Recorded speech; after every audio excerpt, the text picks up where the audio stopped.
Who do you hate?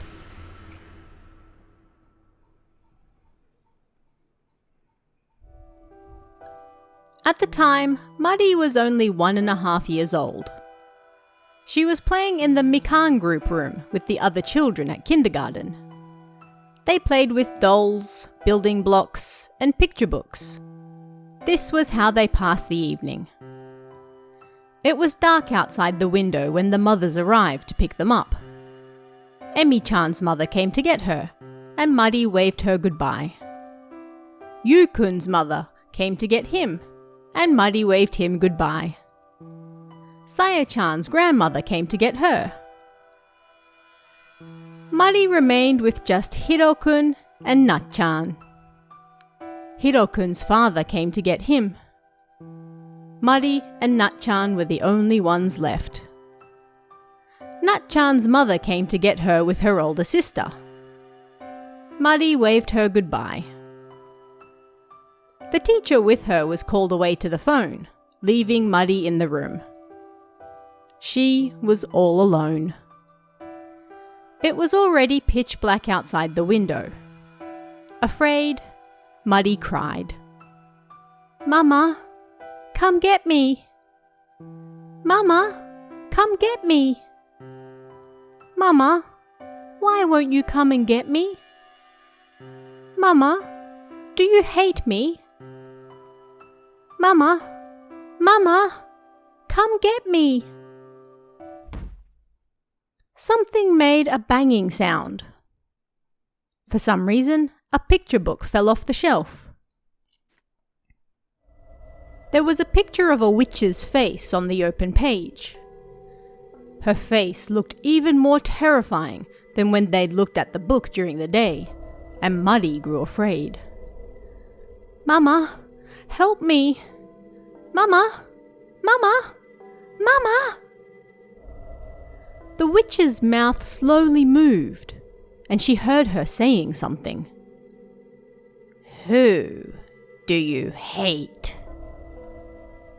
Muddy was so scared that she couldn't move. The witch repeated herself. "Who do you hate?" Hate? Muddy somehow understood what that word meant.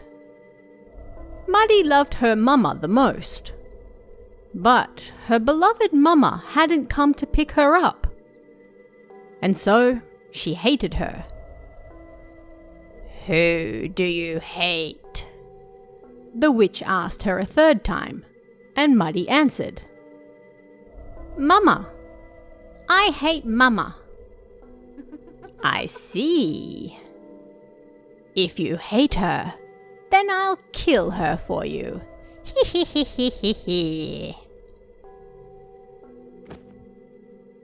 The page the witch was on closed by itself.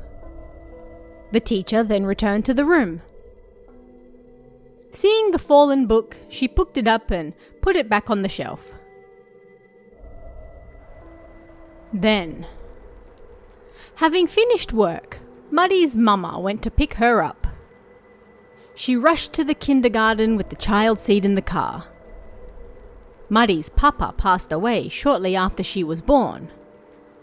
He always had a weak heart, but he worked hard for his family, and it cost him his life. The only thing her mama could do was put her in kindergarten while she worked herself. It was a road with bad visibility, but Muddy's mama wanted to pick her up as soon as possible. She sped down the road, not wanting Muddy to feel sad. Huh? At the sound of the other cars, Muddy's mama slammed on the brakes, but the car didn't stop.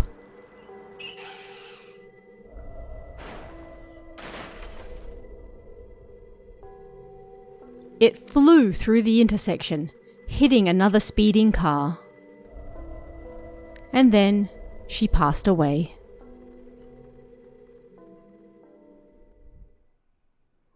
"25 years passed since that day. Muddy hurried down the dark road on her bike.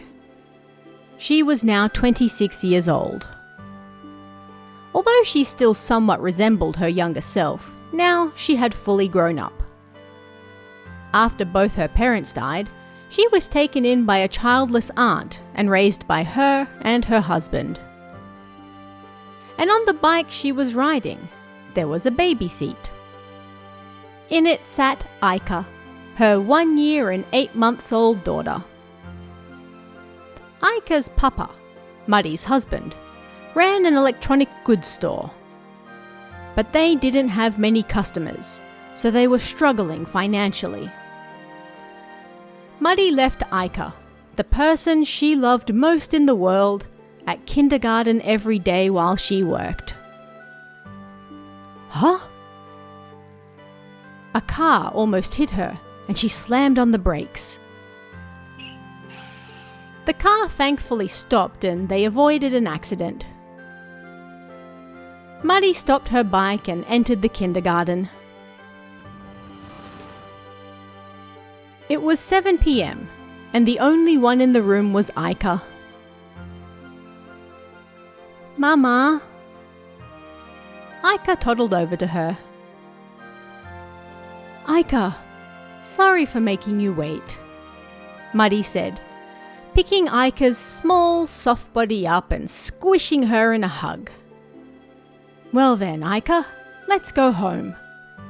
For dinner, we're having your favourite, meatballs with honey sauce.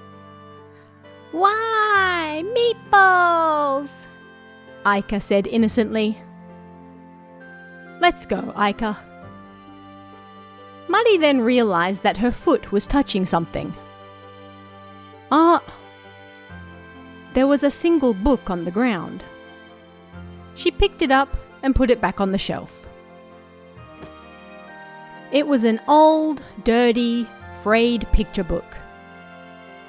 Muddy felt like she remembered the cover. And then, when she turned the page...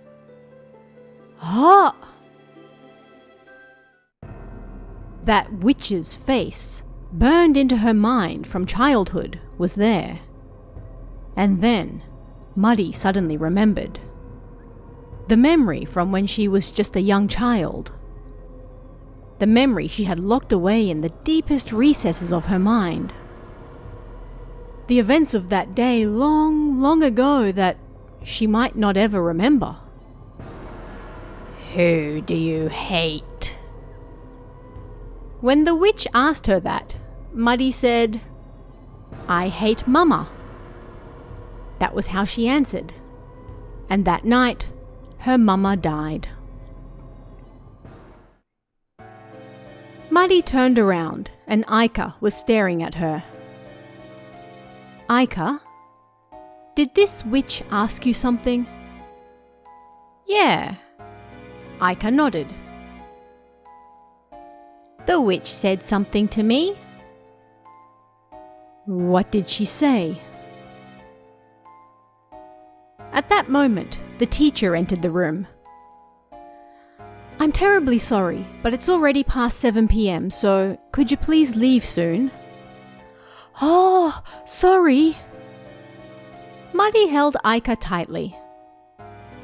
Lowering the bag with the towel and apron Aika had used that day, they left the kindergarten. Muddy rode down the night road with Aika seated on the back of her bike. The memories came back to her. When the witch from the picture book asked her who she hated. Did her mother die because she said she hated her? What did that witch ask Aika today? And how did Aika answer? Mama, Aika said behind her. What? Muddy stopped the bike and waited for Aika to continue. I'm hungry. Okay. Muddy carefully pedaled and they soon arrived home. That night, Muddy's husband visited a client's house for work, so Muddy and Aika ate alone.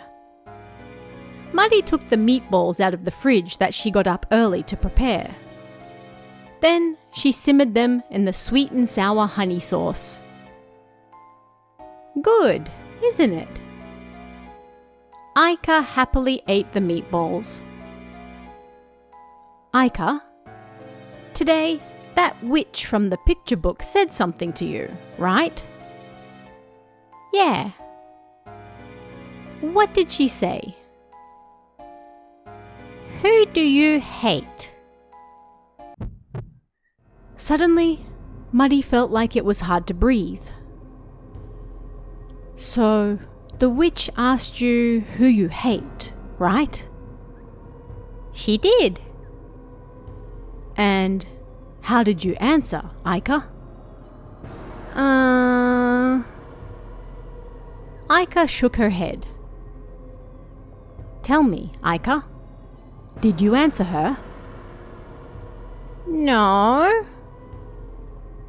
Aika shook her head again and looked troubled. Hate, Aika said. What does that mean? Huh? Muddy finally realized something. Aika didn't yet know what the word hate meant. Her young daughter didn't yet understand what it meant to hate a person. Aika.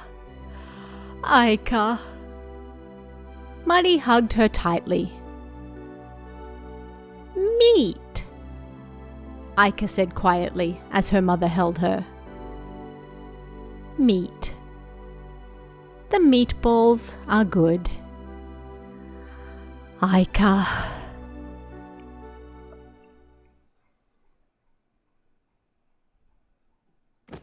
Thud.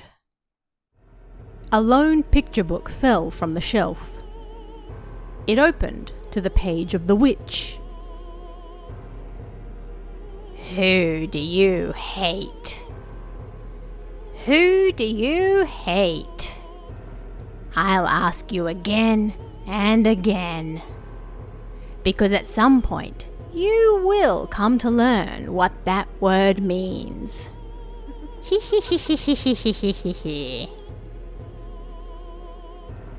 The witch's voice echoed over and over in the dark, empty kindergarten room.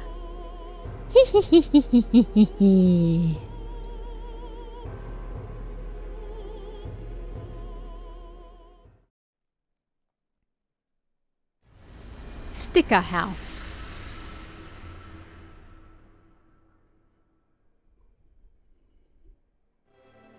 It was a warm Sunday in spring. The movers carried numerous cardboard boxes and furniture up to the second floor of the house. Starting from today, this is my new house. Fifth grader Kenta-kun excitedly walked around it. The living room got good sunlight. The kitchen had a dishwasher. The bathroom was spacious. It was an old house, but it almost looked brand new. His mother and father told the movers where to put things as they busily ran around. Kenta-kun went upstairs to the second floor. Yay! This is my room! He screamed happily. Up until now, they had only lived in an apartment, so he never had his own room. Soon, the movers would bring up his desk, chair, bookshelf, chest of drawers, and boxes full of various toys. Kenta-kun stood in the middle of the still empty room. He took a deep breath with his arms in the air and then looked around. There was a bug on the wall? Moving closer to take a look, it was a sticker. It was a picture of a cute panda. What's this? He peeled it off. It was oddly sticky and stuck to his finger.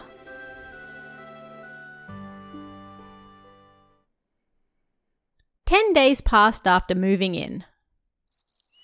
Kenta! Wake up! You'll be late for school. Kenta's mother pulled up his blanket as he slept in bed. Get up right now and go wash your face. I know. You're so pushy already. Gosh. Kenta-kun yawned and got up. Kenta, you mustn't dirty the walls. Huh? Dirty the walls? Kenta-kun didn't know what she was talking about. Don't put stickers on the walls. There was a panda sticker on the wall. It was the same as the sticker he found on the day they moved in. We just bought this house. Don't put stickers on it. I didn't do it. Kenta, if you didn't do it, then who did? If he kept going, his mother would just get angry at him again, so he gave up. Peeling the sticker off, he then went to throw it in the trash. However, the sticker was oddly sticky and stuck to his hand, making it hard to get rid of. Several days passed after that. As soon as Kenta-kun got home from school, his mother yelled at him. Kenta! You put another sticker on the wall, didn't you? Eh? His mother pointed to the living room wall. It was a picture of a koala with a carefree look on its face. I didn't do it. Kenta, if you didn't, then who did? But having said that, his mother suddenly realized something. There was no koala sticker on the living room wall when Kenta went to school that morning. His father left for work before that, so he couldn't have done it either. His mother went shopping and returned around 3 p.m. And when she saw the sticker then, she flew into a rage.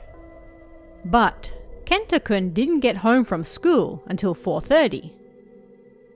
It wasn't Kenta-kun who did it, but someone else. That night, when his father got home late from work, his mother immediately spoke to him about the sticker ordeal. His father saw the koala sticker on the living room wall. If it wasn't Kenta, then who? That's what I want to know.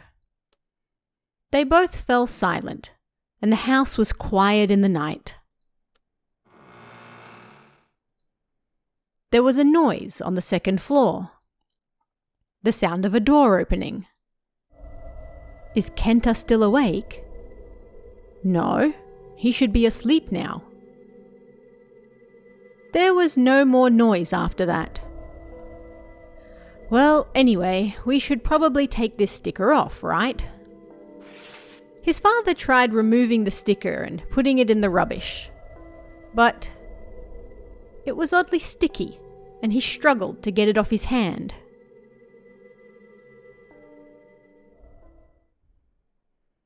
And that was where it all began. After that, they found stickers of animals and fruits and such stuck all over the house. On the kitchen floor, they found giraffe and strawberry stickers. On the walls in Kenta-kun's room, they found stickers of gorillas and kangaroos, watermelons and bananas and melons. On the walls in his parents' room, they found penguin stickers. On the front door, they found pineapple stickers. And on the fridge, the washing machine, the bathroom mirror, inside the closet, they found all sorts of stickers too. Whenever they found these stickers, they said nothing and just peeled them off and threw them away. They were creepy, and so they couldn't just leave them like that. Then one night,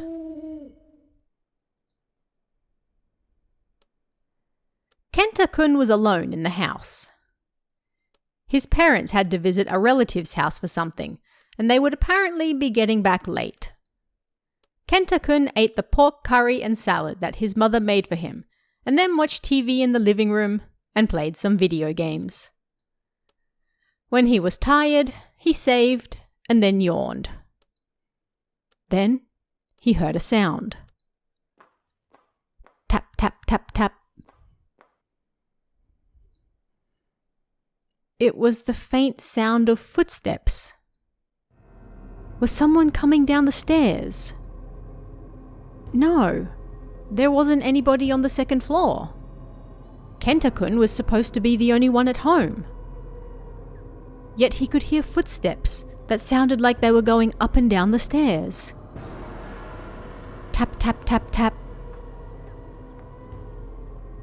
It sounded like a small child playing on the stairs, going up and down. He had to be imagining it. That was what he told himself. He was supposed to be all alone. Tap, tap, tap, tap.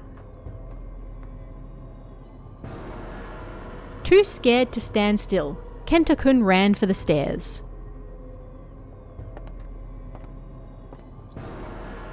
The stairs were dimly lit, and a chill ran down his spine. He pushed the light switch for the stairs.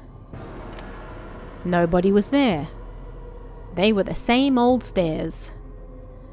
But something was different. Ah!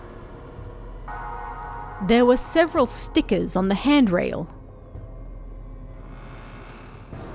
A door creaked. It was a room on the second floor. His parents' room? No. Kenta-kun realized it was his own door. Did the person with the stickers enter his room? Kenta-kun wanted to flee outside. But more than that, Kenta-kun wanted to find out who it was putting the stickers everywhere. He ran up the stairs.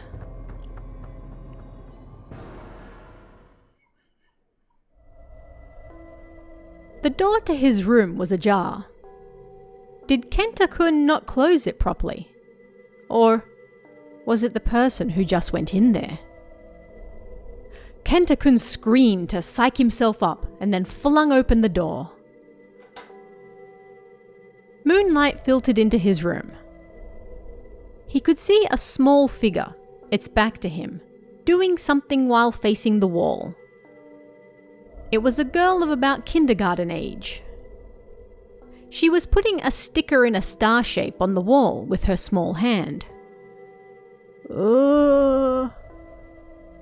Kenta-kun froze on the spot. Should he ask her who she was, or should he run down the stairs? He debated what to do. Then the girl turned around. Perhaps it was because of the moonlight, but she looked pale and had a cute round face. To Kenta-kun, it looked like she had a red sticker on her forehead. But it wasn't a sticker. It was a wound. Blood poured from it and stained her pale face red. Kenta-kun couldn't say anything, nor even run. Suddenly, the girl jumped up and approached him. She seemed to be faintly smiling, and then she reached out for him. She was holding a star-shaped sticker in her hand. She was trying to put it on him. Stop! Kenta-kun screamed. Stop putting up stickers! You have to stop! He said as strongly as he could, his voice trembling. That seemed to upset the girl, and she pursed her lips. Then she put the sticker in her mouth and started chewing on it like gum. Next thing he knew, her small hand was holding yet another sticker. Listen, this here is my house. My father's and my mother's and my house. Don't put stickers on it, okay? Kenta-kun did his best to say. The girl nodded, But still, Kenta wondered, why was this girl who loved stickers bleeding from her head? Hey, who are you? I'm the child of this house, she said. The child of this house? Yeah, I'm the child of this house, the girl said again. Then he heard the front door open. We're home! His parents were back. Unconsciously, Kenta-kun turned towards the stairs. But when he turned back, the girl was gone.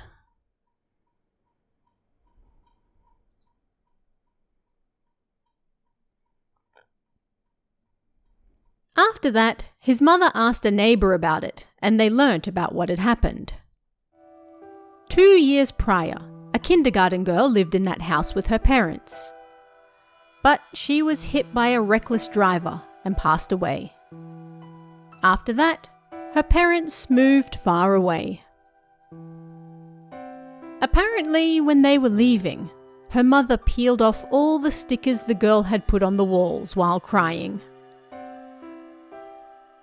And after that, no more stickers were put on the walls of Kenta-kun's house.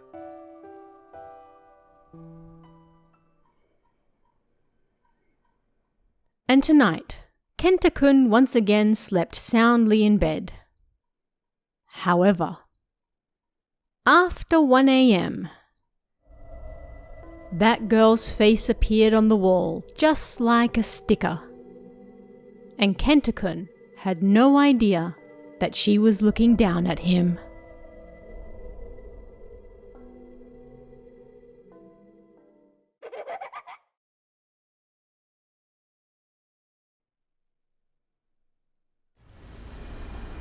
Death Stamp Rally.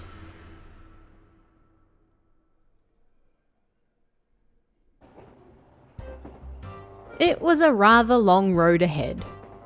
He went to the station early in the morning. Then he got a stamp sheet with lots of blank spaces and got his first stamp there on the platform. Then he got on the train and stopped at each station. There he looked for the stamp on the platform. Once he found it, he stamped his piece of paper and then made his way to the next station. Finally, the next station was the last. Shingo gripped the piece of paper that only had one blank space left. The stamp was somewhere on the station platform. These stamps had anime characters from TV, or even local characters on them.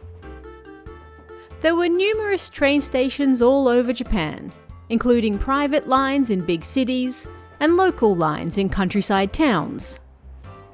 And on days off, elementary school children would collect the stamps at them. Visiting the stations to collect those stamps was called a stamp rally. That was what Shingo was taking part in right now. As he made his way towards the final station, his heart pounded with excitement.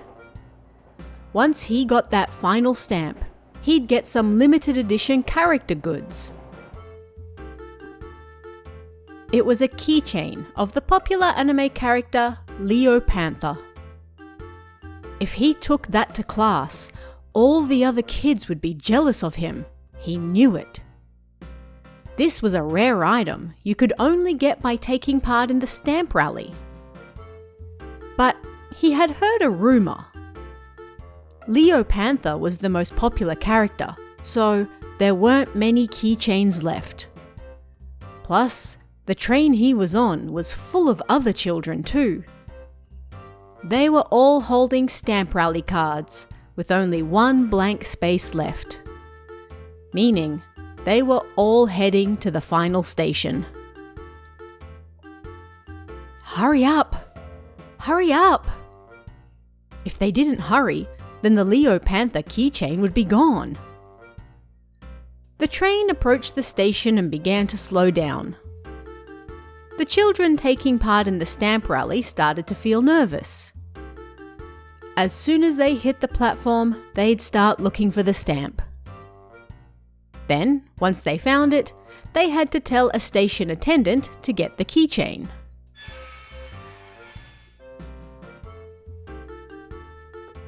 Finally, the train stopped and the children jumped off.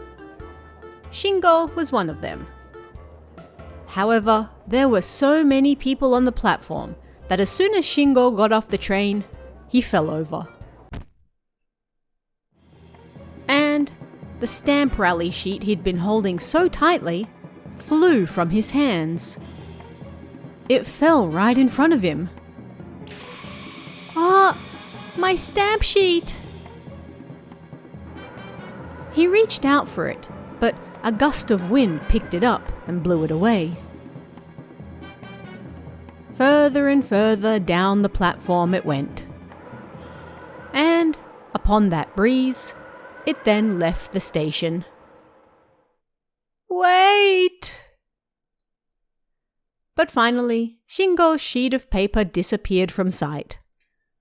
And he had spent the whole day collecting stamps. Shingo wanted to cry.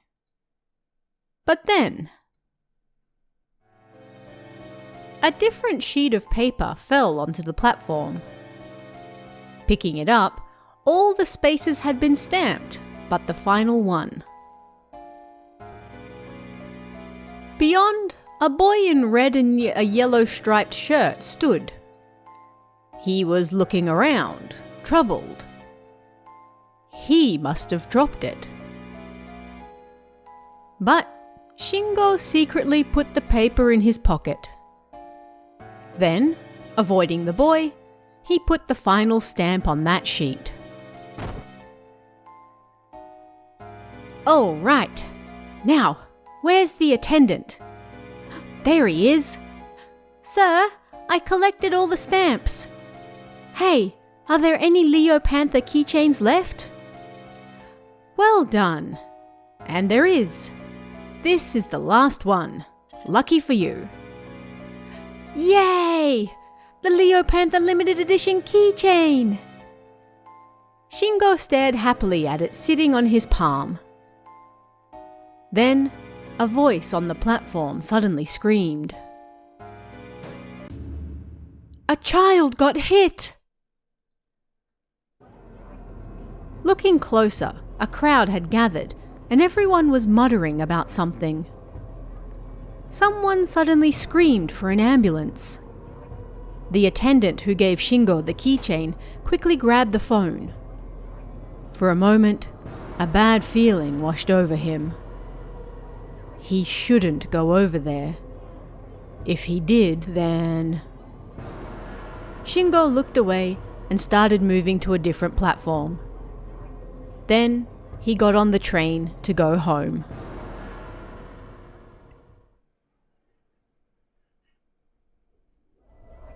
The next day, when Shingo got to school, he showed all his classmates the keychain. "That's so cool, Shingo! That's so hard to get!" they all said to him, sounding jealous. Shingo felt much better compared to the day before, and had completely forgotten about losing his stamp sheet, as well as the boy who might have died.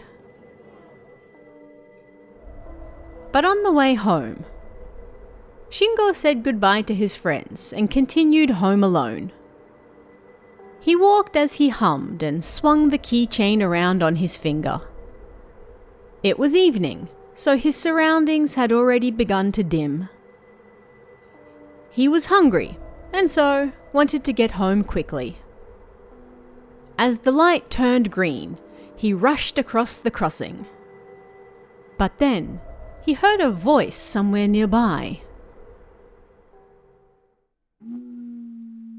"Hey, give my sheet back." Looking up, he saw a boy standing on the other side of the road. It was the boy in the red and yellow striped shirt who lost his stamp sheet. "It's you from yesterday." "That's right. You took my sheet, so give it back. Give my stamp sheet back. Shingo unconsciously took a step back. You think I'd give it back? This is my... Shingo gulped. The boy in front of him was partly transparent, and his eyes were black, so it was difficult to think he was still alive. You're a ghost? So you did get hit by that train. That feeling Shingo had was right on the money. The person hit by the train was that boy in the red and yellow striped shirt, looking for his sheet. Scared, Shingo stepped back again. Then he held out the keychain. I'm sorry. I'll give it back. Here. Take it. But the boy moved even closer to him.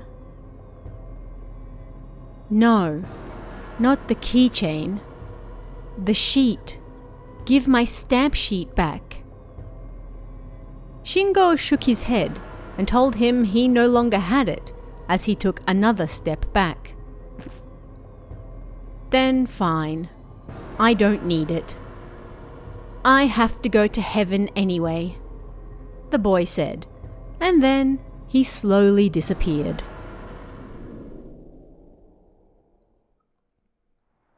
Relieved, Shingo froze on the spot. But he didn't realize what had happened. That when he stepped back, he was now standing in the middle of the crossing. A car came rushing towards him at terrifying speed.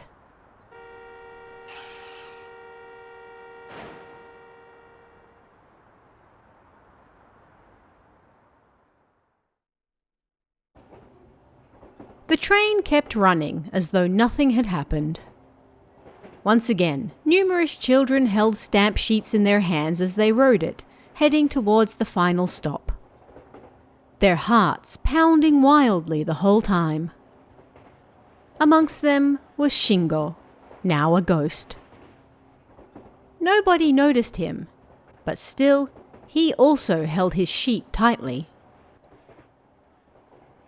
The only thing the ghost of Shingo had left was that feeling of excitement he had when alive, when filling in the stamp sheet to get a rare item, and the panic of perhaps not getting it.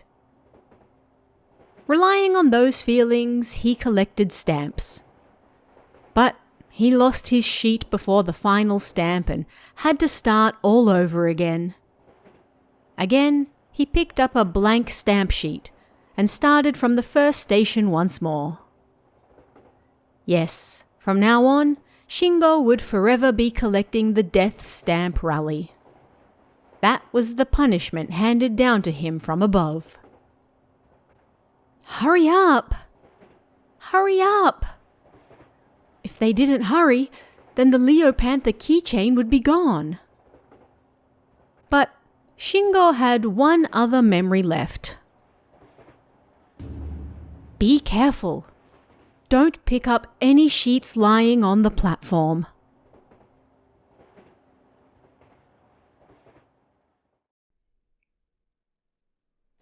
Nightmare of 60 million years ago.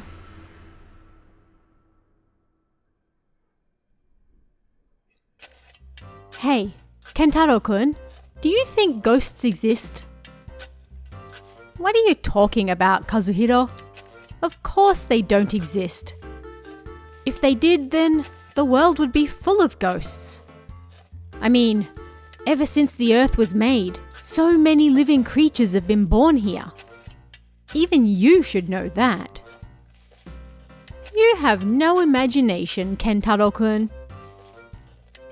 Kentaro and Kazuhiro chatted as they dug into the ground and hard rocks. They were on a 3-day field trip for school at a local excavation site digging up fossils. Apparently, this layer of earth could be dated back 60 million years. Maybe they could find some dinosaur fossils there. That was why everyone was absorbed in the task of digging. But Kentaro was bored out of his mind. He had to get up early to go to some excavation site far from school.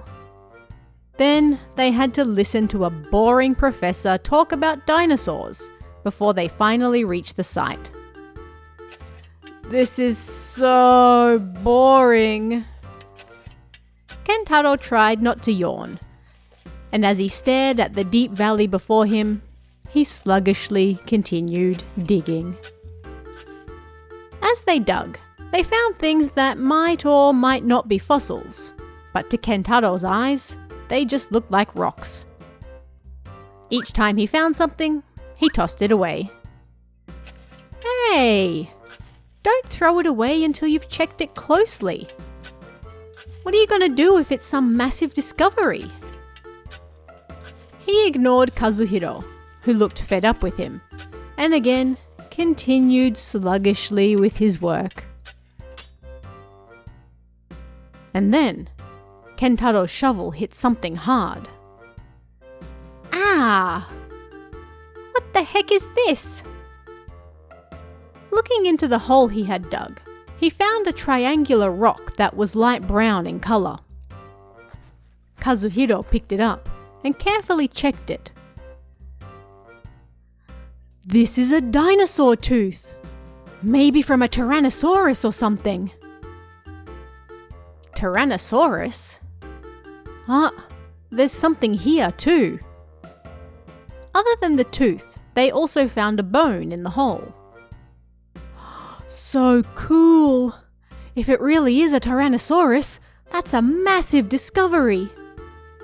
They've barely ever found any of these in Japan. Kentaro had no interest in dinosaurs. But the colour of Kazuhiro's eyes changed, so he took the fossil back from him. If it's that cool, then I'll take it. Kentaro-kun, you have to tell the teacher if you find something. Shut up. Don't you say anything to them. Kentaro-kun glared at him as he put the fossil in his pocket.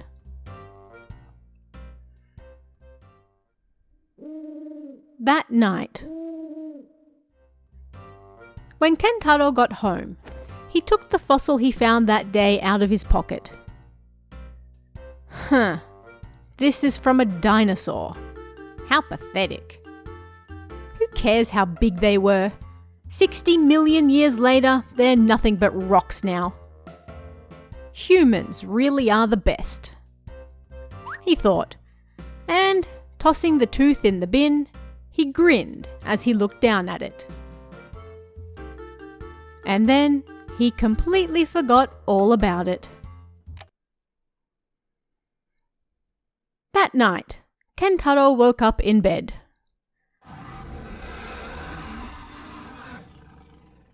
He could hear a lion or some such beast roaring nearby.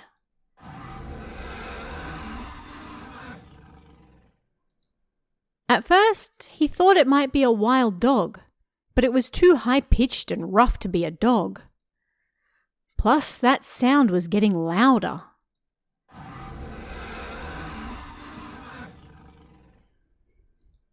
It sounded like it was right next to him, so Kentaro got out of bed.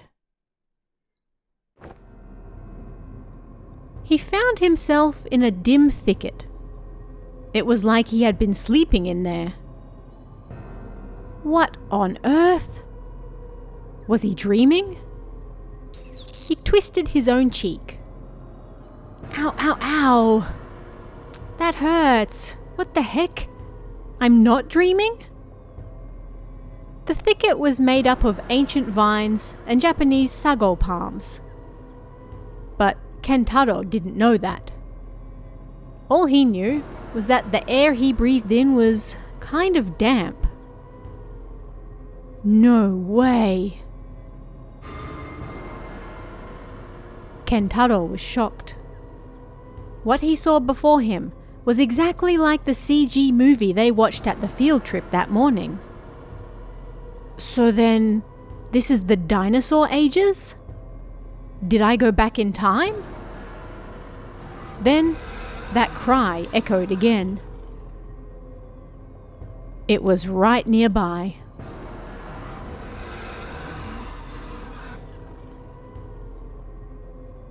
Kentaro turned to look in the direction of the sound. Suddenly, between the vines and palms, a single large dinosaur appeared. A dinosaur! That dinosaur looked at him with wide open eyes. It slowly opened its huge mouth. Inside, it was full of those light brown teeth. That fossil, it couldn't be. The dinosaur seemed to breathe in his scent. Drool fell from its mouth.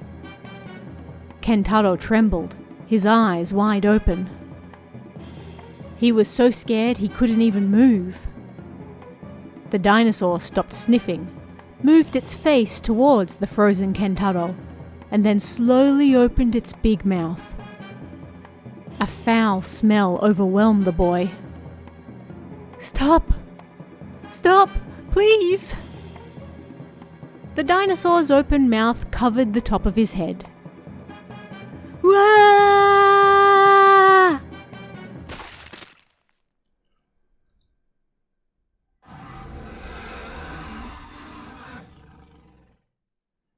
The dinosaur stood up, looking satisfied, and then left. Kentaro wasn't anywhere to be seen.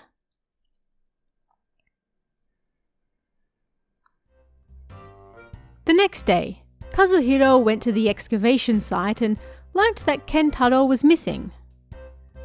He wasn't in his bed that morning. His parents then contacted the school, and now the teachers, worried, were asking the students if they knew where he might be. Of course, Kazuhiro had no idea. Where on earth did he go? He wondered as he started digging again. But then his shovel hit something.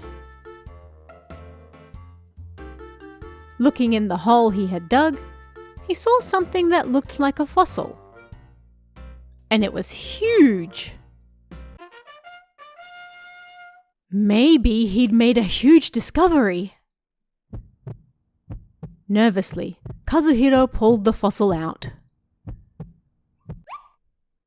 What the heck is this? It didn't look like a dinosaur fossil at all. On the contrary, it appeared very much to be human, like something from a child. Is this a human fossil? He thought briefly, but then he shook his head. There was no way. The ground they were digging up was from the time of the dinosaurs, over 60 million years ago. Humans didn't exist then.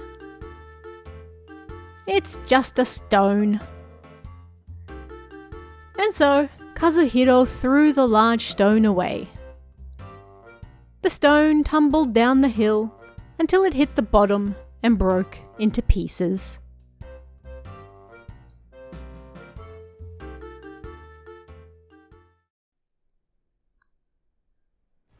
Ghost real estate.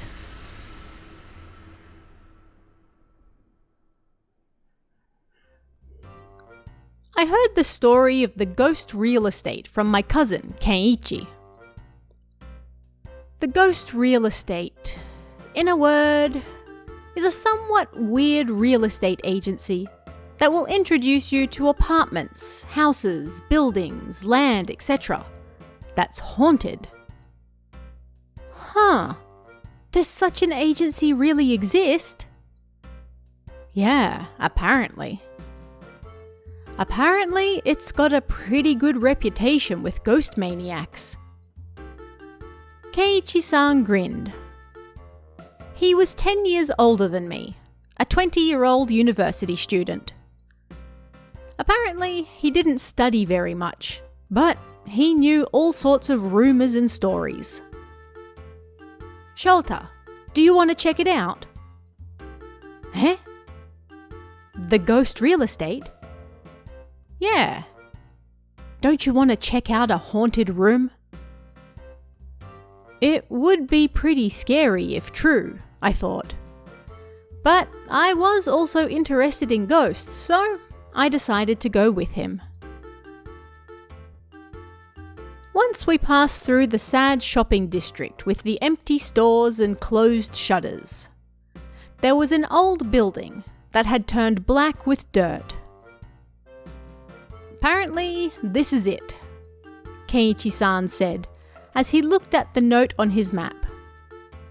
The first floor was a chemist, the second floor a second-hand bookstore. To the side of the building was a small standing sign. Find apartments and flats. U Real Estate. Basement, first floor. U Real Estate, I said as I looked at the sign, and Keiichi-san replied, Well, if they wrote Yude Real Estate, it would look pretty silly, huh? That's no doubt why they made it a rather normal-looking sign. I see. We went down the basement stairs together. Welcome! A slim old man in a smart suit and necktie was sitting there. Please, sit down. My name is Takamura, and I work here at U Real Estate. Keiichi-san and I sat on the round chair. We heard that you can show us to some haunted rooms, Keiichi-san said. Yes, that's right, Takamura-san replied right away. Most real estate agencies don't really want to take people to haunted apartments. They don't want to cause their customers any trouble down the line, you see. We, on the other hand, highly recommend them. After all, they're much cheaper than other apartments. So, can you show me to a haunted apartment too? Keiichi-san said. Sir, do you actually intend to live there? Takamura-san looked right at him. If you're just window browsing or looking for a little fun, then I will have to refuse. And so I thought he really would have to refuse us. But then Keiichi-san said, Yes, I intend to live there. I'm planning to move out of home and start living alone. He lied. He often said himself that he couldn't be bothered with cleaning and washing, so he didn't want to live alone. I think that even if a place is haunted, as long as it's cheap, it doesn't matter. Understood. What sort of apartment are you after? How large would you like it? And how far from the nearest station? I'll decide after seeing a few places first. Keiichi-san smiled to hide the truth. Well then, let me show you a few places. Takamura-san then stood up. We got in his car, and he took us to a single-room apartment, room 404. He opened the door with a duplicate key, and we went inside. It was an apartment with poor natural light. The air was damp and heavy, and it smelt a little like concrete. The previous tenant, a youth of only 19, died here last year, Takamura-san said. His company went bankrupt. His girlfriend dumped him, and he had no friends. So after being isolated and alone, he drank some poison and died. He left behind some notes. He covered 100 sticky notes with his angry words and feelings towards various people. 100 notes? Keiichi-san and I were shocked. The fact that he wrote 100 notes before he died was more chilling than a ghost possibly appearing. And when night falls in this apartment, Takamura-san said, the young man apparently appears and asks if you read all the notes. Would you like to live here? I think I'll leave this one be, Keiichi-san said decisively. Is that so? Would you like to look at another building? Takamura-san asked. Yes please. Seeing as we're here and all, Keiichi-san said, sweating. The next location he showed us was a cozy little house. We followed Takamura-san inside. This place got great light. Takamura-san opened the window and we could see a graveyard. There was a murder in this room.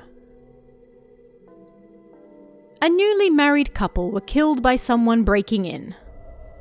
It was terrible, but it happened in this room.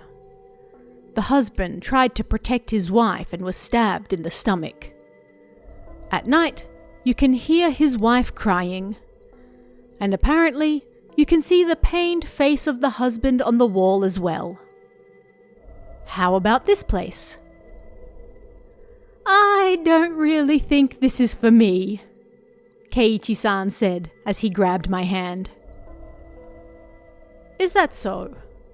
Would you like to see another listing? No, let's leave it at this for today. Even Keiichi-san had given up. But Takamura-san persisted, very much like a real estate agent.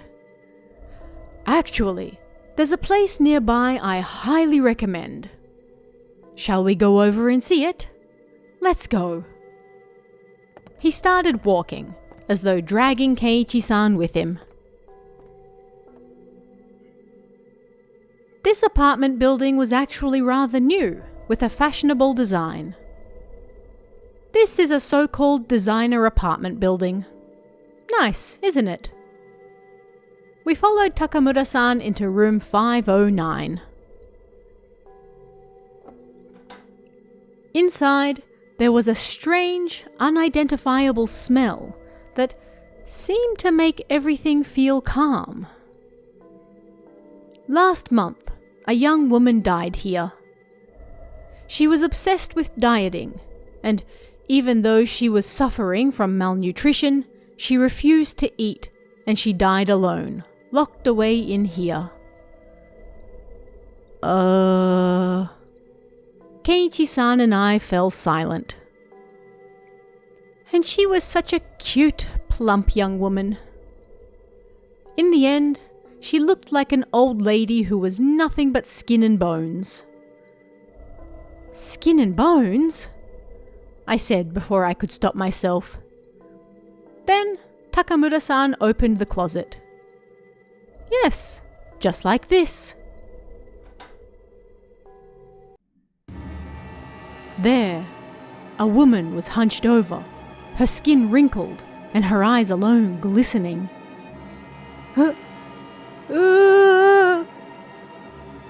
I sank back to the floor. Keiichi-san froze on the spot like ice. His eyes locked with those of the ghost in the closet.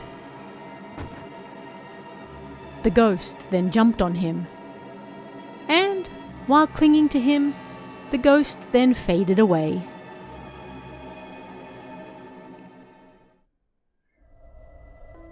Keiichi-san stood there like his soul had left his body. Keiichi-san? Keiichi-san? I screamed. But he just stood there, unmoving like a wax doll. "Keiichi-san, pull yourself together."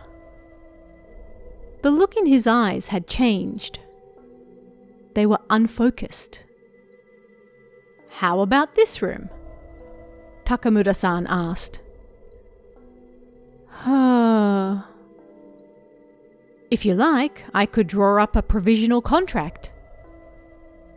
Keiichi-san slowly nodded. "Keiichi-san, no, you mustn't." I screamed, but he just smiled faintly. "Well then, let's go." Takamura-san started walking and Keiichi-san followed him.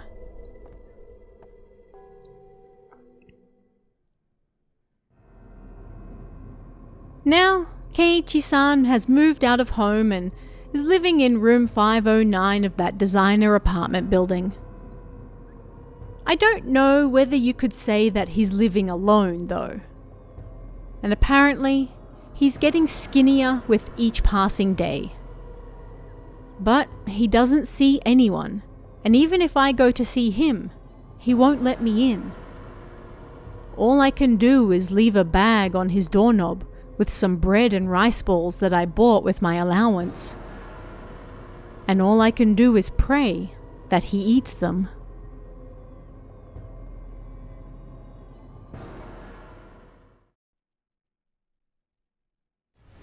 Imprint of Death.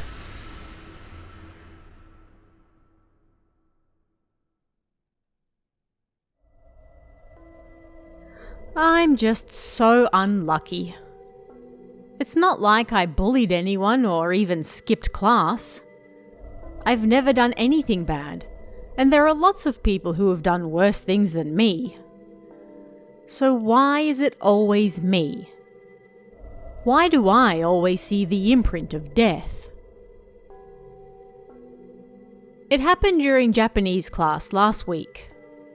In our classroom, 5-1, on the 3rd floor. As the teacher read dramatically from the textbook, I found myself yawning. Whenever this happened, there was only one thing I could do. My desk was near the windows, so I stared at the grounds outside. Usually other classes were doing PE out there, so I could kill 5 minutes or so by watching them. And so, I looked outside. As I expected, another class was doing PE out there. I started watching them absent-mindedly. But then, suddenly,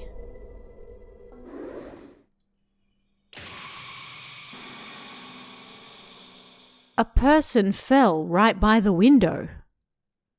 She was upside down, but her tense face looked right at me. It was just for a moment, but our eyes met. They were sad eyes. A sound echoed. The students doing PE screamed. All the students and teachers in the building ran to the windows to look outside. A woman lay on the ground, dead.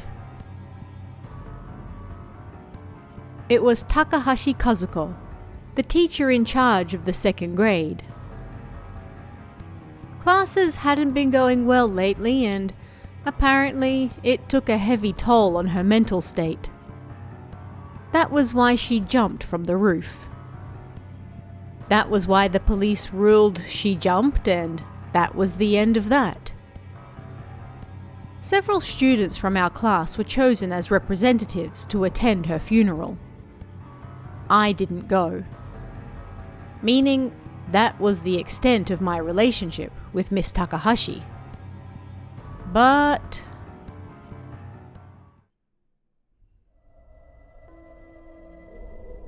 one week passed. As usual, when I was bored in class, I looked out the window. There, I saw something in the glass. It was Miss Takahashi, falling again. That tense face, and her sad eyes were looking right at me. I stood up and screamed before I could stop myself. "Hey, Mochizuki! Why are you screaming?" "Sir, Miss Takahashi, she just fell." "Are you trying to pull my leg?" "Last week she... Are you dreaming or something? Wake up!" The teacher hit me hard. Dreaming? It was true. There weren't any dead bodies outside. Maybe I was dreaming. But that wasn't the only time I saw the moment of Miss Takahashi's death. On the way home from school, I passed through the shopping district with my classmate, Miura-kun. Christmas was just around the corner, so all the shop windows were filled with beautiful displays. And when I looked in those windows, I saw it. Miss Takahashi, and she was falling. I screamed again and fell to the ground. "Calm down, Mochizuki. There's nothing there." Miura-kun tried to calm me down, but I continued trembling. After that, I kept seeing the moment Miss Takahashi died as well. When I was in the bath, I saw her in the window glass. When I was in my room, I saw her in the window glass. When I was on the train, I saw her in the window glass. Wherever there was glass, I saw Miss Takahashi's moment of death.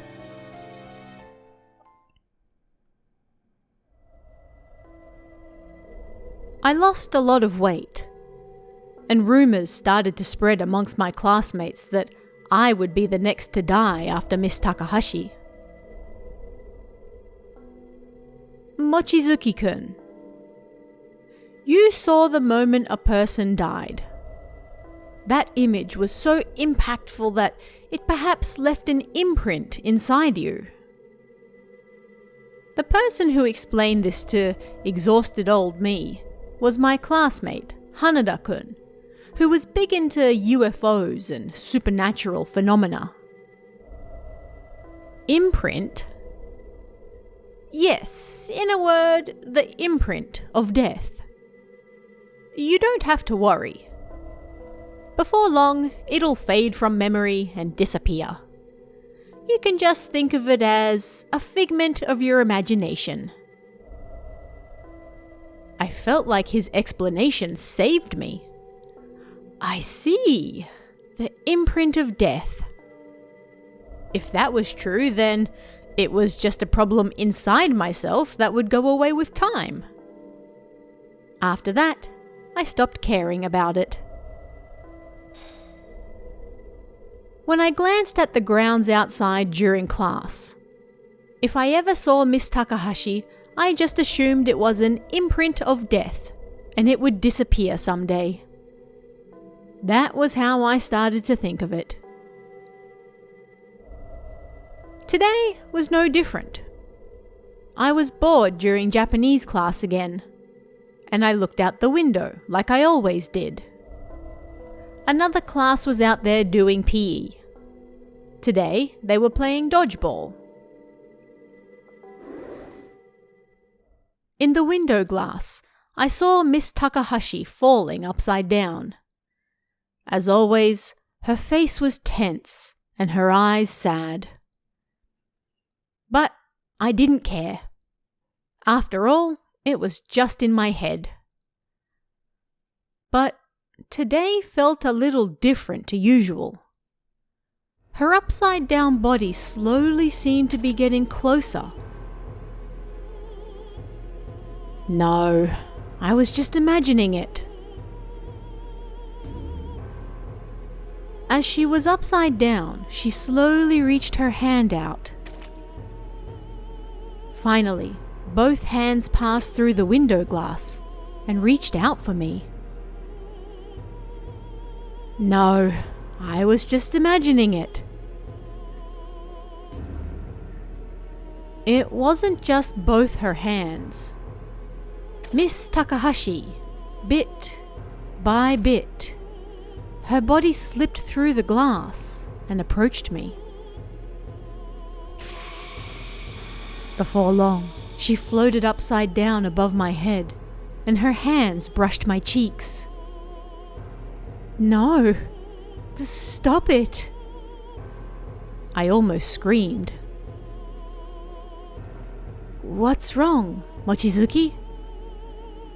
Miura-kun, who sat behind me as I trembled, asked quietly so the teacher didn't hear him. I wrote what was happening in my notebook. Miss Takahashi came through the window glass, and she's touching my cheeks. Pass this to Hanada-kun, I said, tearing the page out and handing it to him. Hanada-kun looked at the note and then started to think. Then he wrote something on it and sent it back to me through Miura-kun. This is what it said. What's happening now isn't just the imprint of death. Miss Takahashi must still have some lingering attachment to this world.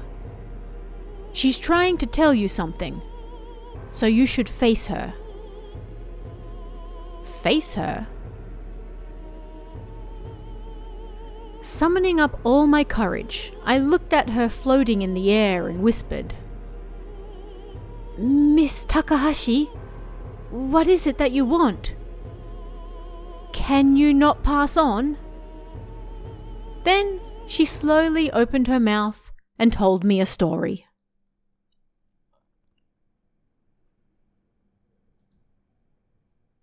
Apparently, she had 2 small children. She wanted them to forgive her for leaving them so suddenly.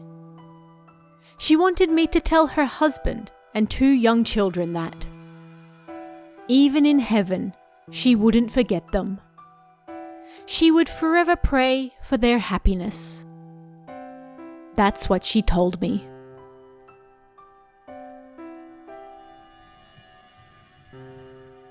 After school, I went to Miss Takahashi's house with Miura-kun and Hanada-kun. I told her husband and children that I had a message from her. They didn't doubt me at all and said thank you. I guess 2 conditions came together.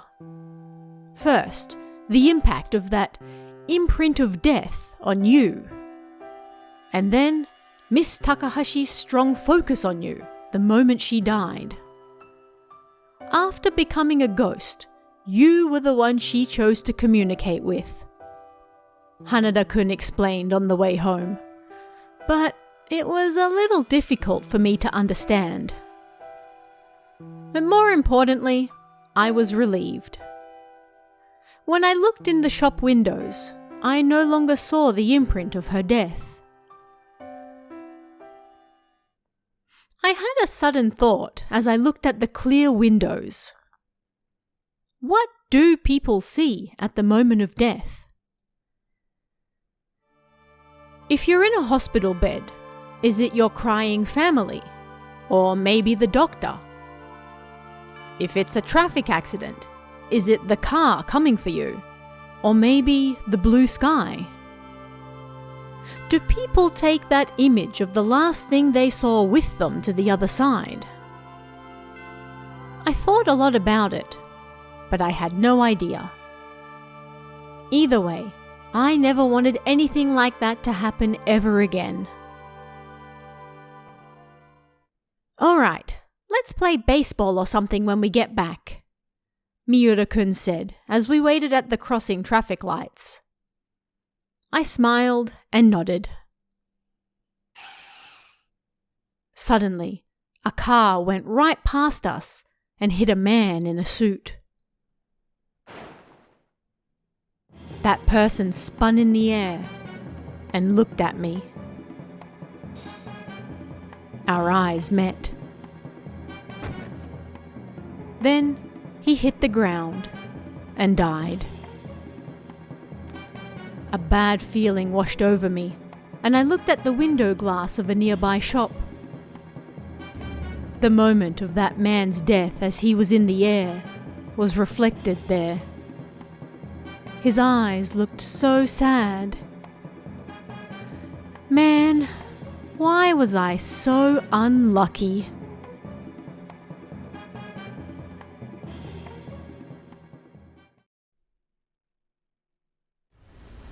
Late night alarm.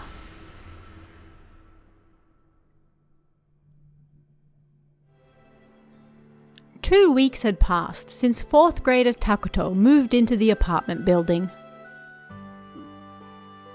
At the park next to the building, Takuto played with Ryuta, a boy in the same grade as him, who had lived there for several years. The pair sat on top of the jungle gym and chatted about what they saw on TV that evening. As the conversation lulled, Ryuta suddenly asked a question. "Hey, Takuto, how do you feel about living here?"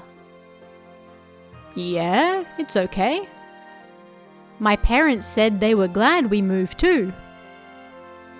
"I see. So, Takuto, did you know that this building is haunted?" "Haunted? By what?" "A ghost," Ryuta said. "Huh? Seriously? Well, what kind of ghost?" "Okay, listen carefully," Ryuta emphasized, and then he started his story. 3 years ago, a girl was killed on the road next to this building. Huh? This is how Ryuta's story went. It happened late one night, around 3 a.m., while everyone was quietly sleeping. That woman was troubled by something, and unable to sleep, she went outside for a walk alone. Then, she ran into a man she didn't know, who suddenly killed her. Stabbed, the woman looked up at the dark windows of the building. Unable to scream, she muttered, "Wake up! Wake up! Someone, wake up!" And then she died. Only 3 minutes passed from when she was attacked until when she died. Then her spirit started haunting the building. At night, when people were asleep, her voice would call out, "Wake up! Wake up! Wake up!" And if you woke up, then a woman would be there, her hair a mess, her mouth split to her ears, her sharp fangs glistening, and a terrifying expression on her face like an oni. Apparently, if she wakes you up and you open your eyes, you'll die. Hearing Ryuta's story, Takuto got chills. "But, Ryuta, that's just a story, right? What do they call them? Tokyo something. No, urban legends, right?" "No. Several people really have suddenly disappeared or died here at this building. People who have lived here a long time, and new residents as well." "Hey, don't say such weird things. I mean, your place isn't haunted, is it?" Ryuta remained silent for a moment before speaking. "Last year, my grandpa died. He was really healthy, but then one morning, he was cold. Maybe he was woken up by that woman's ghost around 3 a.m. and he saw her face." Takuto and Ryuta fell silent for a moment. Takuto, you should be careful too. And how can I do that? It's 3 minutes, Ryuta said. The ghost tries to wake sleeping people for 3 minutes. That's how long it took for her to die after being stabbed.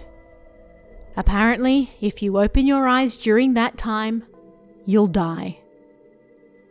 Ooh. That's why, if she does happen to appear, you must do your best not to open your eyes for 3 minutes. Then she apparently won't be able to kill you. 3 minutes. Okay, I'll be careful, Takuto said. 3 minutes. Takuto tried to think about 3 minutes of time. When you're having fun, 3 minutes passes just like that. But when you're not, it feels like forever. Takuto set the alarm on his clock to go off in 3 minutes and closed his eyes. 3 minutes. 180 seconds. He closed his eyes, and although he could sense the lights were on, of course, he couldn't see anything. Unable to sit still, Takuto opened his eyes before he could stop himself. Not even 1 minute had passed. Would he really be able to withstand the ghost if she came to wake him up? Now he was a little worried about it. After that, an uneventful week passed. But Takuto still secretly practiced keeping his eyes closed for 3 minutes. If you want to get better at something, then you have to practice. At first, it was hard to keep his eyes closed for even a minute. But now, he was able to keep his eyes closed while counting to 180. That night, a terribly strong wind kicked up. Takuto struggled to get to sleep. Even when he did manage to doze, he kept waking up again. During one of these times, he looked at the clock by his bedside and saw it was 2:53 a.m. What if that ghost decided to appear tonight? It was only 7 minutes until 3 a.m. Takuto thought it over. He absolutely mustn't open his eyes until 3:03 a.m. He set his alarm for then. Then he covered his head with his blanket. Takuto swore to himself not to open his eyes until the alarm went off.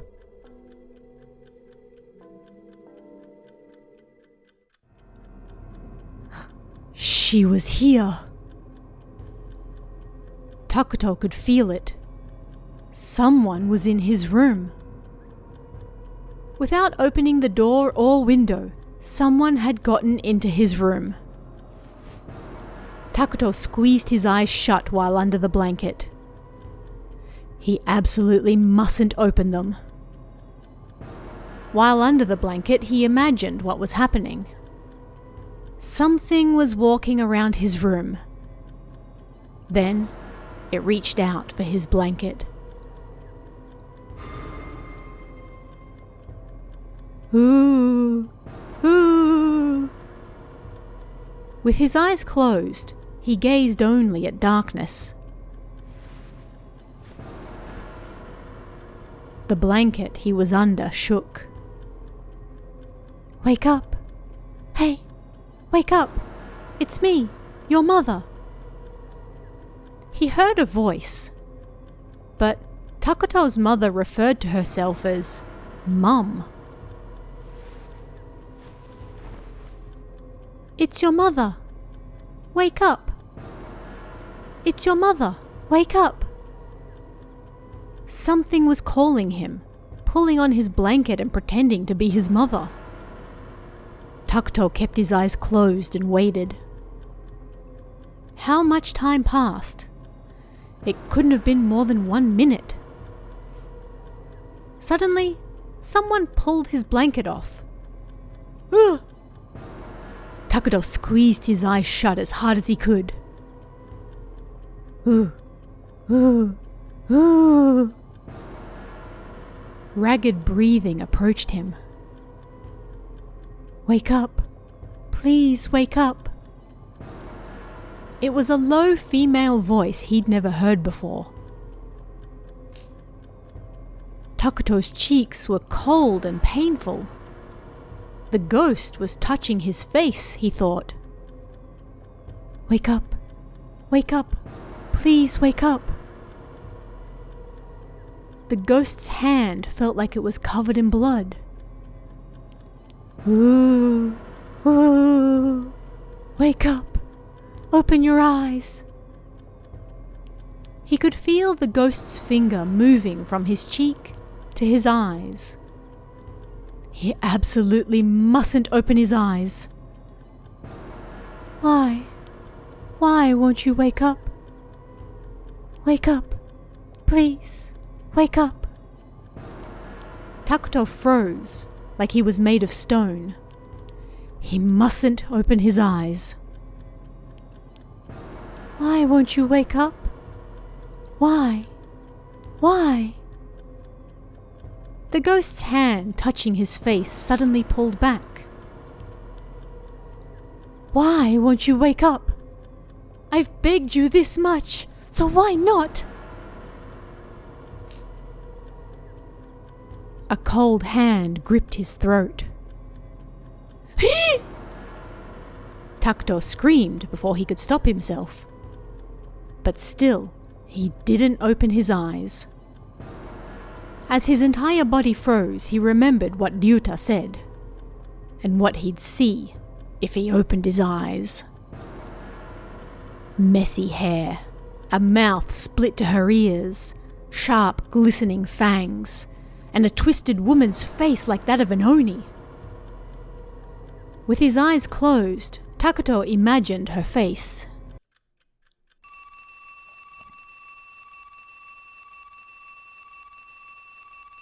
His alarm went off. A sharp pain passed through his entire body like he'd been slapped. Behind his eyelids he saw that terrifying face he'd imagined. His alarm continued ringing. It should be well past 3:03 a.m. now. Takuto! What's wrong?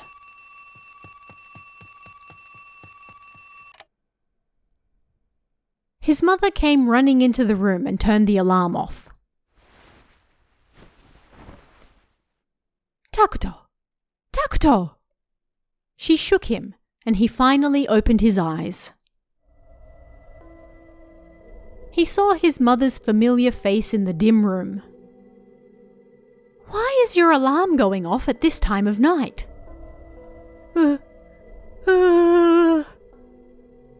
That cold feeling in his cheeks remained. Either way, Takuto was able to withstand the 3 minutes without seeing the ghost's face.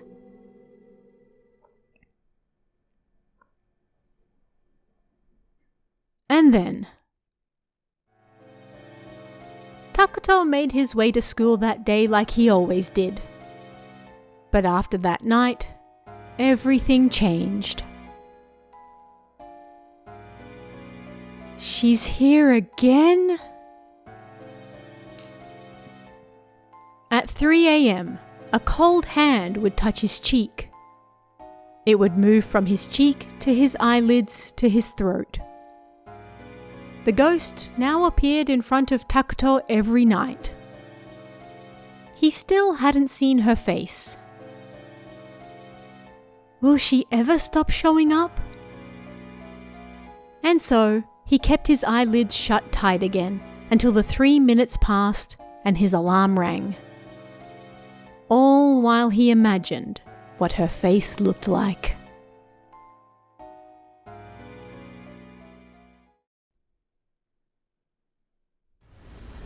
The fifth boy.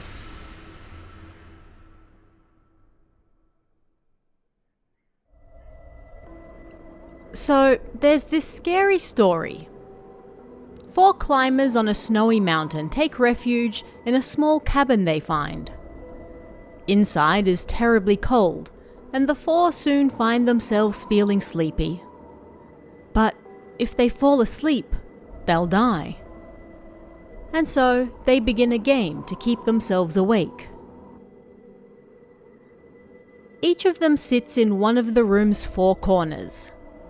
First, one person stands up and walks to the person on their right and then taps them on the shoulder. That person then stands, walks to the person on their right and then taps their shoulder. Then that person walks to the person on their right. And if they keep doing that over and over, they'll move around the room and not fall asleep.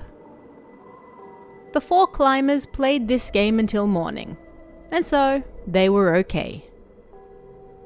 But one of them, confused, then said the following. Wasn't there one person too many? Thinking it over carefully, if you wanted to touch the person's shoulder on the right each time, you would need 5 people.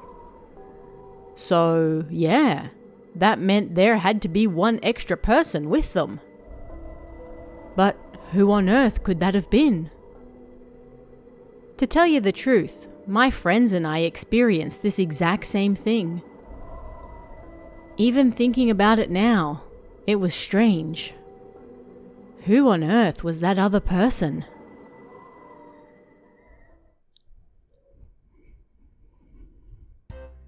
Daruma-san ga koronda, Ichiro said, and everyone froze on the spot when he turned around. But Yoshiki, who froze standing on just one leg, wobbled and then touched the ground. Ichiro screamed his name and Yoshiki sighed in disappointment. Ichiro grabbed Yoshiki's hand while he waited for help from Kazuo and I.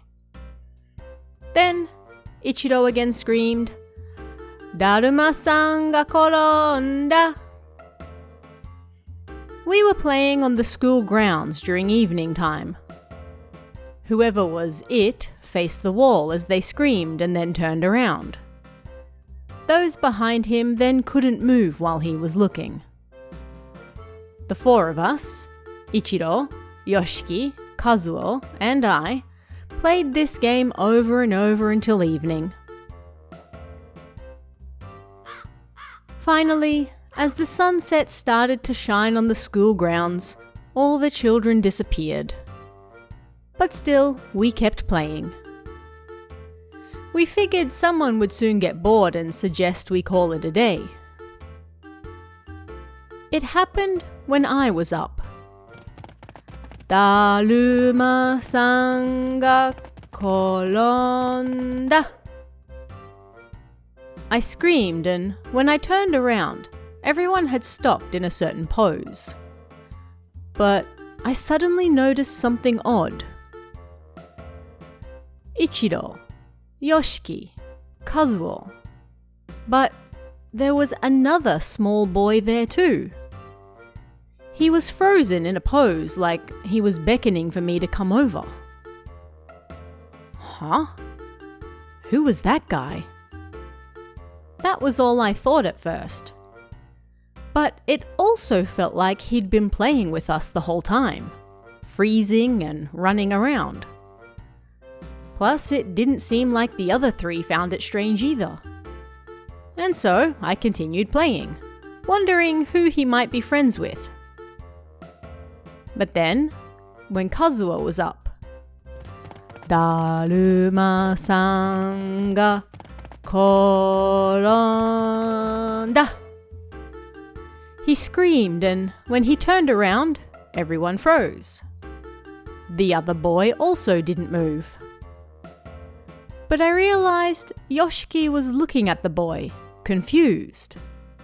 So, he wasn't Yoshiki's friend? Maybe he was Ichiro or Kazuo's friend instead then. And then Yoshiki was up. He put his head to the wall, and then I noticed something again.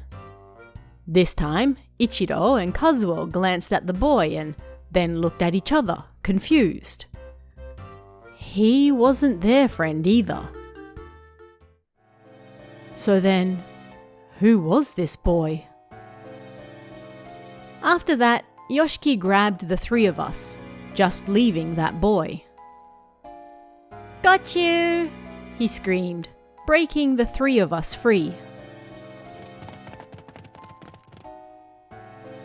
"Stop!" Yoshiki screamed, and everyone froze on the spot. Yoshiki jumped purposefully towards the boy and then touched him. "Okay, well, you're up next," I said, and the boy nodded silently and then faced the wall. "Daruma-san ga..." At that moment, Ichiro, Yoshiki, and Kazuo all turned to look at me. It seemed they thought he was my friend. But I shook my head. Me, Ichiro, Yoshiki, and Kazuo, and then this other boy we'd never seen before. Who was this fifth boy? But then he screamed, "Koronda!" The four of us stopped on the spot. The boy carefully looked at all of us. I then screamed before I could stop myself. "Hey! Who on earth are you?" The very next moment, the boy's eyes started to glisten white. "We've got to run," I thought, but my body wouldn't move. My head, my legs, my fingers, it was as if I was paralyzed all over. The other three looked the same. We must have been frozen there for about 5 minutes. And then, the boy who stared at us started to slowly disappear. And then, finally, he was gone. And then, as though the power keeping us frozen had suddenly disappeared, we were able to move again.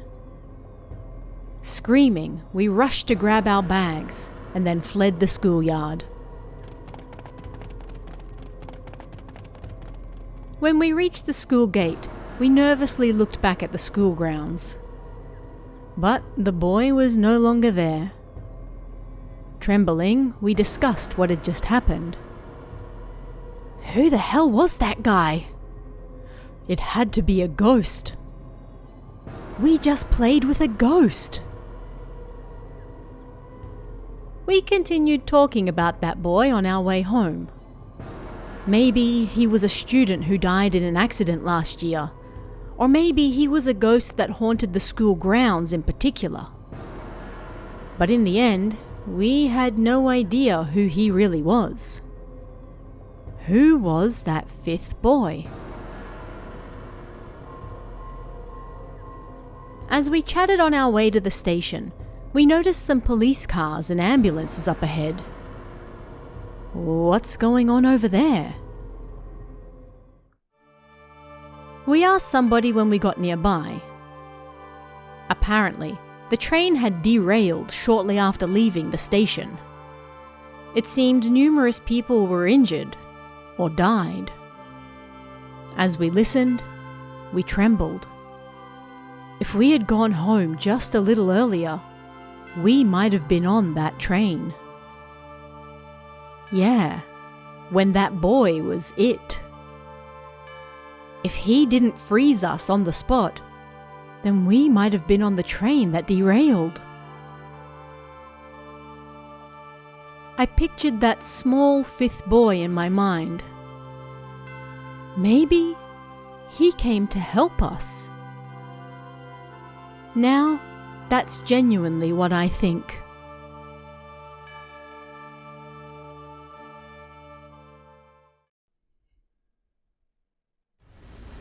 Death Mask.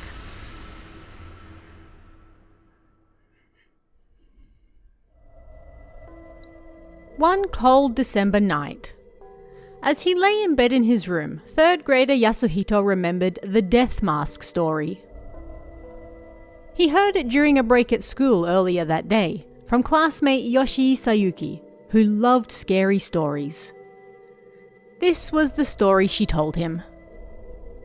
"Hey, Yasuhito-kun, there's this thing called a death mask." So, this death mask. One day it blew in on the breeze. And when the person noticed something white flying their way, it landed on their face. The loops went over both ears and the white thing covered their nose and mouth. That's right, just like a mask. It looked exactly the same as one. But the death mask is no normal mask. Bit by bit, it gets harder to breathe. Once it's on your face, it suffocates you. That feeling gets worse and worse until you can finally no longer breathe at all. Once the death mask is on your face, your body no longer listens to you. And so, you can't take it off. Even if you try to call for help, you can't, because the mask stifles your voice. Well, sounds terrifying, right? As Yasuhito remembered Sayuki's story, he pulled the blanket up over his face. With it covering his nose and mouth, it was hard to breathe. The death mask must be even worse, right? Thinking about how scary it must be not to be able to breathe, Yasuhito shuddered. Sayuki then went on to say, "Hey, Yasuhito-kun, if you ever find the death mask on your face, there's only one way to get it off. You have to get someone else to take it off. That's the only way. But you can't speak, you can't wave your hands, and you can't write either. If they don't notice you're wearing the death mask, then you'll die." Yasuhito yawned in bed as he thought about it. If he found himself wearing the death mask, would anyone notice and help him? He found himself getting sleepy. He was on the road next to his school. As soon as he noticed something white blowing on the breeze, the mask landed on his face. It was hard to breathe. He moved suddenly to take it off his face, but his hands wouldn't move. He tried to breathe, but he could only get a little bit of air. He tried to call for help, but no voice came out. The death mask was stuck to his face. Because he was next to the school, some of his classmates were walking nearby.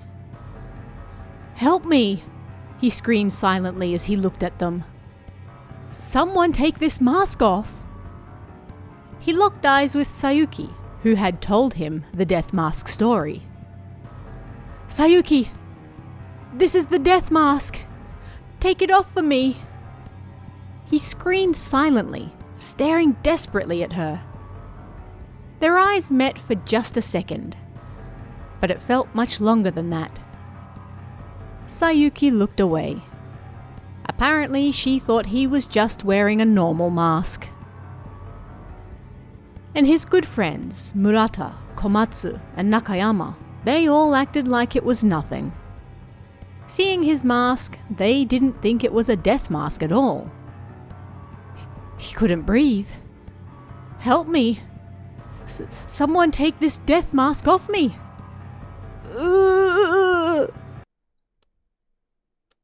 Yasuhito woke up. His blanket was covering his mouth, making it difficult to breathe. He threw it off, and the air felt fresh. Yasuhito took a deep breath, then let it out again. "I really hope I never see that death mask," he thought. The next day, snow fell on the town. On his way home from cram school, Yasuhito walked through the shopping district in front of the station. Every time he passed someone wearing a mask, he had a thought. Maybe one of these people is wearing a death mask. Maybe they're silently screaming for help. Maybe they look like a regular person walking around, but in reality, they can't breathe. And even though they can't breathe, nobody who passes them notices. Then Yasuhito passed a young woman wearing a mask, and their eyes met. "Help me," her eyes screamed. No, I've been thinking about the death mask way too much, Yasuhito thought, and shook his head. Their eyes met for just a second. But in that second, he felt like she was screaming for his help. Yasuhito debated what to do. But thinking of how painful it would be to not breathe, he couldn't just pass her by. Yasuhito ran back to her and said, "Excuse me, are you having trouble breathing? I'll take your mask off for you." The woman's eyes went wide in surprise as she looked at him. Then, a man wearing sunglasses behind her approached Yasuhito. "Who are you? What do you want?" The death mask," he said, unsure whether he should explain it or not. "What? Death Masuda?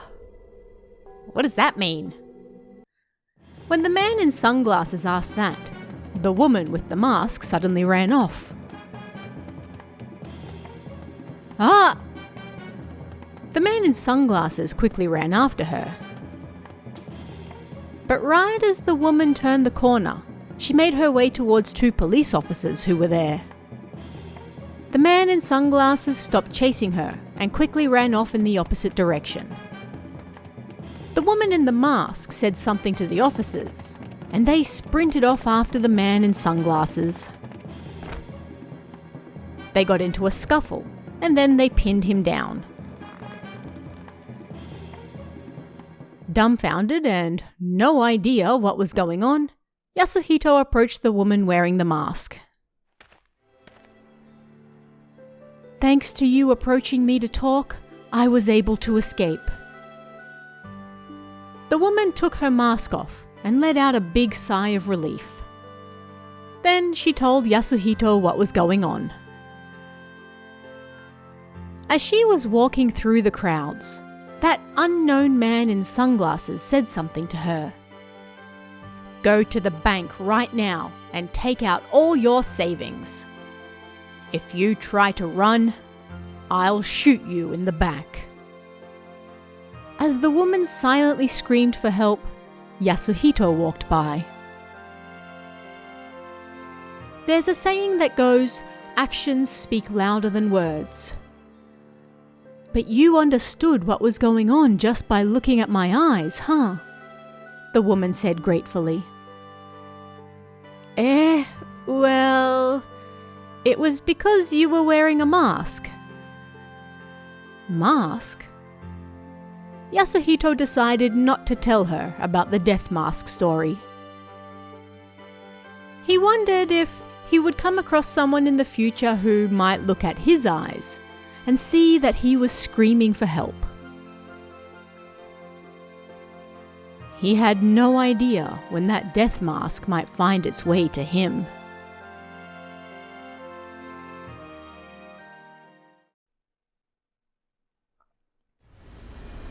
Face Woman.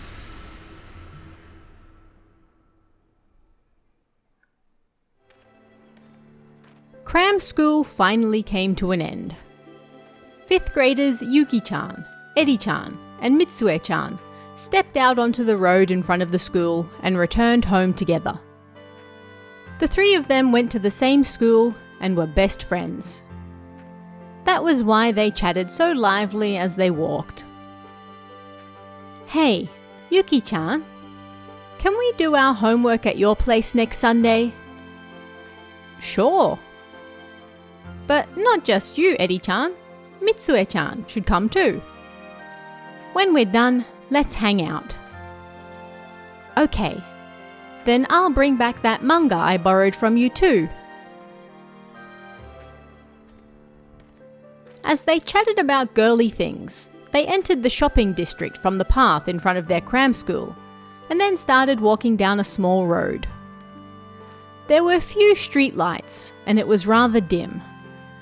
But as the three of them walked, they weren't afraid at all. Then, suddenly, Yuki-chan stopped. What's wrong? Yuki-chan? Eddie-chan asked, and Yuki-chan pointed to the park near the road. Hey, there's a kid over there. Just like she said, there was a lone girl sitting on the park bench. She held her head in her hands and seemed to be crying. It's already 8 p.m. What's she doing there? Worried, the three girls went into the park. Then Yuki-chan spoke to the girl gently. What are you doing here? I'm too scared to go home, the girl said before she looked at them. She was small, like a first or second grader. Her face, wet with tears, was terribly cute, and she had an almost bob haircut, making her look just like a Japanese doll. Why can't you go home?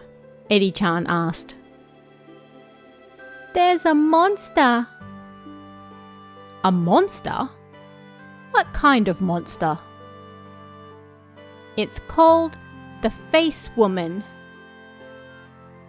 Face Woman? The three friends muttered as they looked at each other. Then they all burst out laughing. And what type of monster is she? Yuki-chan asked, smiling. Long ago, a woman had an accident somewhere around here. She didn't die, but her face was badly injured, and she lost her eyes, her mouth, and even her nose. After that, that woman spent all her time looking around here for her face. But not only that, she would take the faces of the other women passing by. Give me your face. Kya! When the girl said that, she looked at the three friends and Eddie-chan let out a small scream. But then the girl continued. That's the face woman. The people who have their faces taken then die with no face. But she can't keep those faces for very long before they fall off. So, crying, the face woman starts looking for the next person. The three friends fell silent. A monster that takes the faces of women, leaving them blank and featureless. The girl's story was a little scary. But it was even scarier because they heard it at a park at night. But then, Yuki-chan patted the girl on the shoulder to cheer her up. It's okay. That monster doesn't actually exist. Hearing that, Eddie-chan and Mitsue-chan also said, it's okay, to the girl to make her feel better. But she's real. I'm too scared to go home. Okay, then we'll take you home together. So don't cry. That's okay with you guys, right? Of course.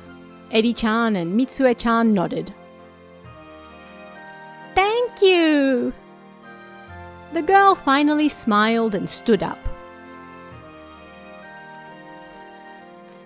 Eddie-chan and Mitsue-chan held the girl's hands. Then Yuki-chan walked ahead of them. I'm glad I met you. My house is nearby. Okay, but the face woman monster really doesn't exist. We've never heard of her either, Yuki-chan said, still trying to make the girl feel better. After walking down the empty road for a while, they reached a residential area. Right at the end, there was a small, neat house with white walls. That's my house. The girl let go of their hands, opened the gate, and then walked to the front door. The three friends waved at her. Okay, we'll see you off here. Bye-bye. But the girl took out her key and opened the door.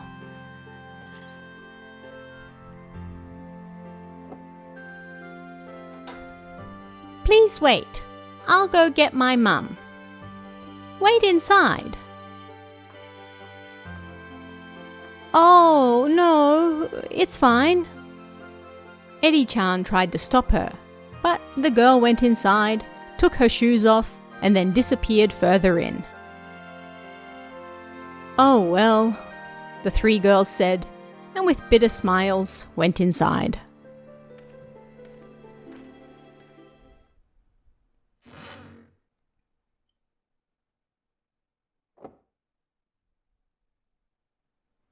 When they stepped through the door, it closed tightly behind them, but the three girls didn't notice.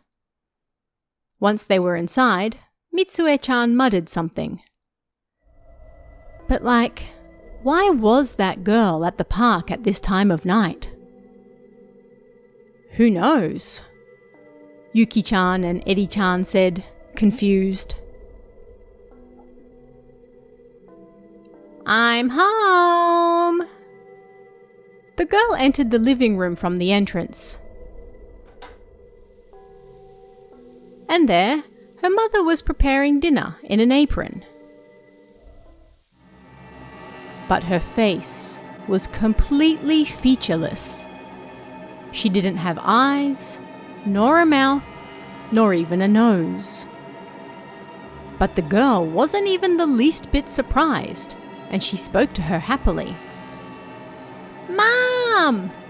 I brought 3 of them for you! They're young, so they should last a while, right? The mother patted the girl's head, and her blank face smiled.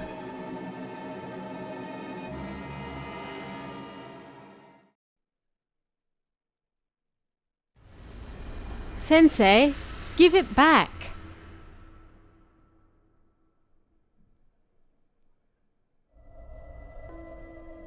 In classroom 1-2, Akiko-sensei was having a serious conversation. The day before, a 3rd grade boy was playing around on the veranda railing on the 3rd floor and fell. The 3rd grader who fell seriously injured his arms and legs. If he had landed differently, then he might have died. She looked each student in the face, one by one, as she spoke about the importance of life. Listen carefully. You have no idea how sad your father and mother would be if something happened to you. You only have this one life. You must not waste it. Akiko-sensei said, putting power into her words. She was a brand new teacher, fresh out of university, who loved children. Okay, everyone? You mustn't play any games where you might hurt yourself. Understood? Several children nodded in the silent classroom. Ah, Kimishima-kun! Akiko-sensei moved towards Kimishima Eito's seat. While Akiko-sensei was speaking seriously to the children, Eito was playing with a miniature car on his desk. It was blue, and she saw it while he was pulling it back in reverse. You mustn't bring toys to school. And to play with it while I'm telling you all something so important. Eito looked dejected and continued playing with his car. You're not in kindergarten anymore. School is not the place to play with toys. I'll take that off your hands for you. Akiko-sensei took the blue car from him. Sensei, give it back, Eito said in a small voice as he reached out for the car. Eito was always a quiet boy, but perhaps he really didn't want to lose his car, and so he looked like he was going to cry even more than before. Sensei, give it back. Akiko-sensei shook her head. No. Kimishima-kun, and this is for all the rest of you as well. You absolutely must not play with toys during class. Understood? Eito stared at the ground, and Mayama Fumie, who sat next to him, looked at him, worried. Once she was done talking, Akiko-sensei left the classroom with the blue car. Being a new teacher, Akiko-sensei had a mountain of things to get through every day. When she got back to the staff room, she put the blue car in a locker, and with how busy she was, she soon forgot about it. After that, 3 years passed. Akiko-sensei then transferred to a school in the neighbouring town. She remained a busy, dedicated teacher who loved kids and worked hard. She was also about to get married to a classmate from university, Masahiko. Akiko-sensei was extremely happy and without a worry in the world. However, she started having a certain dream. A child stood in the corner of the classroom with their head down. It was Kimishima Eito. He stared at Akiko. Kimishima-kun?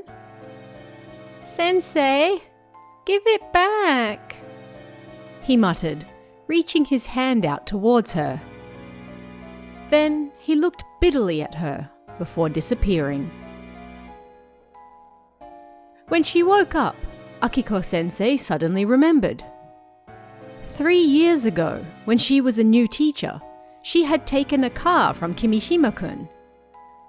She had intended to quickly give it back, but she was so busy that she forgot all about it. Still, why was she having this dream now?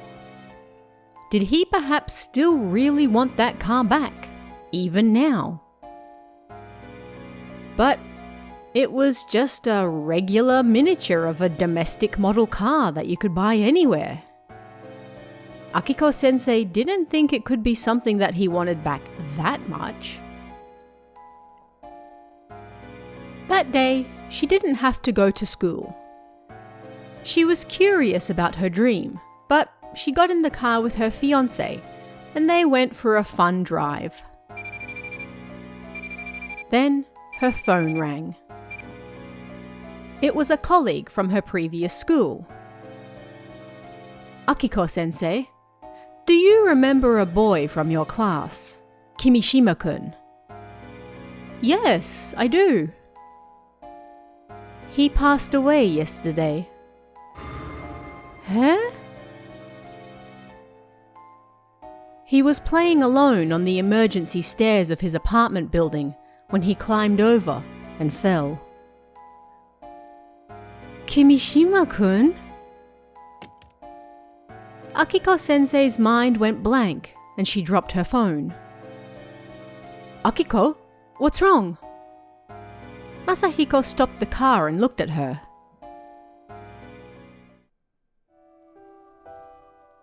Akiko-sensei attended his funeral. As she burned incense for him, she spoke. Kimishima-kun, I'm sorry I didn't give back your blue car. While there, she met the children she used to teach, who were now 4th graders. They'd all gotten bigger. On the way home, Mayama Fumie, who used to sit next to Eito in the 1st grade, approached her. "I was friends with Kimishima-kun since kindergarten." "I see." Fumie rubbed her eyes red with tears. "Akiko-sensei, about that car you took from him." "Eh?" "That car was very important to him." "Important?" Fumie continued. "When we were in kindergarten, Kimishima-kun was raised by some kind relatives who lived nearby. His parents didn't get along, so it looked like they were going to get divorced. But in the end, they stayed together, and he started living with his parents once school started." "I didn't know that." "That relative who raised him bought that car for him. That mini car was the color and make as his actual car." "I didn't know." But that wasn't all. Fumie looked at Akiko-sensei again and continued. "Before he started school, that couple drove to a hot spring with him. But there was a gas leak at the Japanese inn they stayed at, and the couple died." "Eh?" "Kimishima-kun was saved. That was how he was able to start elementary school."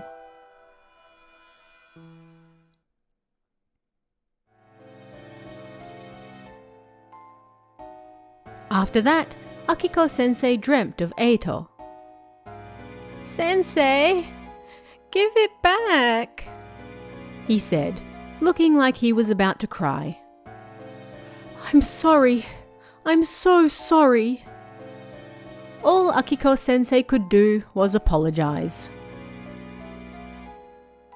After that, Akiko-sensei missed a lot of work. Worried, her fiancé Masahiko finished work early so he could spend more time with her. Once again, Akiko-sensei realized how important Masahiko was to her. But Eito's voice in her dream was... Every time she saw him, it was getting louder and stronger. "Sensei, give it back! Give it back! Give it back!"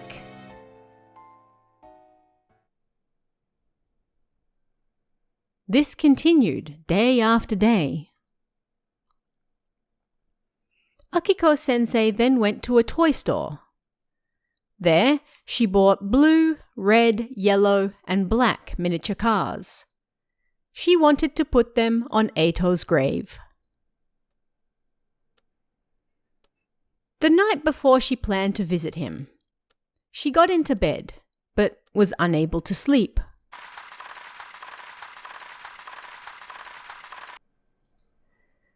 She heard something in the dark room. Someone had taken the cars out of their boxes and was playing with them. "This isn't it. This isn't it." It was a boy's voice. "Kimishima-kun?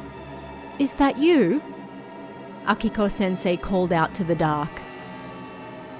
"Sensei, give it back!" It was Eito's voice. "I'm sorry. That car was important to you and I lost that mini car that was just like the one you and your relatives rode in, and now I can't give it back." "Is that so?" Then Eito's voice disappeared.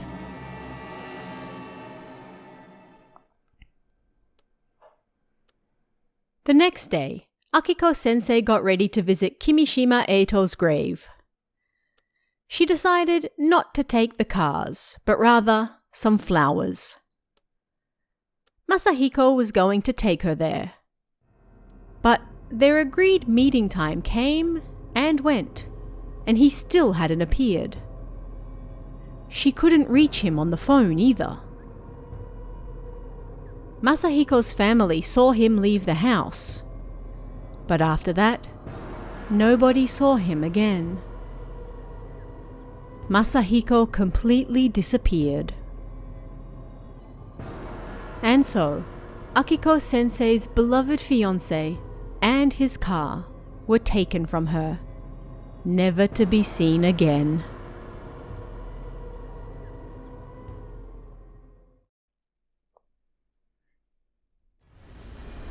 The Nightmare Home Run Ball.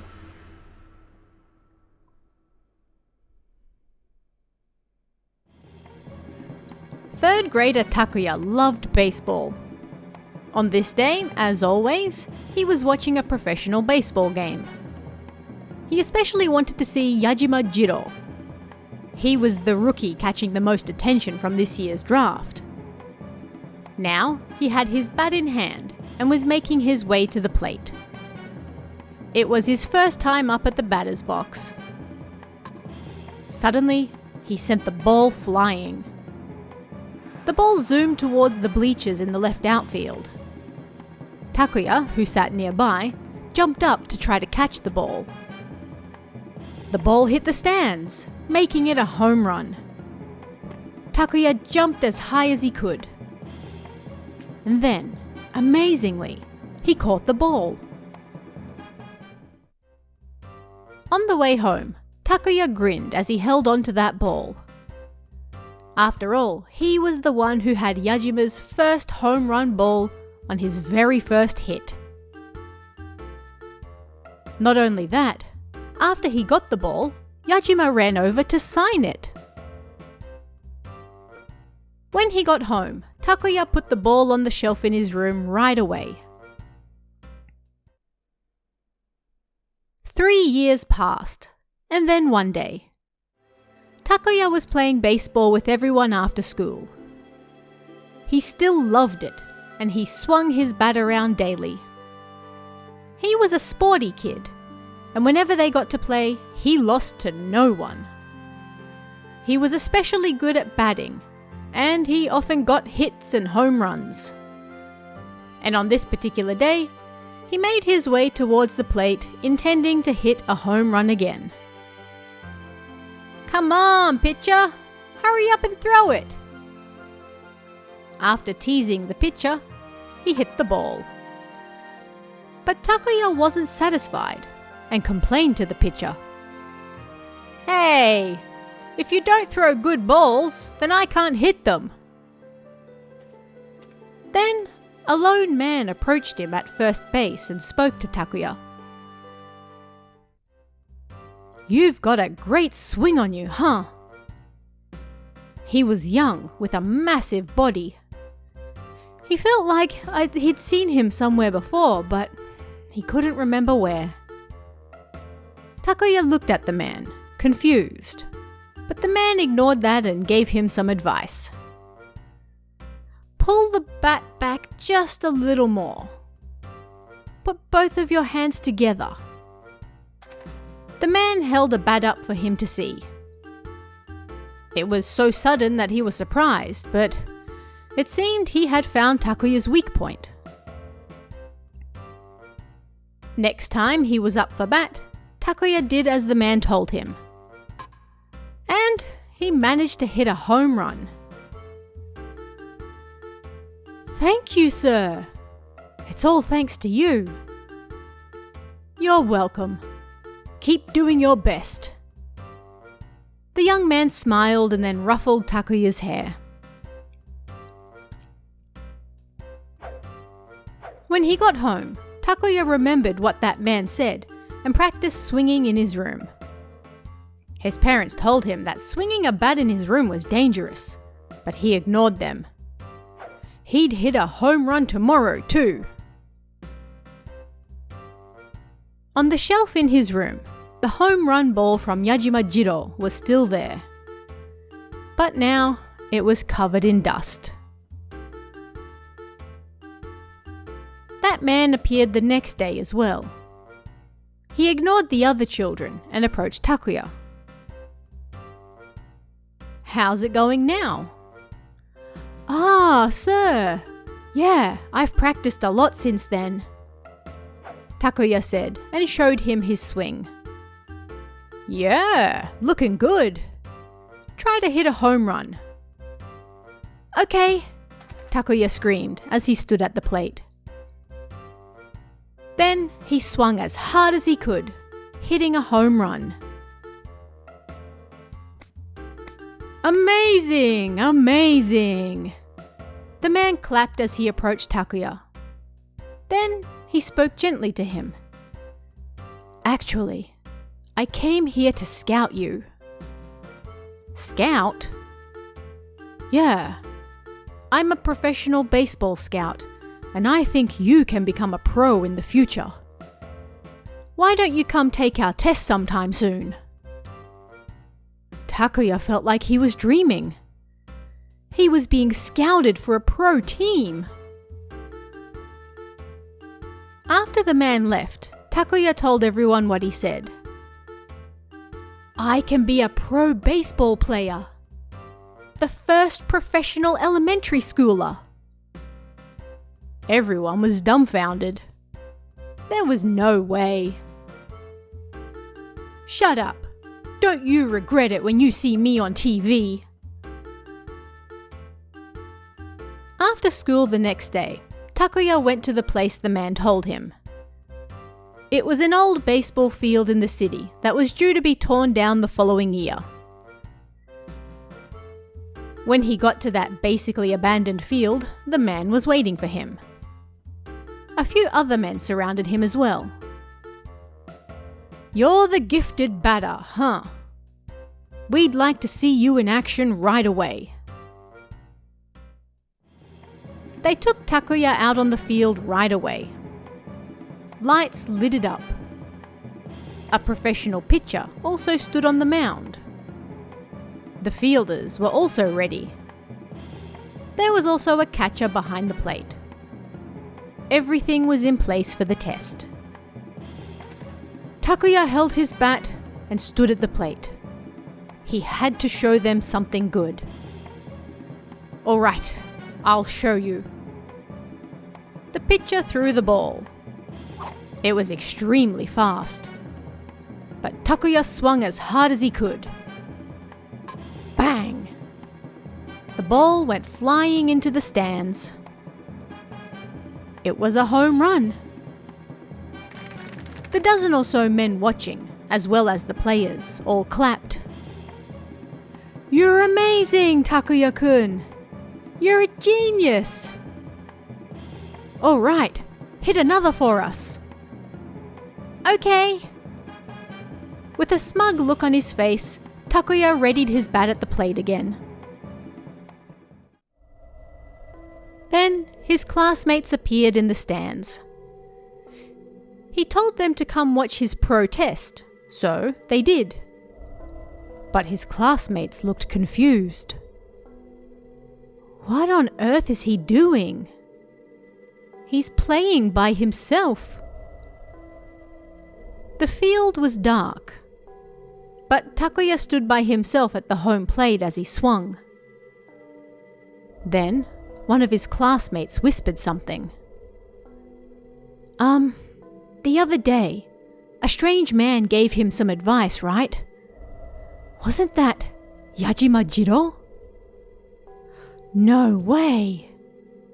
But they said on the news recently that he died. Just as his classmate said, 1 month earlier, Yajima-jiro passed away. After he hit that first home run, he badly injured his right leg. But he was never able to recover, so he retired and his fans forgot all about him. He found a new job after that, but he was unable to throw away the pride he held from being a former pro player, so he quit. But then, as he was unemployed, he got involved in a fight and was stabbed. Takuya's classmates started to tremble. Hua! They screamed and ran away. Meanwhile, Takuya continued hitting home runs while the men surrounded him on the field. Then, one of them finally spoke. "All right, Takuya-kun, you passed the test. You can join the team." "Thank you so much." That young man approached him and pulled out a contract and pen. "Please sign here." "Okay."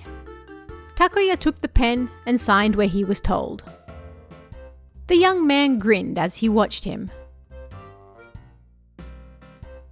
"I really couldn't give up baseball, so I still want to play it on the other side. And you caught that home run ball, so you'll be fine. Let's do our best." Home run ball? Takuya was confused. Then, that young man turned into a skeleton and stared at him.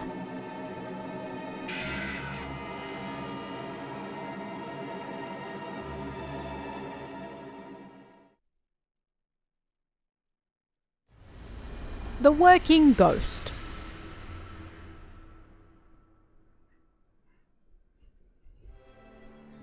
One afternoon, a week into the summer holidays, Kanaya-chan got on a plane. She was going to visit her father's family in the countryside. Every year she went there with her parents for the summer holidays. Kanaya-chan was pleased as punch.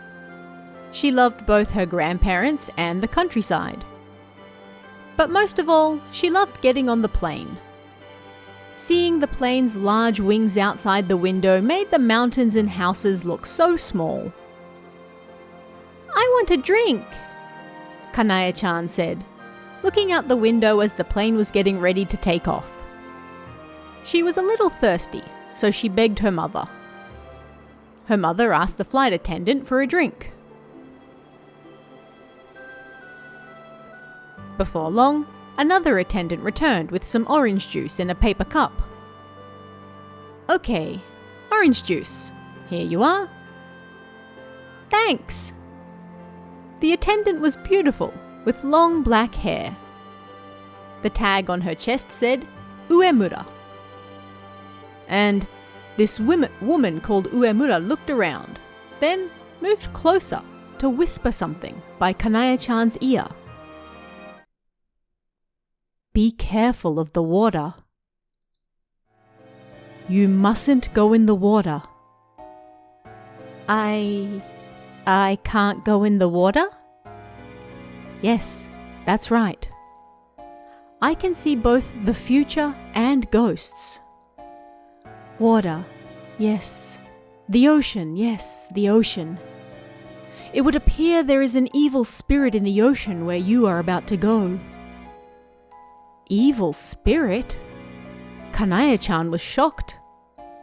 The attendant looked right at her and whispered. That evil spirit drowned, and now they try to pull children under with them. You hear me? You must not go in the ocean.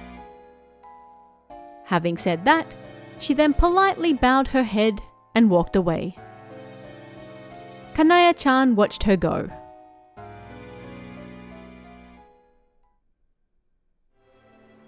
An hour later, the plane arrived at the airport. As Kanaya-chan got off, she looked around for that pretty attendant, but couldn't see her anywhere. After that, Kanaya-chan spent her time in the countryside. Her grandparents were there, and she enjoyed herself catching bugs and going to the theme park. Then one day, her father said he would take her to the beach the following day. There was a swimming area nearby, and each year, Kanaya-chan enjoyed swimming there. But this time, she remembered what the beautiful flight attendant Uemura had said to her. Be careful of the water. You mustn't go in the ocean. She screamed before she could stop herself. "No! I don't want to go! I'm not going into the water." "Why? Weren't you looking forward to going there?" She just didn't want to go. And so she clung to her grandmother. "Oh my," her grandmother said. "If you really don't want to go that much, then let's not go," she said, gently hugging her. The next evening, they saw some terrible news on TV. A large wave suddenly hit that swimming area, and several children swimming there drowned. Apparently, they still hadn't found some of them yet too. Her parents and grandparents muttered how lucky it was that they didn't go. Kanae-chan was surprised. It was just like the attendant said. She really could see ghosts and the future, huh?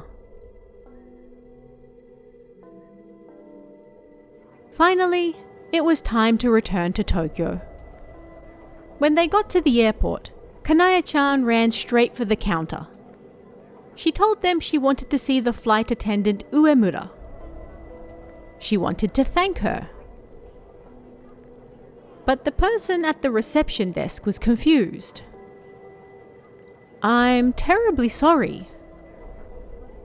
We don't have any flight attendants by that name." No way. She couldn't believe it. She even asked them to check the Tokyo airport and the plane company. But the person said there was nobody called Uemura. Who on earth was she then?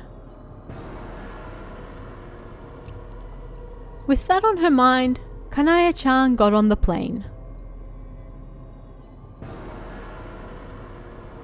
An hour later, the plane flew high in the sky. Outside the window, she could see the mountains, houses, and planes' wings. She stared at the scenery before her. Then, she realized a woman in uniform was walking down the aisle. It was that beautiful flight attendant with long black hair and the name tag that said Uemura. "Miss!" Kanae-chan screamed, and then the flight attendant noticed her as well. "It's you! Thank goodness! You're safe!" "Yeah, thanks to you! Thank you!" "You're welcome!" "It's so cool that you can see the future and ghosts!" "Well, I am a Shinigami after all." "Eh? Shinigami?" "That's right. A Shinigami who can see the future." "Well, it's just about time." The next moment, the plane started to shake. Then, the wings started to act up, and an announcement informed the passengers that the plane could no longer fly. Everyone screamed. Kanae-chan looked out the window, and the wings were on fire. Then, the plane started to plummet. It was heading for the ground. I can see the future. I knew long ago that this plane would fall. Norma has really been on my case lately and wants me to bring over as many souls as I can. That's why I saved you, so I could take your soul too. The attendant then grinned so widely that it was like her smile reached her ears.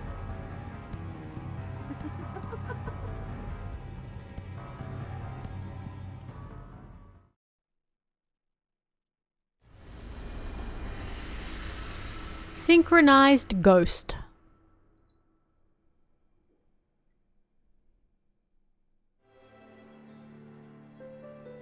Ninomiya Sanae-chan watched the public pool from the side while hugging her knees.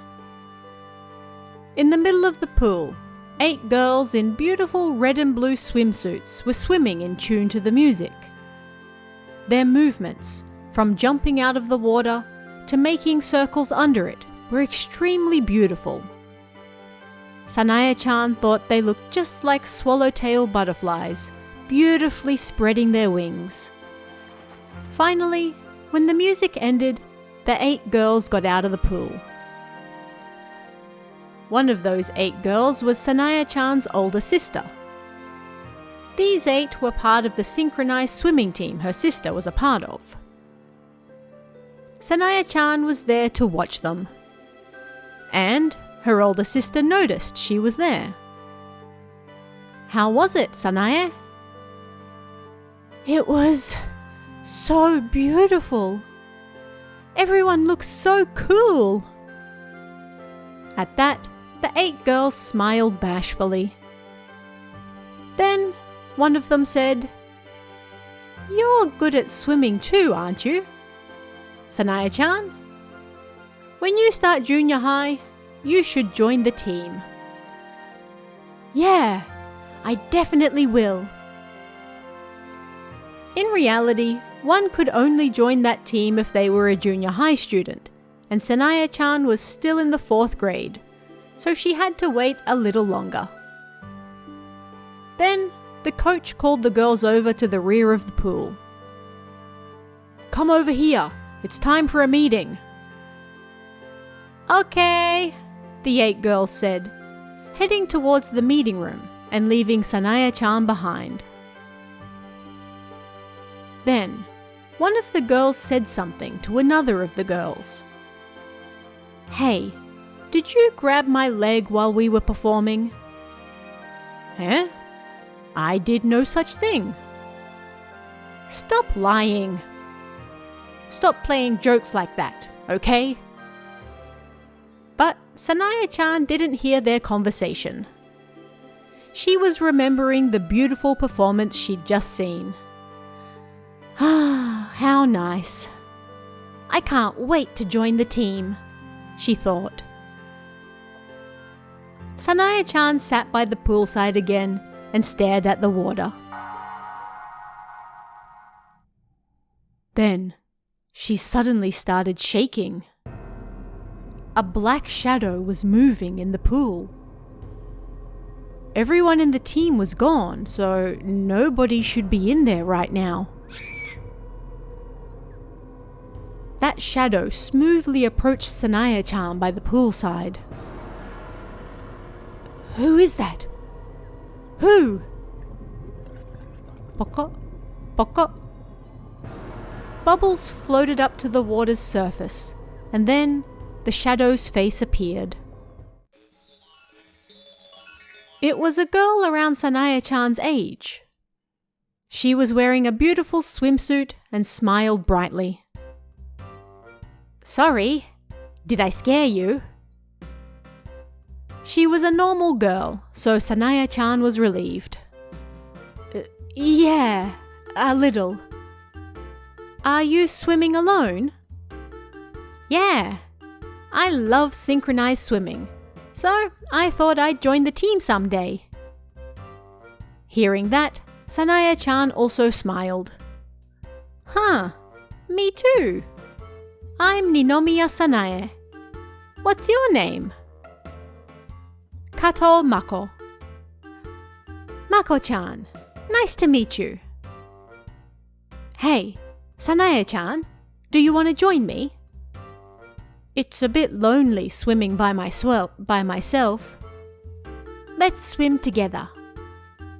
We can do some combos if we're together." "But I didn't bring my swimsuit." "There's one over there if you need it." She followed Mako-chan's gaze, and on a bench by the poolside, there was a swimsuit. Something felt a little weird. But the feeling that she wanted to try synchronized swimming in this pool just once was stronger. Sanaya-chan nodded, entered the changing room and got changed. Then she nervously put a foot in the pool. It's fine, Sanae-chan. I'll teach you, Mako-chan said, grabbing her hand. Sanae-chan held her hand and jumped into the water.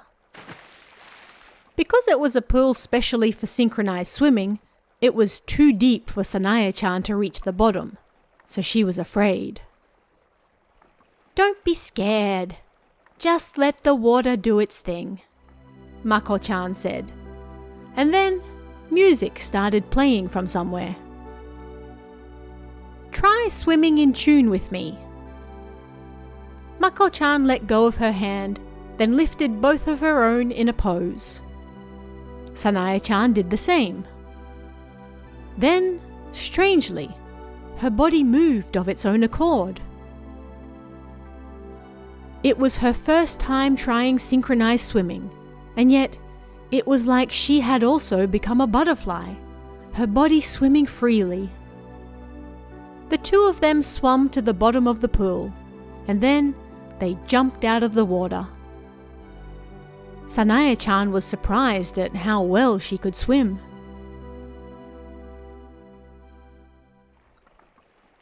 Finally, the music ended, and the pair faced each other in the middle of the pool.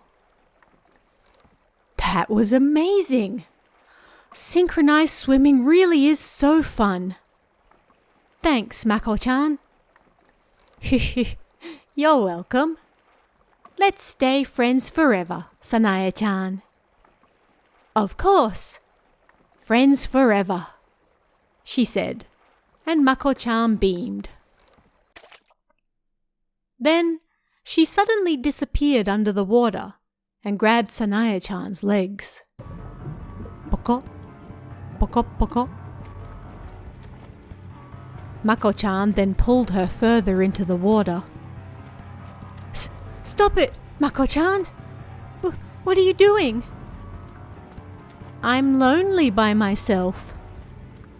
Stop! Stop!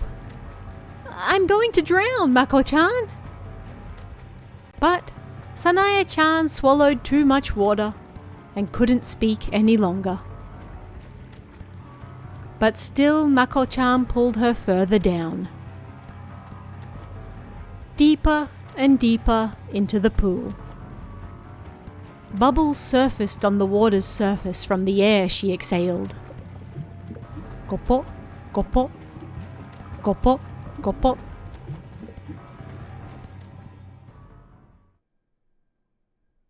Finally, both of their shadows disappeared from the water, and silence returned to the pool. Gopo. At that same time in the meeting room, the 8 girls and the coach were watching TV, confused. Hey, something really isn't right. There's one person too many. They were watching a video of the performance they had just put on. The 8 girls were there, as well as one more girl. She was a little younger, a girl who looked to be in the 4th grade or so. That's the girl who grabbed my leg. She has to be, the girl whose leg was grabbed said. But that's not Sanae-chan, so who is she? Sanae-chan's older sister suddenly grew worried and returned to the poolside. Sanae? Where did you go? Sanae? Her sister called out for her numerous times, but she couldn't see her anywhere. Not on the poolside, and not in the water.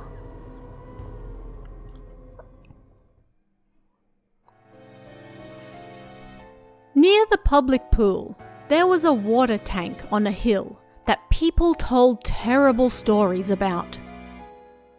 They said that long ago, a girl was playing and fell in that tank and drowned. Nobody knew whether that story was true or not. But now, the water from that tank was used in various areas, like that public pool where Sanae-chan disappeared.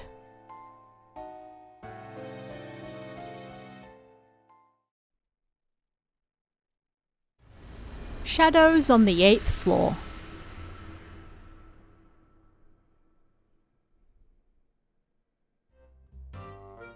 When they reached the 8th floor, Kazue-chan's mother warned her over and over with a scary look on her face. "Listen, please don't get in the way." "I know, I won't be a problem," Kazue-chan answered with a smile. It was a Sunday, and Kazue-chan and her mother were at the department store. There was a sale on, and the clothes her mother had had her eye on were all half price. There were also other things she wanted that were on sale for cheap too. But there were rivals everywhere with a sparkle in their eye, and already there were dozens of people on the 8th floor. Kazue-chan came with her mother so she could eat a parfait at the rooftop cafe once her mother was done. "The sale starts now!" As the staff member's voice echoed, everyone ran for the goods. Screaming voices filled the floor. But Kazue-chan stood by herself near the wall.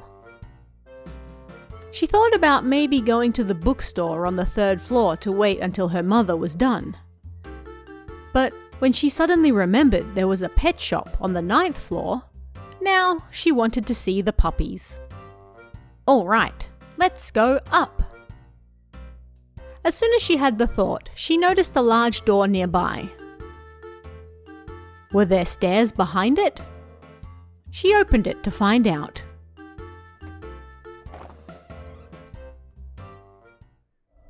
A small set of stairs went both up and down behind the door. It was dark in there and a little cold. Plus, both the stairs and even the walls seemed to be older than the floor she had just been on. When she closed the door that said 8th floor, everything fell silent and she couldn't hear a thing. It was like you couldn't even tell a sale was happening on the other side of the door. Kazue-chan hurried up the stairs. Tap, tap. She stepped on the landing, and then she realized something strange. On the wall, directly across from the landing, there were numerous black shadows. It looked like a group of people in pain and holding their heads. Creeped out, Kazue-chan turned and continued on her way up. She rushed up the stairs. Finally, she reached the 9th floor. But strangely, the sign on the door said 8th floor. Huh? That's weird. The 9th floor should be next. She reached out for the doorknob to open it. However, the door didn't even budge, regardless of whether she pushed or pulled. Was it locked? Then, Kazue-chan heard a strange woman's voice. "Open the door! Quickly! Quickly!" Shocked, Kazue-chan looked around, but nobody was there. But she felt something. A gaze looking at her from somewhere. It was like several people were staring at her. She trembled in fear. Panicking, she ran down the stairs. She turned at the landing and kept running down. However, the door she arrived at again said 8th floor. There was no way. She couldn't believe it, so she kept running down. Again, the door said 8th floor. She went up, and then up again, and then back down. 8th floor, 8th floor, 8th floor, 8th floor. Every single door said 8th floor. Not only that, but whenever she tried to open them, they were all locked and wouldn't budge. What on earth was going on? By this point, Kazue-chan was fully panicking. But then, suddenly, the air felt humid around her. And then, she heard a voice on the landing above her. "Help me! Help me!" Looking up, it seemed like several figures were standing up there. The figures on the wall wavered, just like a mirage. "Help me! Help me! It hurts! It hurts! Dad! Mom!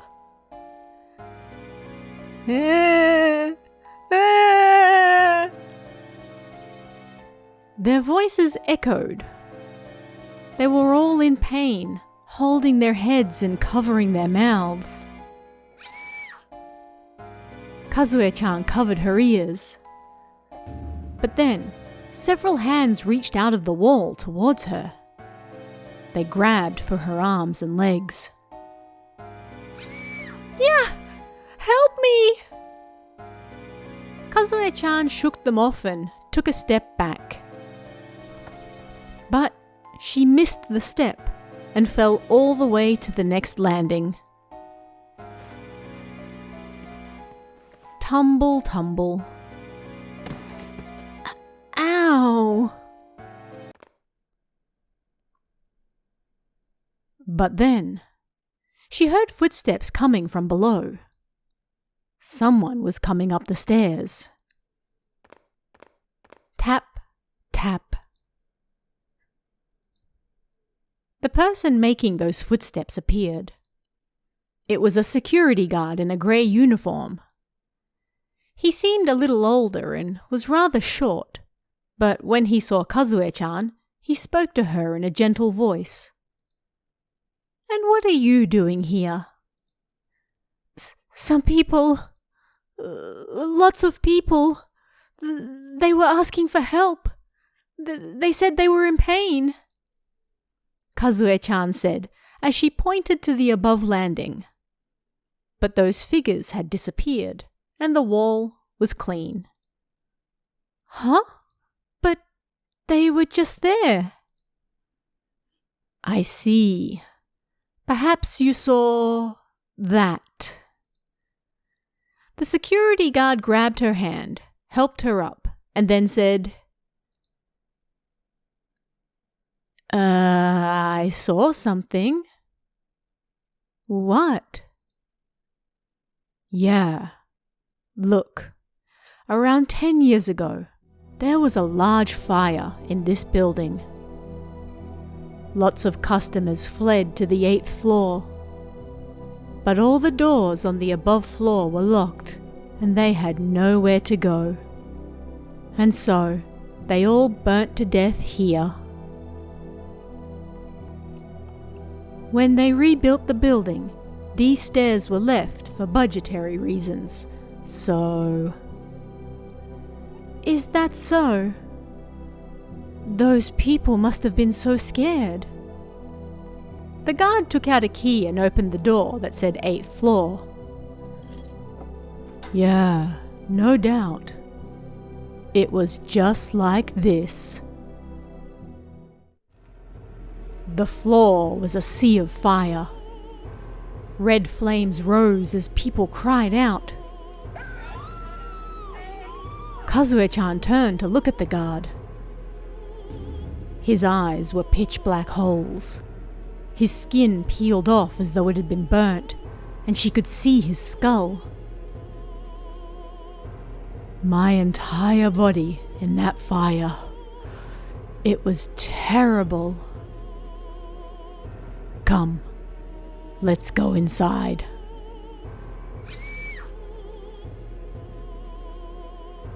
The guard pushed Kazue-chan into the burning floor and closed the door behind them.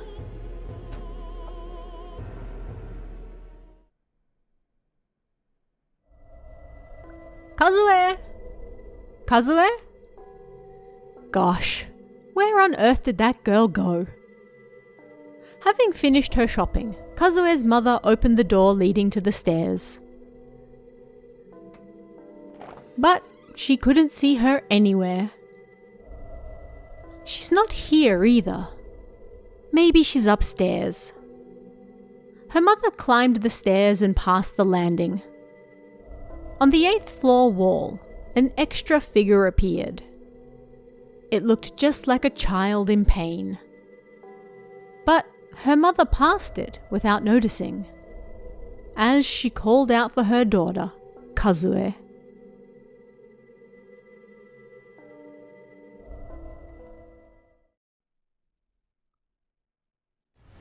Black Wagon.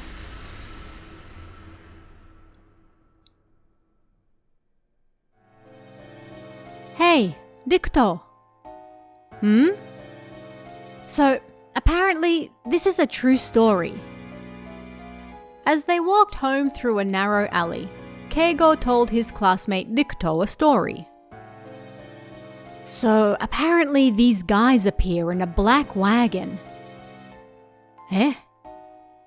Who exactly is these guys? Dikto asked, and Keigo fell silent a moment before replying. The ghosts in the black wagon. They drive around looking for people to kill. Apparently, it doesn't matter who. They'll kill anyone. Eh? Anyone? Yeah.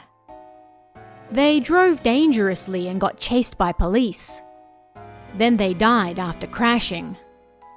And now, they've become ghosts with a grudge against the world, looking for people to kill. Huh? That's scary. Keigo, is that from a comic?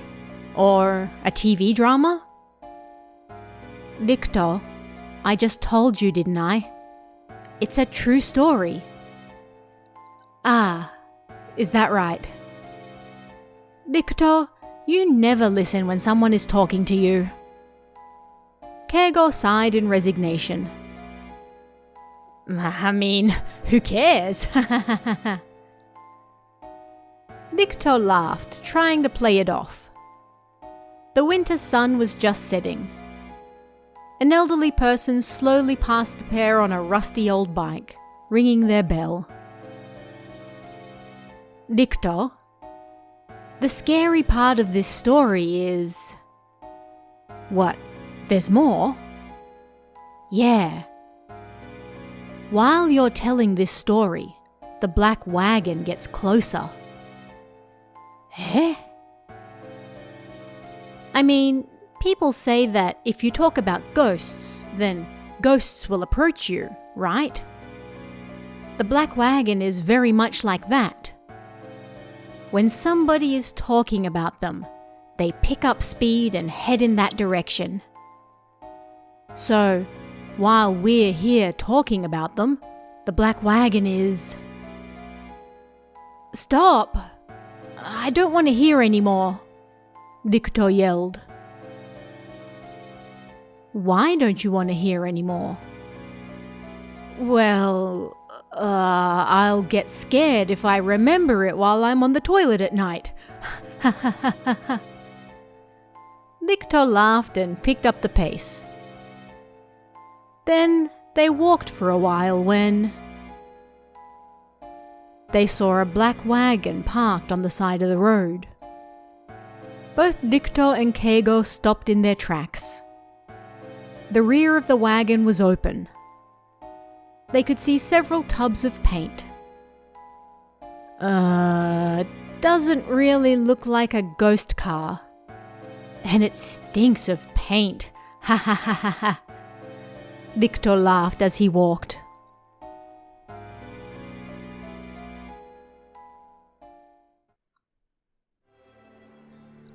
Three days later. During a break at cram school, Sayaka, who sat next to Dikto, spoke to him. Dikto-kun, have you heard the story of the black wagon? Ah, that one. The one about the ghosts in the car that kill anyone. Yeah, that one. Sayaka adjusted her glasses and leaned forward to continue. They say that when you speak of it, the black wagon gets closer. I told you, I know it. And I don't want to hear it. Why? Well, if I go to the If he remembered it while on the toilet, he'd get scared. But he stopped himself from saying as much. He could say anything to Keigo because he was another boy, but it was hard to say something like that to Sayaka. Toy? What's toy? Nothing. Listen, Rikto-kun, do you know there's a way to deal with the black wagon? Huh? A way to deal with it? Yeah. A way to escape if the black wagon targets you. I found it after doing some research on the internet. Huh. You've got a lot of free time, huh? Listen carefully. If you see the black wagon, you have to silently chant something. Huh? Chant? Hey, Rikto-kun, if you happen to see a suspicious black wagon, then you must silently chant what I'm about to tell you. Okay? Rikto put a new piece of lead in his mechanical pencil. Hey, Rikto-kun, listen when someone is talking to you. This is serious. I said I'm listening. My pencil just needed some new lead. He then clicked the button on the end a few times. Rikto-kun, are you really listening? You must chant what I'm about to say. I know, so just say it already. All the lead fell out. I am about to get in a white car. Eh? Okay. I am about to get in a white car. I am about to get in a white car. Huh? I am about to get in a white car. Stop saying that. I hate when people keep repeating themselves. Did you listen carefully? Try saying it. Don't order me around. Rikto-kun. Sayaka looked at him. I am about to get in a white car. Shut up, Sayaka. Go over there. Rikto grew annoyed and turned away. Near 9 p.m. that night, Rikto hurried home from cram school. He passed by a factory overgrown with weeds that had been abandoned for around a year or so. When he looked down the dead-end road, suddenly, he saw a black wagon parked beneath a faint street light. It couldn't be. A bad feeling washed over him. A cold wind blew, wrapping Rikto in both the cold and fear. Sayaka had said, what was it again? A white car. That was it. It was, I'm about to get in a white car, right?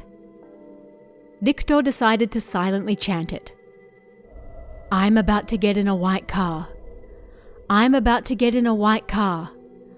I'm about to get in a white car.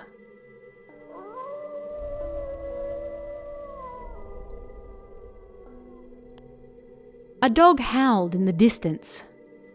He couldn't see any other people around. Rikto picked up the pace, wanting to run. Then, a large hand tightly gripped his arm from behind. Huh! The coldness of that large hand seemed to pierce his entire body. He didn't even have time to scream before he was dragged away. Beside a broken machine in the rear of the factory, several young men with pale faces looked down at Rikuto on the ground. A grinning woman was there too. They were all covered in blood.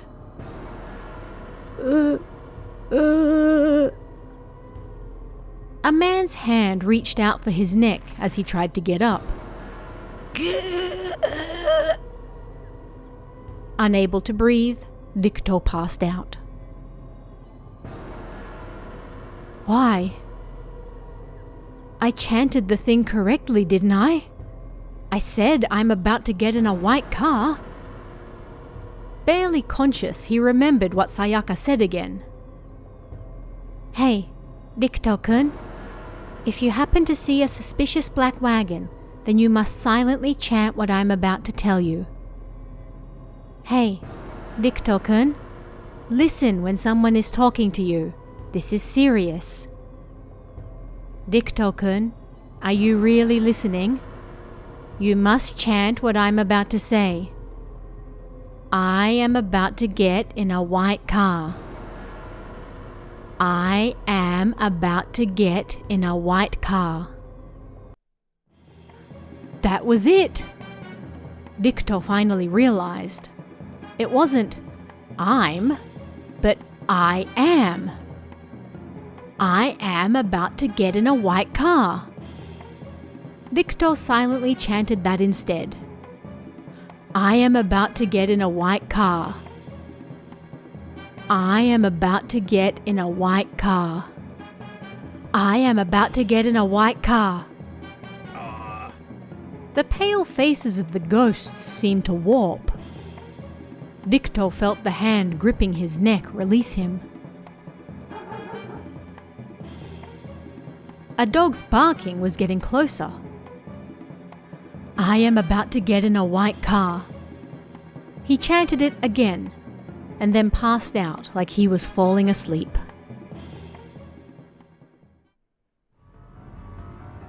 An old man out walking his dog found Rikuto in the rear of the factory. As they were walking, the dog started barking a lot, and for some reason, ran for the factory. He then pulled his master further and further inside. Surprised, the old man called the police on his phone.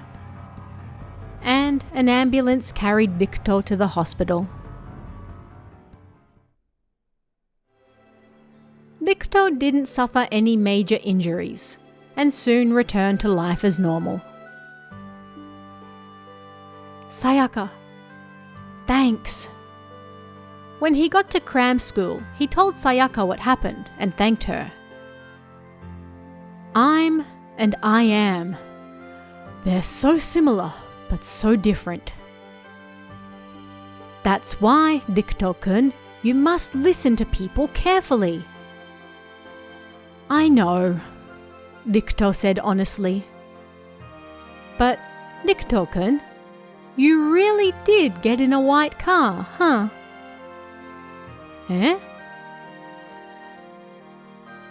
The ambulance, Sayaka said.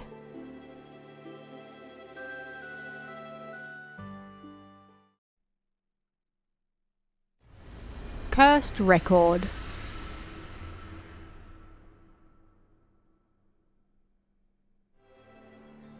There was a store I always visited in the shopping district. An incredibly small second-hand bookstore. A thin old man ran it, and he was a relative of mine. That's why he always let me stand around reading the books. I dropped by after school today as well. The old man was cleaning as I said hello when I entered. Welcome, Naomi-chan. Feel free to read whatever you like. I said thank you and grabbed a comic. But then I noticed some things scattered on the floor. Something flat and square. There were 2 or 3 of them. On the cover, there was a cute but somewhat old-fashioned girl singing in a pink frilly dress. "Uncle, what's this?" "Ah, that's an old record." "Record?" I said as I picked it up. The square thing was made of thick paper, and looking inside, there was something black and round, like a thin disc. I tilted my head in confusion, and the old man smiled. "Everyone listens to CDs nowadays, but back in the day, this was how we listened to music. The big ones are LPs. The small ones are single records." Come to think of it, we had a record player in the storage shed at home. Dad once said something about using it when he was in high school. So if I put this record in that player, then I could listen to the music on it. "Are you throwing these out?" I asked, and the old man agreed. "It's not like I can sell them," he said. He picked them up and put it in a cardboard box. "Then, can I have them?" When I got home, I took Dad's record player out of the shed. I brought it into the living room, plugged it in, and then Mum came home from shopping. "What's that, Naomi?" "Oh, a record! That takes me back." I told her I got it from the old man at the second-hand bookstore, and she picked it up to inspect it. "Oh, well, if it isn't Amanodika. I used to listen to her all the time when I was a kid." She muttered, and even though I didn't say a thing, she started telling me her memories of the past. Amanodika was an idol over 30 years ago. All the records she put out were massive hits. When she was a child, my mother even bought some of them, she said. I said, and then I put the record on the player. You have to do it neatly. If you scratch the record, it won't play right. There will be noise, or the needle might jump around.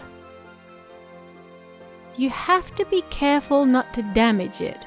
How annoying, I said, and then turned the player on. Then static noise filled the air before a woman started singing. Mum listened to it and chanted. I didn't think much of it though. It was just a regular idol song. The lyrics kept repeating old-fashioned stuff like, I love you and you're my only one. So I didn't find the song very good. So this was a big hit. And the music quality is pretty bad too. What? This is what they call depth.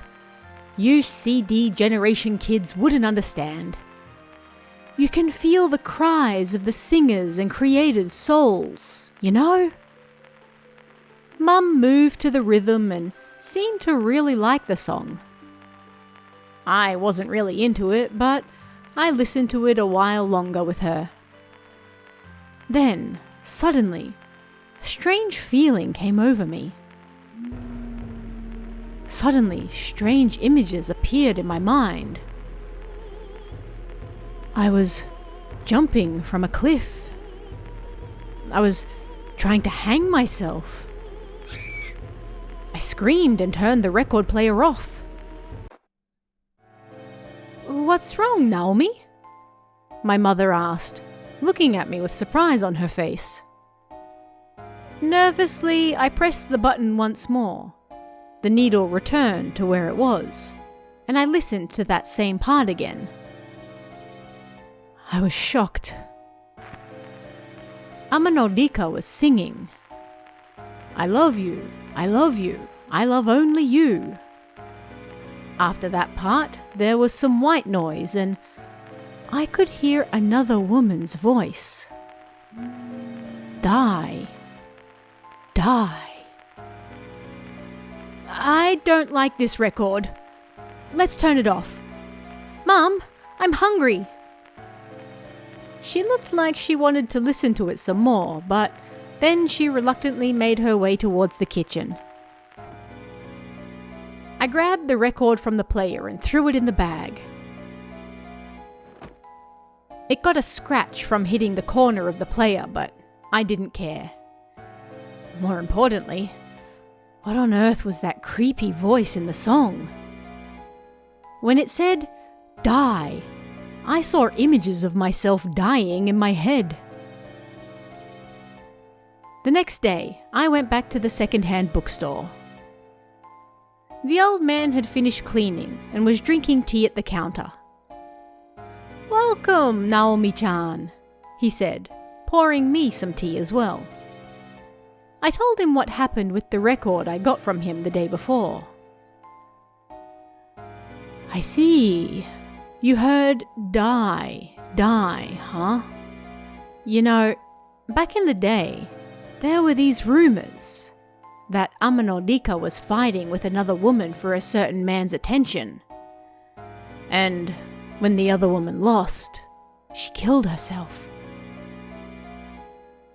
And that's why that woman's cursed voice is in that record.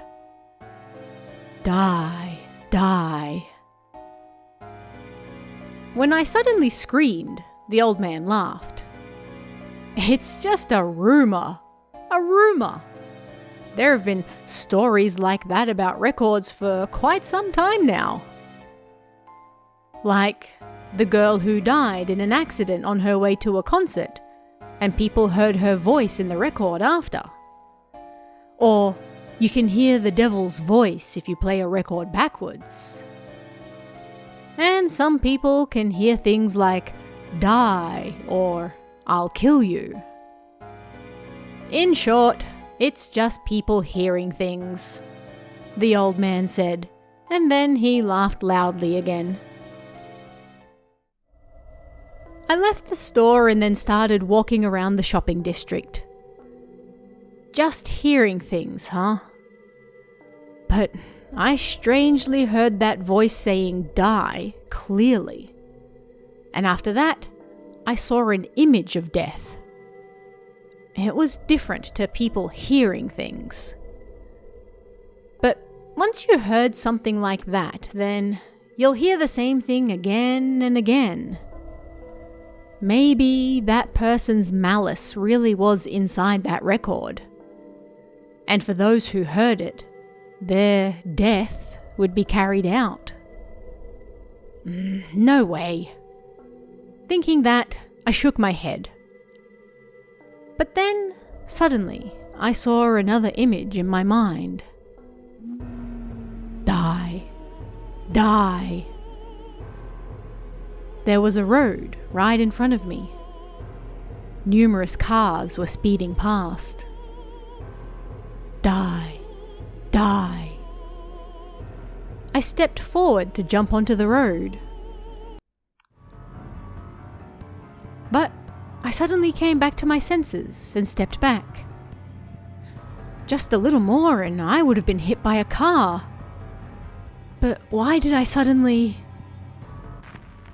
And then I realized that I could hear Amanodika singing somewhere nearby. Looking around, I saw speakers on the telephone poles in the shopping district and underneath the eaves. It was a cable broadcast that just happened to be playing that song. I gulped. I should rush home and get rid of that record. I ran back. I opened the front door and ran inside, screaming, "I'm home!"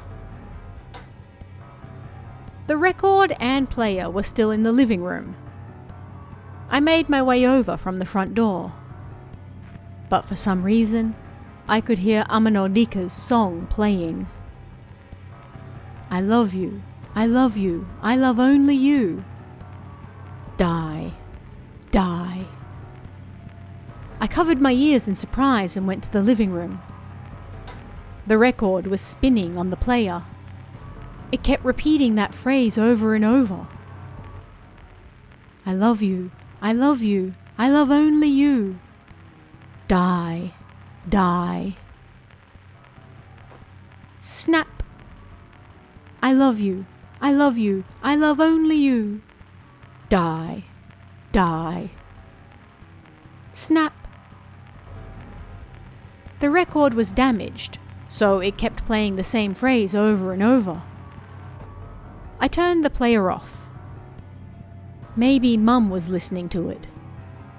But as soon as the thought crossed my mind, something fell in the garden outside. I turned around, and Mum was lying on the ground. Mum! After that, she narrowly escaped death. She had no memories of why she jumped from the second floor. But I knew why.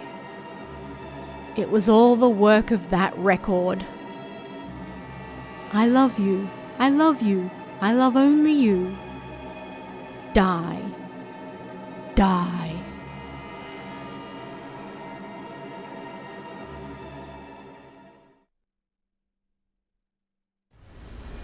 Stage Mama.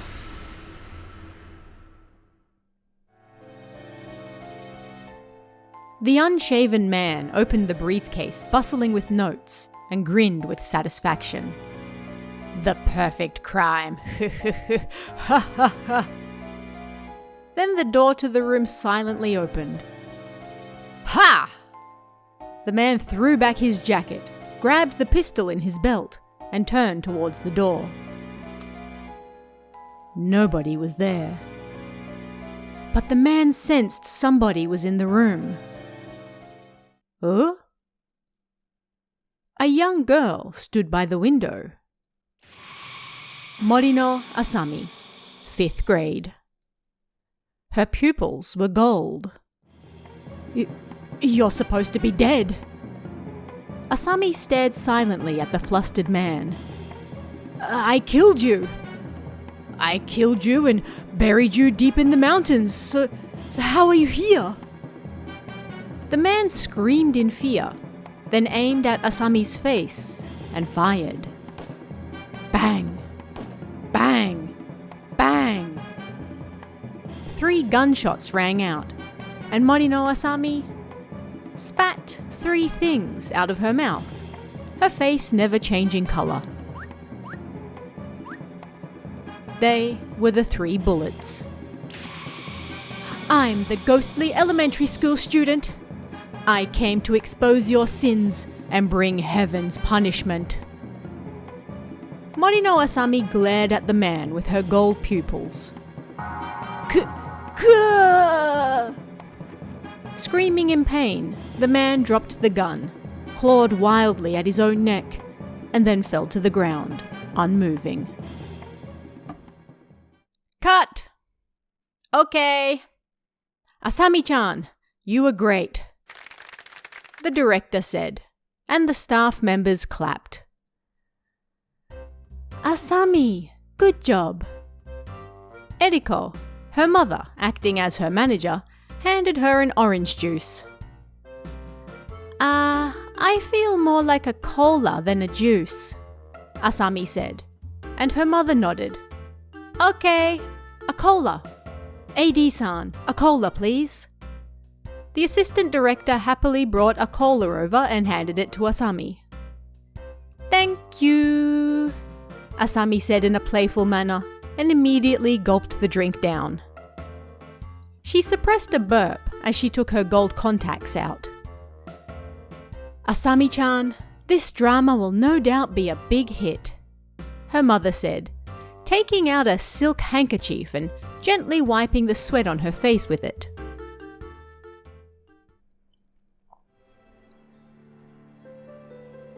Stage Mama. This was a term long used in the entertainment industry to describe a mother trying to make their child into a star. Eriko was Asami's stage mama. Eriko was once an actor as well, but she wasn't very popular and struggled.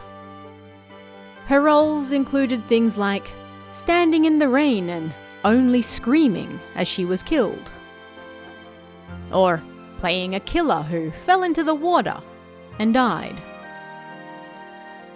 But after turning 35, Eriko finally realized her unique talent as an actress. At the time, she had a new life growing inside her. And it was Asami who was born.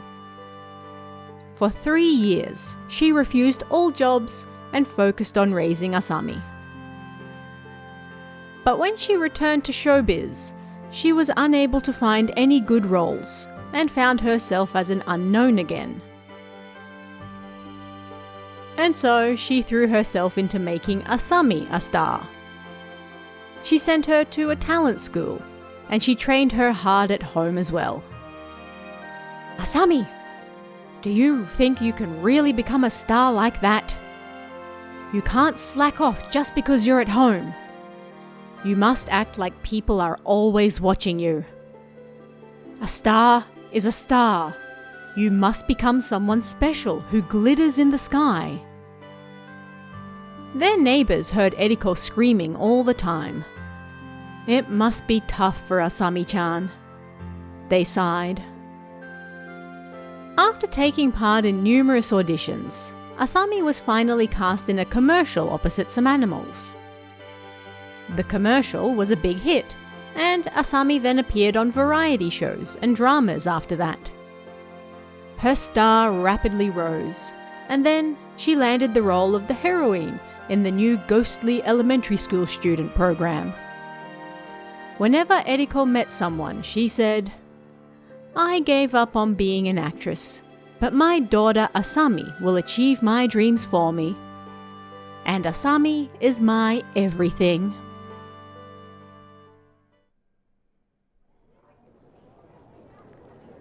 Asami's big moment arrived. She appeared in a movie and was nominated for the Japanese Golden Academy Rookie Award.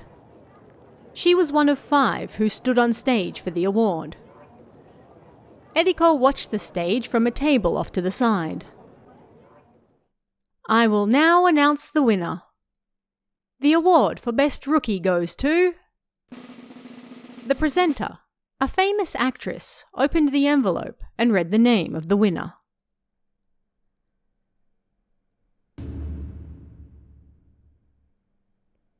Morino Asami-san!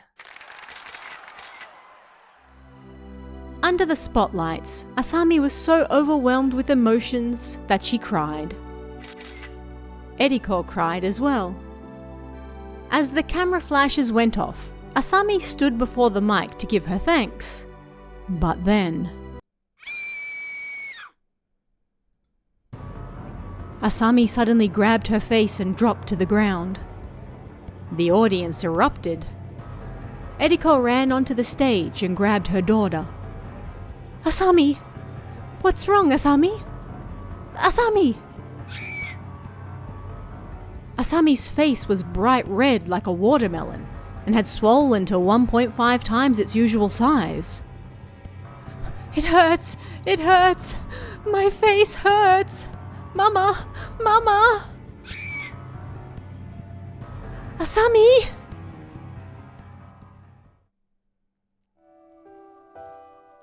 Morino Asami cancelled all her jobs after that and rested at home. The swelling went down, but they had no idea what caused it. Why did her face swell up like that? Rumours abounded it was a poisonous insect, while others thought it was stress. Or maybe she ate something weird. Asami was unable to go outside for a while, so Eriko bought her fancy lunches from an expensive department store, popular sweets, and even clothes and accessories. One day, Eriko was out shopping again. "At this rate, everyone's going to forget who I am." Asami paced around her room, worried. She went into the living room, and then stood on the veranda to feel the breeze a little, before going into her mother's room. There was a folder there with pictures of her from magazines and sports newspapers. She flicked through the pages. Suddenly, a bad feeling washed over her. She couldn't keep looking. She broke out in a cold sweat. But these were the records of her work. It wasn't wrong to look at them, right? Asami said to herself as she flicked through the folder. And then Asami froze. Her pictures looked weird. Her smiling face was full of numerous holes, like it had been pricked with a needle. Her forehead, eyes, nose, lips, chin, they had all been carefully and persistently poked with a needle.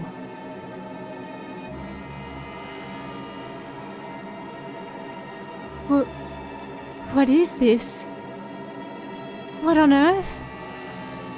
Then someone approached her from behind. Ugh. Asami turned around, and Eriko was standing there with a shopping bag. Mama, what is this? Oh, so you finally saw it, Asami, Eriko said, disappointed. I finally saw it? So you did this? I guess I did. Why? Why would you do this? The look on Eriko's face wasn't one Asami had ever seen before. Her eyes squinted and her smile reached her ears. And then she spoke, her voice low and deep like a man's. It wasn't you who should be standing on that stage, but me. It has to be me. If you weren't born, then I would be the one standing up there.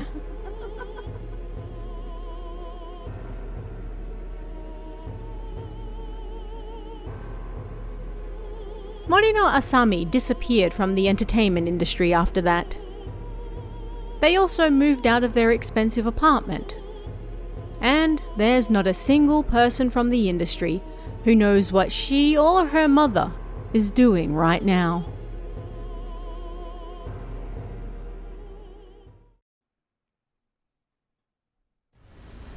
Mama's Confession.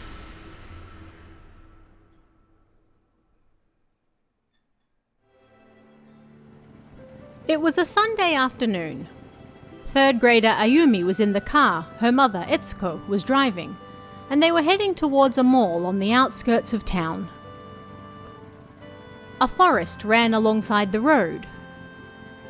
I came to this forest sometimes when I was a child, Etsuko said to Ayumi as she drove.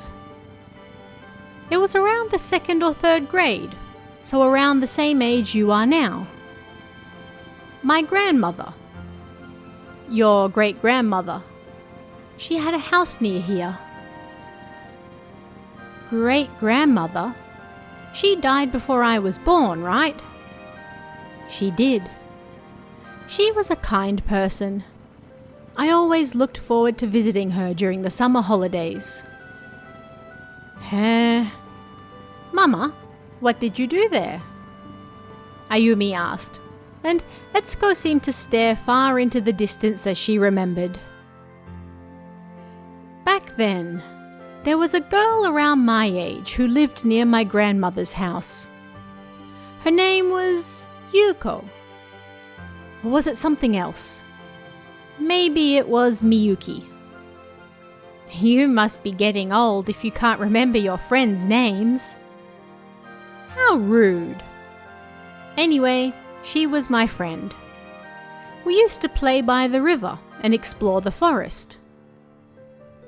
You went exploring?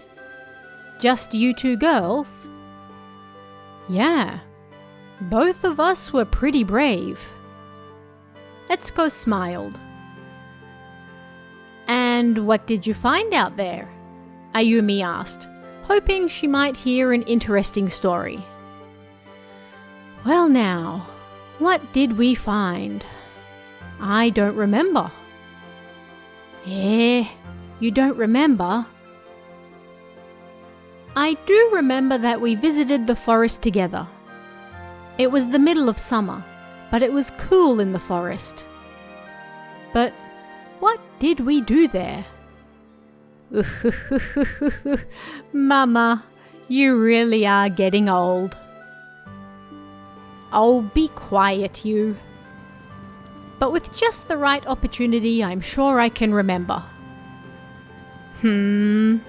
The right opportunity, huh? Ah, I see it. That's the mall, right? Ayumi said, full of energy. That mall was built after clearing a small area of that forest. It had 5 floors and was built like an atrium. There were numerous stores on each floor, and it would take almost an entire day to walk around the mall. The mall had only just opened, so all the stores were brand new and full of customers. Ayumi and Etsuko visited numerous shops.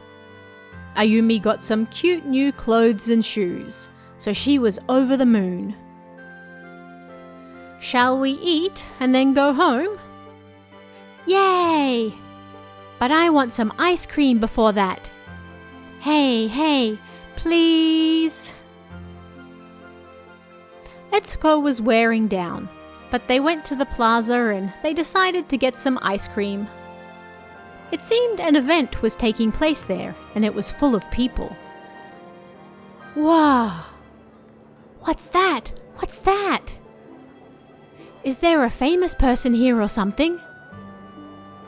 Oh, what perfect timing. I wonder what they're doing. Hold on. I can see a sign. What does it say? Eguchi Saori. Wow! Eguchi Saori is here. Eguchi Saori? Mama, you don't know her? She does that song on the commercial. The body wash commercial. You know, it goes cha-cha-cha, cha-la-la. Apparently it's been downloaded a bunch of times too. And apparently she's still only in high school. Saori, Etsuko muttered to herself. Did you remember? I did. Saori. It was Saori. That girl's name was Saori. That's what I said. Eguchi? No. Ayumi and even the others nearby jumped at Etsuko's voice. Hey, Mama, what's wrong? Why did you suddenly yell?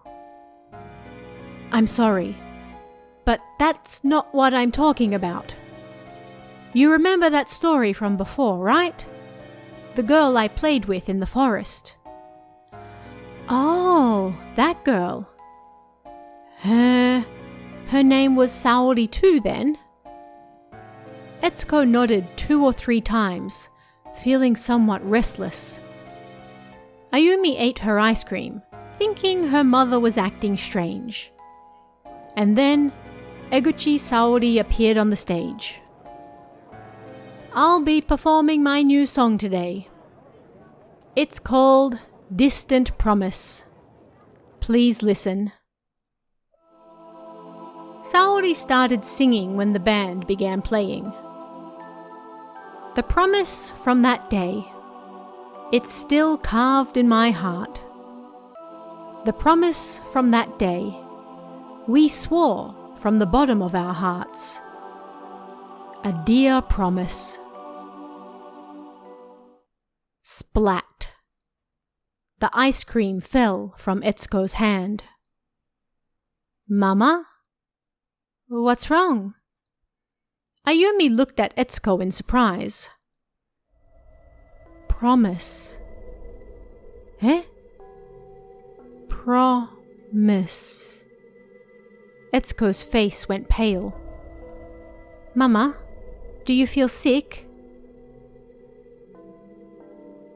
Etsuko looked at the forest spread out around the shopping center. "Promise." A strange foreboding rose inside her, and Ayumi grabbed Etsuko's hand. "Mama, let's go. Let's go home." Etsuko's hand was sweaty. Etsuko looked down at the hand Ayumi was holding and then spoke. "Yeah, I was holding hands with Saori in the forest. I remember now. And we swore a promise to each other." Etsuko started her tale.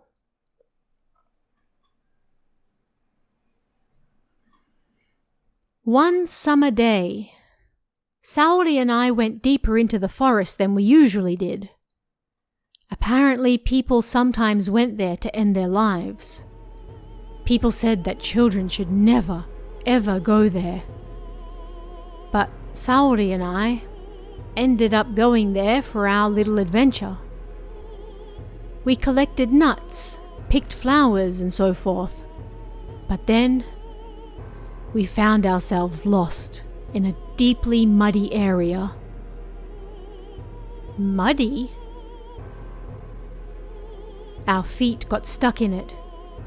We quickly tried to pull each other out, but panicking just makes you sink further. We encouraged each other as we tried to escape, but Saori... Etsuko tightly gripped Ayumi's hand. Saori stopped moving. She said her legs hurt and she couldn't move them. I looked over and a hand was reaching out of the mud and holding onto her leg. A hand? It looked like bone. This half-bone hand trembled as it tightly gripped her leg. Etsuko continued squeezing Ayumi's hand tightly. I was so scared that I kept pulling her and trying to get her out. But Saori, she just couldn't move. And bit by bit, she sank into the mud. I pulled her as hard as I could to try to save her. "That hurts, Mama. That hurts." Unable to bear it any longer, Ayumi tried to pull her hand away. But Etsuko didn't let go. I desperately held onto her hand as she sank into the mud. But if I kept holding on, then I'd sink too. Saori held onto my hand tightly. Then I said something to her. Etsuko looked at Ayumi with tears in her eyes. "I'll go find help.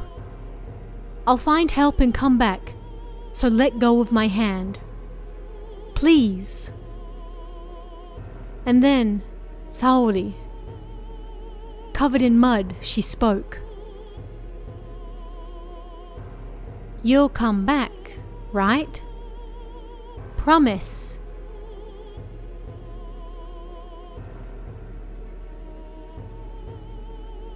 "I promise," I said. Saori believed me and let go of my hand. Suddenly, Etsuko let go of Ayumi's hand and it dropped to her side. I ran through the forest, but then I heard a man's voice behind me. "A man's voice?"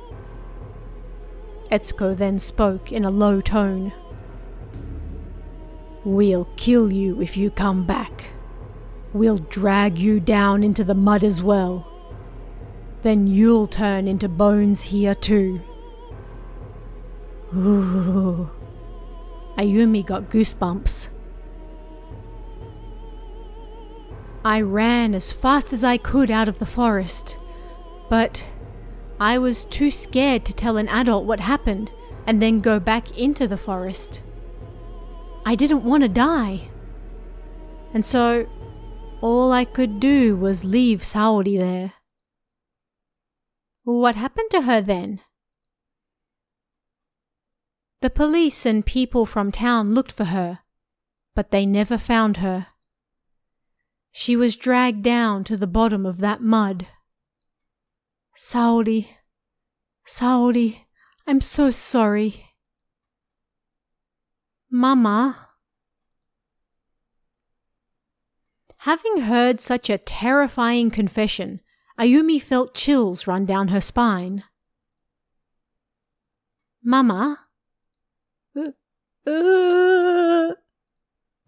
Etsuko's expression changed to one of fear. Saori, Etsuko said, and then started running. Mama, wait! Wait for me! I'll go get help! Etsuko ran up the shopping mall escalator, pushing people out of the way.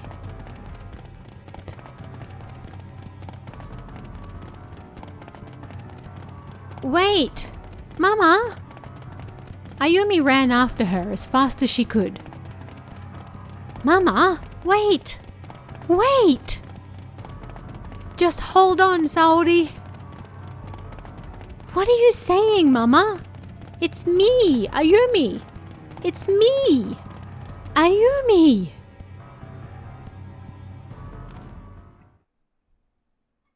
When Ayumi finally reached the top of the escalator, Etsuko was nowhere to be seen. Ayumi had no idea what had just happened. But she was scared and she was sad, so she cried loudly on the spot. You said we'd eat lunch together. You promised. But Etsuko never came back again. Ayumi didn't know.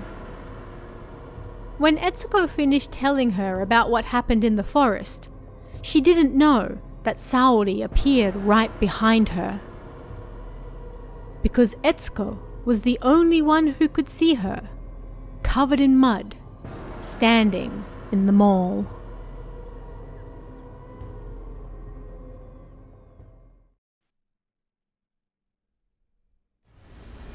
Gap in the school building.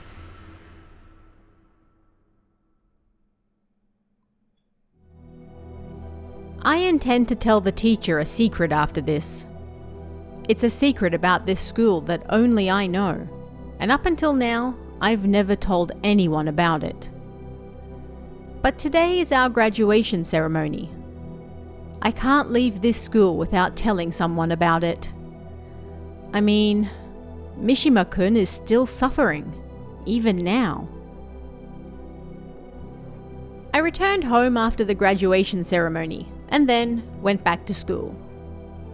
I went to the teacher's room and looked around, and there, my homeroom teacher, Mr. Tamura, was surrounded by some 5th grade girls. He smiled as he saw me approach. What's wrong, Yazawa? Didn't you already go home? Sir, I have something I need to talk to you about. It's about Mishima-kun. Mishima? Yes. I'll wait for you on the roof of the new school building. It was spring, yet a cold breeze still blew on the roof. As I stood in that breeze, Mr. Tamura soon arrived. Mr. Tamura, do you remember Mishima-kun? Yeah. I remember him well. I wonder where on earth he went. Mishima-kun was my classmate in the 5th grade. We were pretty good friends and often played together. But then, 1 year ago, he suddenly disappeared after school. His parents, neighbors, the teachers, and even our class looked all over for him, but we didn't find him. Well, Mr. Tamura, have you heard the rumors of Mishima-kun's ghost appearing in the hall of the new school building? Of course I have. Those 5th grade girls just before were also talking about it. They said that you can hear his voice coming from the walls as night falls.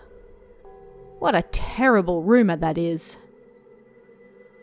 No, I really do think he turned into a ghost. I mean, he's on the other side of the school walls. Eh? Please look. We're on the roof of the new school building right now, yes? The next roof over is the old school building. That's right. But what are you trying to get at? When they were building the new school building, we were... Yes, it was 1 year ago, right before they finished the new building. Mishima-kun and I were playing on the roof of this not yet finished building. It was the perfect playground, with all the unused materials still on it, and we played until it was almost nighttime. When we were tired, we stood by the edge and looked at the old building. There was a short gap between the two buildings of just 40 centimeters. Mishima-kun spoke as he looked down into that gap. If you fell down there, you'd definitely die. And then, suddenly, I played a prank. I lightly pushed his back from behind. But I pushed too hard, and Mishima-kun fell. He fell into the small gap between the two buildings. Sliding, sliding. And then he hit the bottom.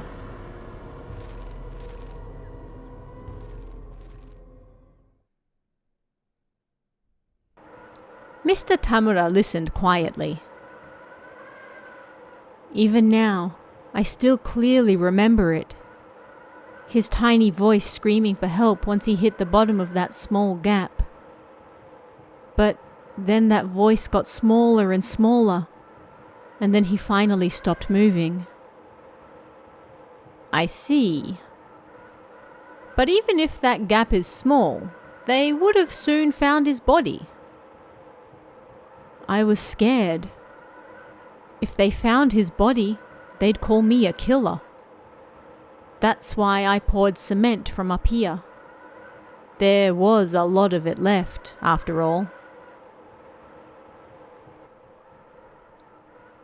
Please look. See? Right at the bottom. You can see a scrap of cloth coming out of the cement, right? That's his clothes. You're right. And that piece of cloth is his clothes? Yes. No doubt about it. So, please call the police. The police, huh? But, Yazawa, why are you telling me this all of a sudden? I see Mishima-kun in my dreams night after night. He screams for help from that gap. Plus, the stories about his ghost. I think he really did become a ghost, and he's been screaming between the walls all this time. That's why... Tears filled my eyes, and I murmured, I'm sorry, sir. I'm sorry, Mishima-kun. Okay. Calm down, Yazawa. Can you explain the part about his clothes again to me? I nodded, wiped the tears from my eyes, and looked over the edge, and I pointed to the ground. Sir, can you see that red and yellow cloth? Ura! Suddenly, the teacher pushed me from behind. and then my body went sliding down the gap. Sir? 1 year ago, I saw some students playing on the roof of the new school building that was still under construction, and I went to warn them. I saw you push Mishima-kun. And then you poured cement on him. You saw? I did. And after you left, Mishima-kun climbed up in an attempt to get out. But I pushed him back down and used a broomstick to make him go even further. Having lost all his strength, he fell all the way to the bottom. And then I poured cement down there once more. Why would you do such a... Mishima knew my secret. He saw me stealing from the school safe when he brought his diary in after school one day. I needed money, you see, because the loan sharks were after me. He asked me if I stole the school's money. Then he said he'd tell the principal. Sir, I won't tell anyone. So please, help me. I can't. The first time he climbed up, he grabbed the button from my suit and took it with him as he fell. That's why I can't have anyone finding his body. And that's why you must join him too. The teacher's voice got further and further away. I slid further and further into the gap. Sliding, sliding. No! Exerting all my strength, I tried to climb the walls. But Mr. Tamura brought over a broomstick and started pushing me back down. You don't need to worry. I'll cover you in cement, so you won't need a blanket. And as he pushed, I continued falling down. Ah, Yazawa, I forgot to say one thing. Congratulations on your graduation.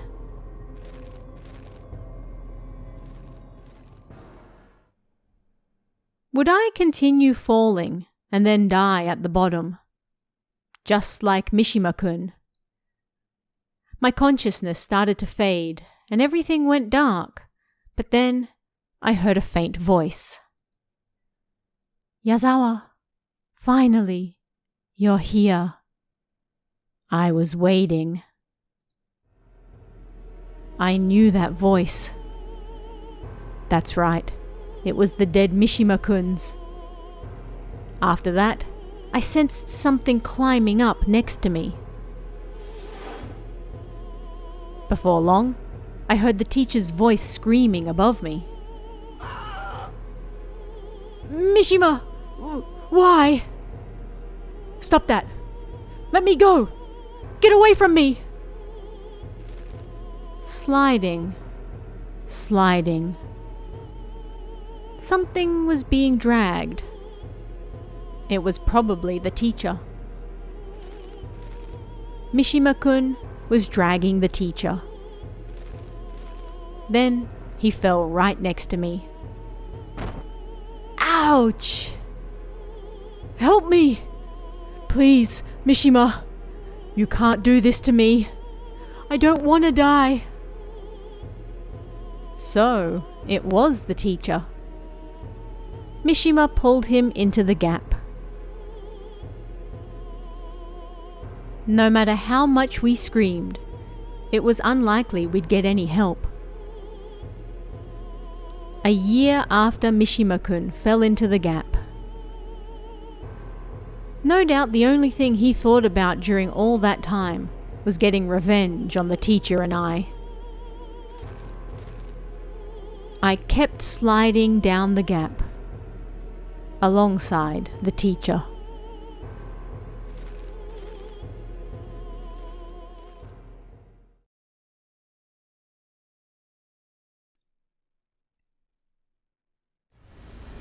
Other side of the bridge.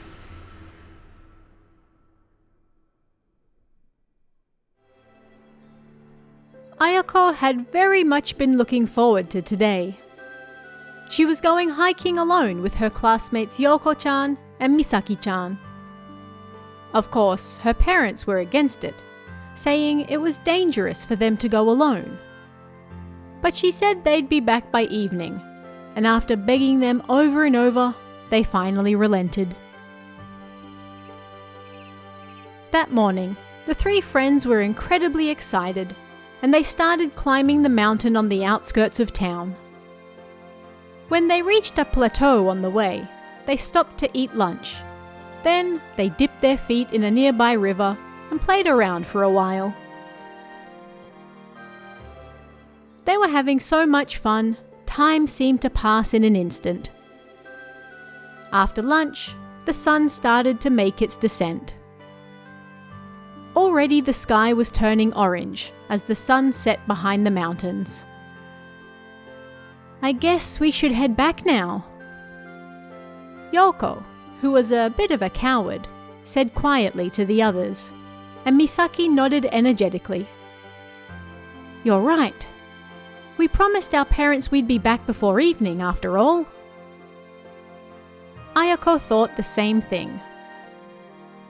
But she also wanted to spend just a little more time together. Thus, she made a suggestion to them. Well, why don't we head to the other side of the suspension bridge as our final stop? The other side of the bridge? Yoko tilted her head in confusion, and Misaki nodded. I know that bridge. I heard about it from my grandmother. There's a suspension bridge just up ahead, and there's a large flower field on the other side. Apparently, there are lots of beautiful flowers there. Okay, let's go. But if they went, it might be evening by the time they were able to go back, Yoko thought. But she decided to put it out of her mind. Like the others, she also wanted to see the flowers. And so, Ayako and her friends decided to make their final stop, the flower fields.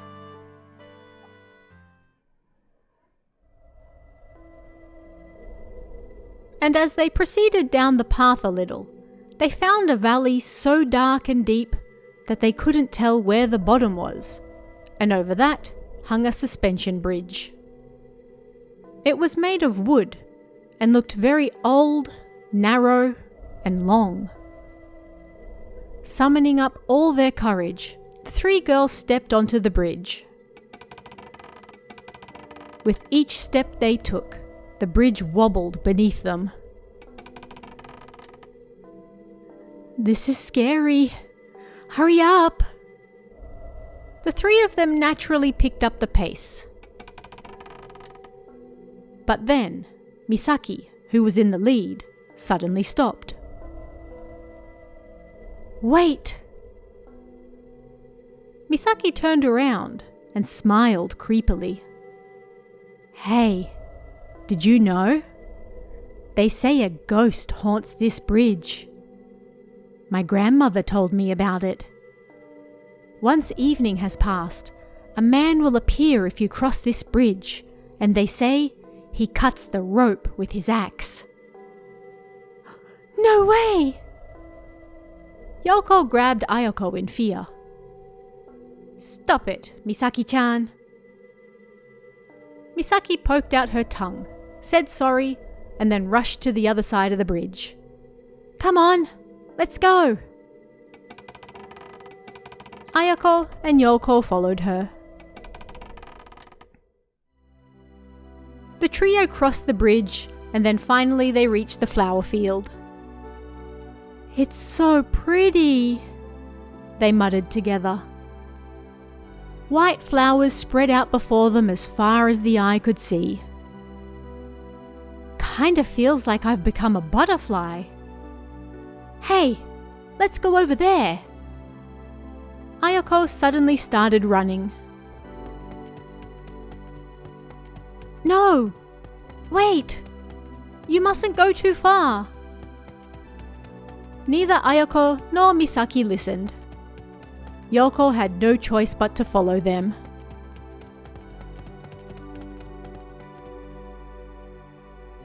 They plucked flowers and made bouquets and turned them into cute hair ornaments. The three of them lost track of time. Finally, the sunset began to dye the white flowers. Yoko was the first to notice. "Hey, it's already evening. We have to go home." Ayako and Misaki looked at each other in shock. The three of them immediately ran back to the path. It was getting dark around them. The three of them ran in silence. When they finally reached the bridge, Ayako encouraged the others. "Hey, once we cross this bridge, we'll almost be there." Yoko and Misaki nodded, and they slowly started crossing the bridge. However, nobody said anything. They were still thinking about that ghost of the man with the axe. Ayako started to think they shouldn't have gone to see those flowers. Misaki thought that they shouldn't have talked about that story in the first place. Yoko just wanted to get as far away from there as possible. Once they reached the middle of the bridge, something strange happened. Suddenly, fog enveloped the area. "What? Why?" Ayako said as she looked around. "Hey, what's that?" Misaki pointed to the other end of the bridge, her voice tense. On the other side of the bridge, they saw the dark silhouette of a man by the exit. He was holding an axe. The axe glittered as it came down on the rope holding the bridge up.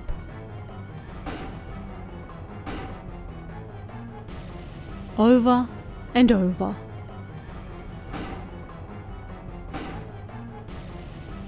That terrible sound echoed in the valley below. And then, one by one, the thing strings making up the rope began to snap. The bridge started to swing. "Yeah! Stop! Yeah!" Finally, the rope snapped and the bridge fell.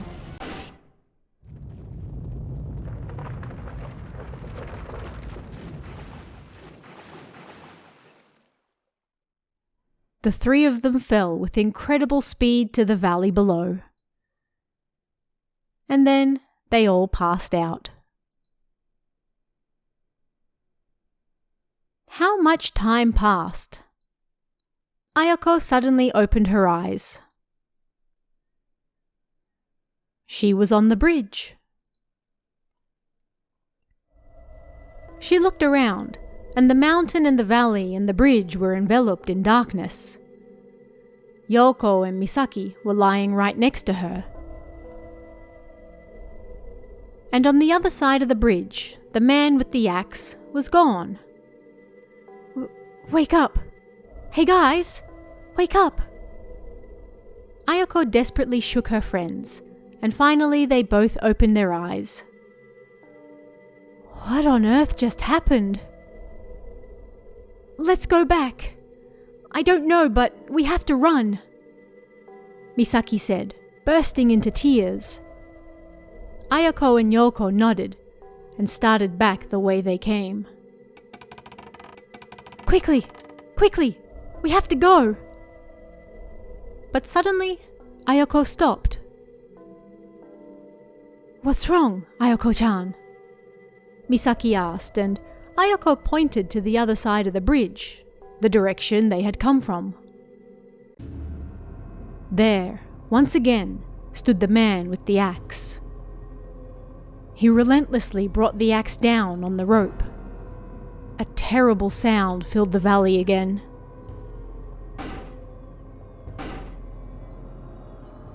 over and over.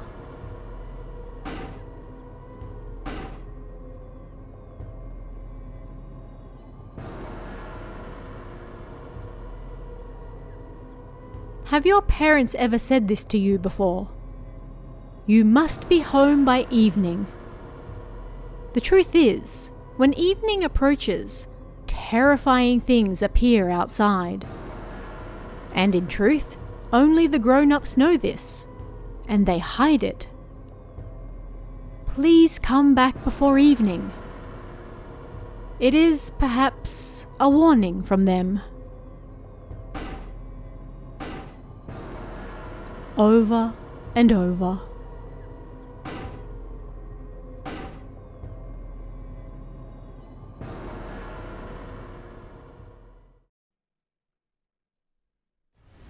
The price of glory.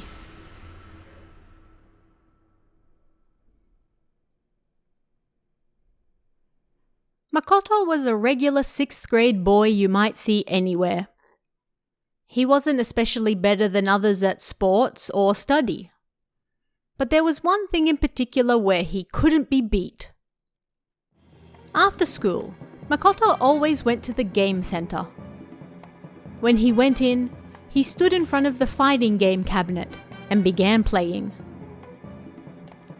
It was a popular fighting game, and he battled with his character against a person on the other side of the machine. Bashi! Bashi! Gang! Gang! I lost again! You're really good for an elementary school student, huh?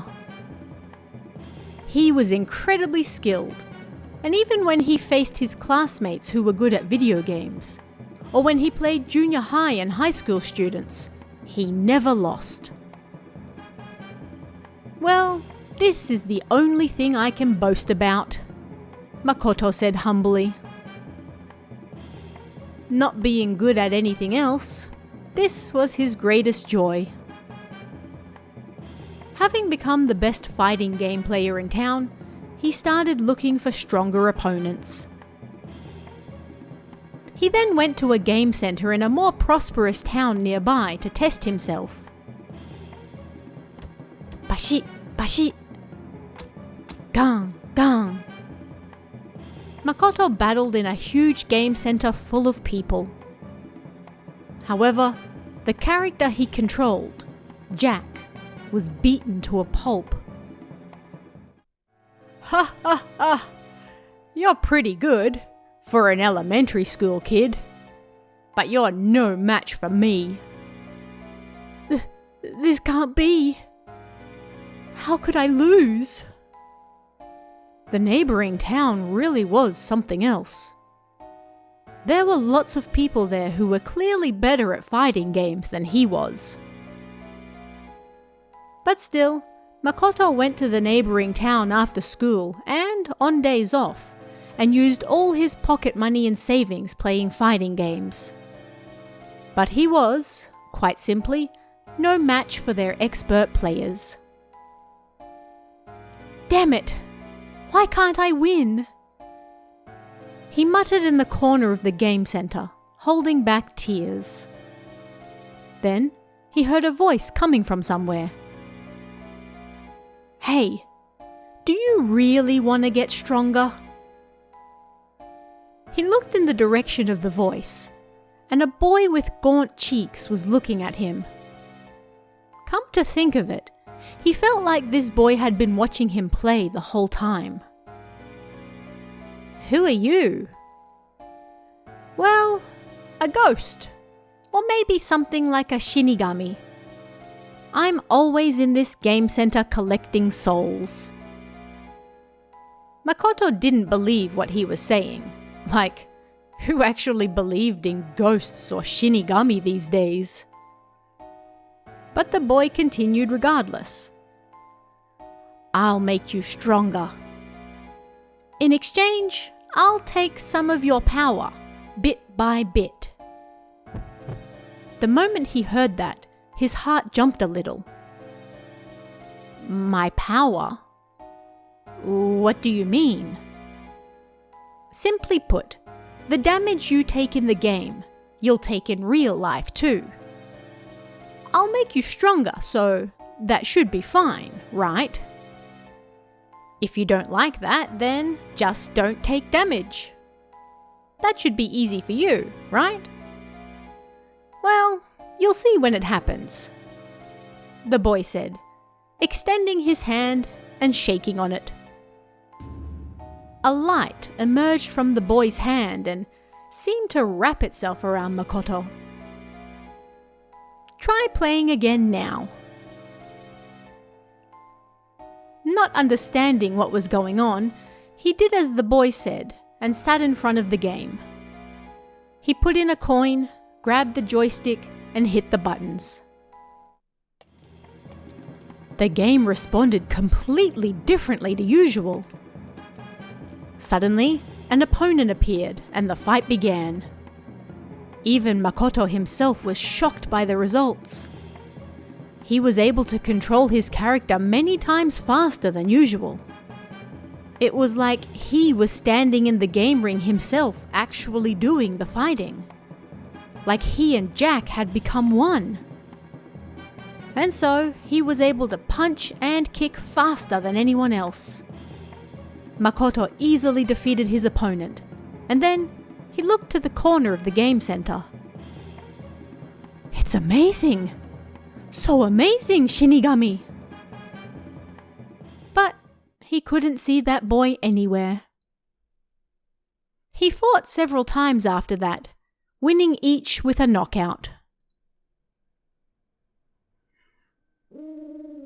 Satisfied with himself, Makoto went home. As he sat in the bath, humming a victory tune, he thought, with this, he could become the best player in the neighboring town. No, he could become the best fighting player in Japan. No, the world. At that moment, Makoto realized there was a bruise on his chest. When did he get hit there? Come to think of it, during that last battle, he accidentally ate a punch from his opponent. But that was in the game. No, it couldn't be. He played several matches after that, and his hunch was right on the money. Jack really was him. When he was punched or kicked by his opponent, Makoto himself took the damage. But he couldn't stop. He had to become the number one player. He just had to not get hit. Changing his mind to think of it that way, he didn't even try to stop going to the game center.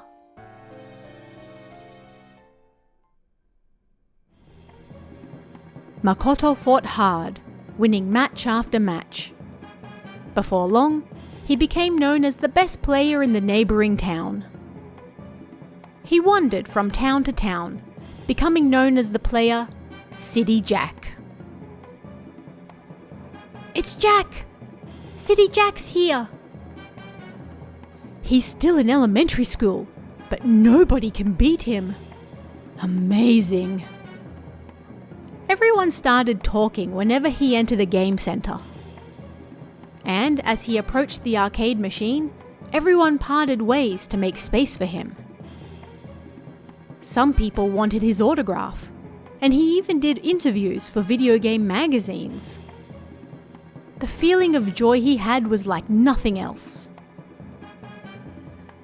But on the other hand, he had also taken a lot of punches from his opponents. He was unable to withstand the injuries his body constantly took, and he always got hit in the head, so he felt dizzy. But the most important thing to him still was his pride. But then one day, that all came crashing down. Let's tear this place down! A remarkable player from a town far away visited Makoto's usual game center. His name King Charlie. He was a big man who played the character Charlie.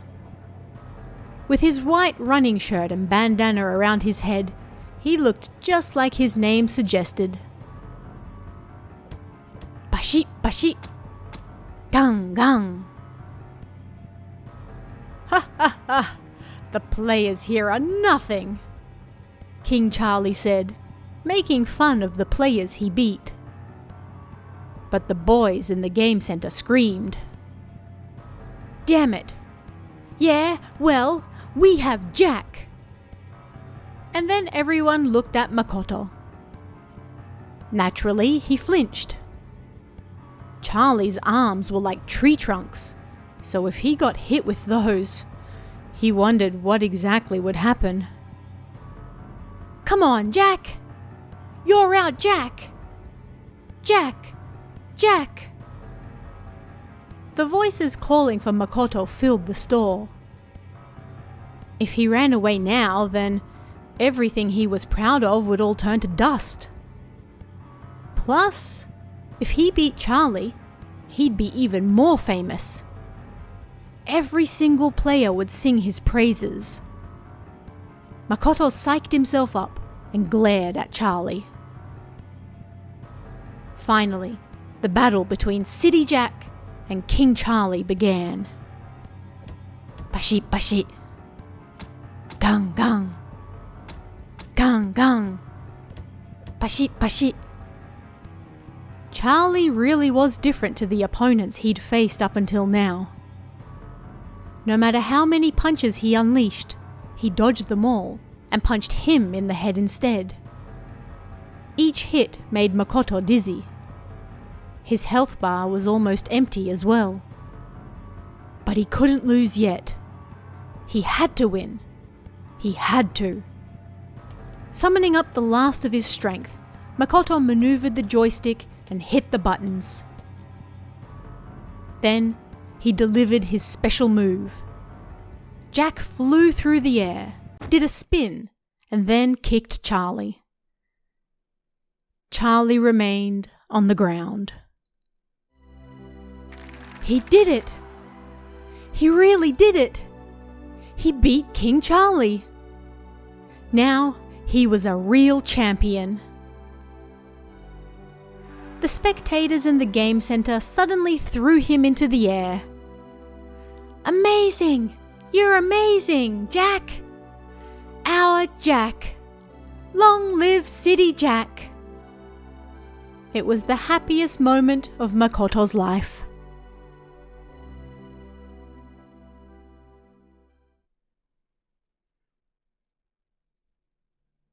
Suddenly, Makoto woke up. He was sitting in the corner of the game center. That young Shinigami was standing in front of him. What just happened? Was it all a dream? An illusion? Then the boy grinned and said, "That's right. I just showed you what it might look like. Seemed real, right? So, we're in agreement, yeah?" Makoto slowly looked around the game center and then down at his own hands. That feeling of glory remained in them. If he didn't take too much damage, he'd be able to manage. If he could feel that happiness with his own two hands for real, then... yeah, maybe I should agree. Good. Now you can experience as much glory as you want. Glory. He could keep fighting and experience glory. No matter how strong his opponents were, he could defeat them. And if someone even stronger than that appeared, he'd defeat them too. He would keep going until he won. He would continue for as long as he had power. And then, glory awaited.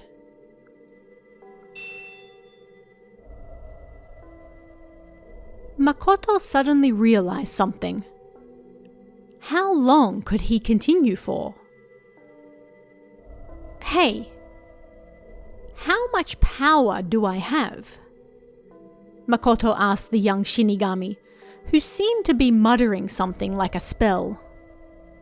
The boy ignored him and continued muttering. I said, hey! He grabbed the boy's hand.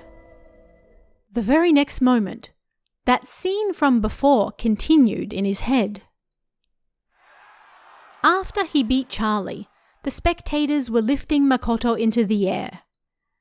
But his head pounded with pain. This was thanks to Charlie's tremendous punches. Finally, Makoto passed out. Although he couldn't move, everyone noticed. They slowly put him on the ground. Makoto was no longer breathing. He's dead. There's no way Jack's dead. Everyone stared at Makoto, stunned. Ah, so you saw, huh? And the agreement was almost finished, the young Shinigami said as he returned to reality. That's not fair. I lost all my power right after that. Now that you say it out loud, it does seem a little underhanded, huh? I can't tell you everything, he said, and then the boy slowly disappeared. Makoto sighed. He stood up and walked towards the exit. Suddenly, he turned around and saw the other boys absorbed in their games. He'd come back once he saved some money again. He hoped he could become just like City Jack, but this time, under his own power. With that on his mind as he walked outside, Makoto started walking towards the station.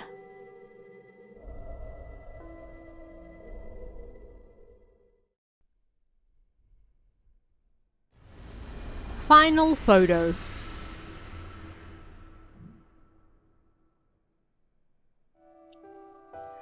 No way he died in such a sudden accident. Yeah, he was only 11. How sad for Fukada-kun.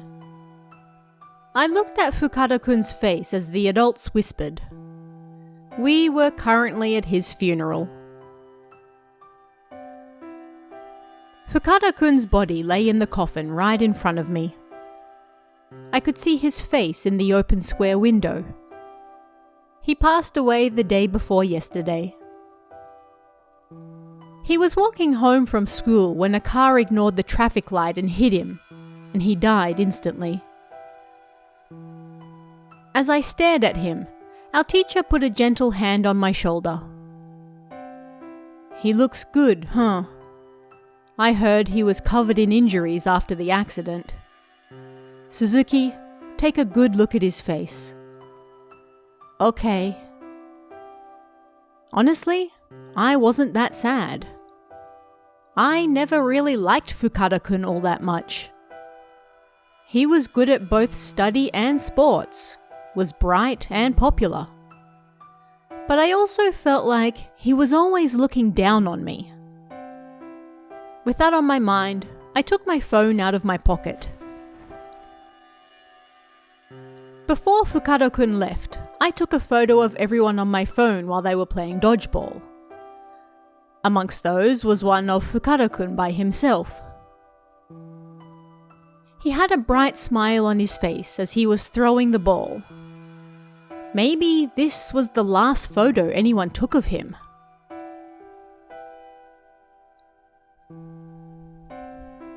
When I went to school the next day, everyone was talking about their memories of him. Playing soccer together. Promising to go camping together during the summer holidays. As everyone was chatting, I took my phone out and showed them the last photo I took of Fukada-kun. This is his last photo. Everyone surrounded me and asked me to send it to them. I did my best to mail it to everyone. When I returned to my desk, I felt disappointed. Why was he still popular even when he was dead? Then I heard a faint voice behind me call my name. I turned around, and my classmate Motoyama Akiko was standing there, her eyes looking at the floor. "Hey, Suzuki-kun, please send me Fukada-kun's last photo as well." She wanted his last photo. Come to think of it, I had heard rumors that she liked him. But she was the type of girl who always read books by herself in the corner of the classroom. And she was kinda gloomy, and I didn't like her very much. "Please, Suzuki-kun. I really want it." "Yeah, all right. I'll mail it to you. Tell me your address." I got her phone address and then quickly sent her the photo. She looked at the photo on her phone, satisfied. "Thanks. This is the last photo of him, huh? Maybe I'll make it my wallpaper." "Do what you want with it."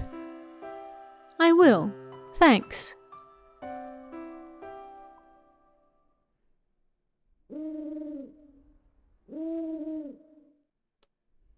That night, for some reason, I couldn't sleep well. I kept having dream after dream, and Fukada-kun was in all of them. We weren't especially close, and if I had to say one way or the other, I actually didn't like him. We kicked cans together, went to the pool, and even played video games at his house. It was almost like he was still alive.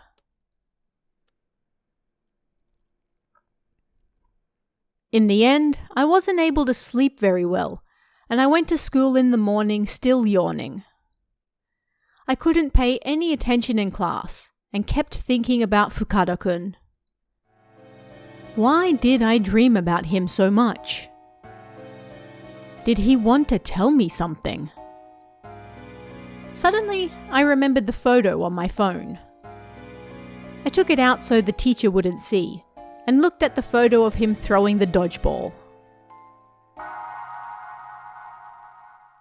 Then, suddenly, Fukada-kun in the photo turned to look at me.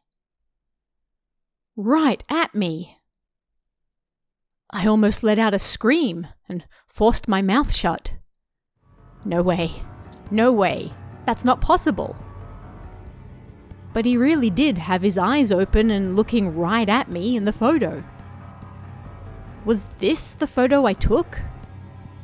No, there was no way. I felt eyes on me, so I turned around. Motoyama Akiko was staring at me from her seat in the back row.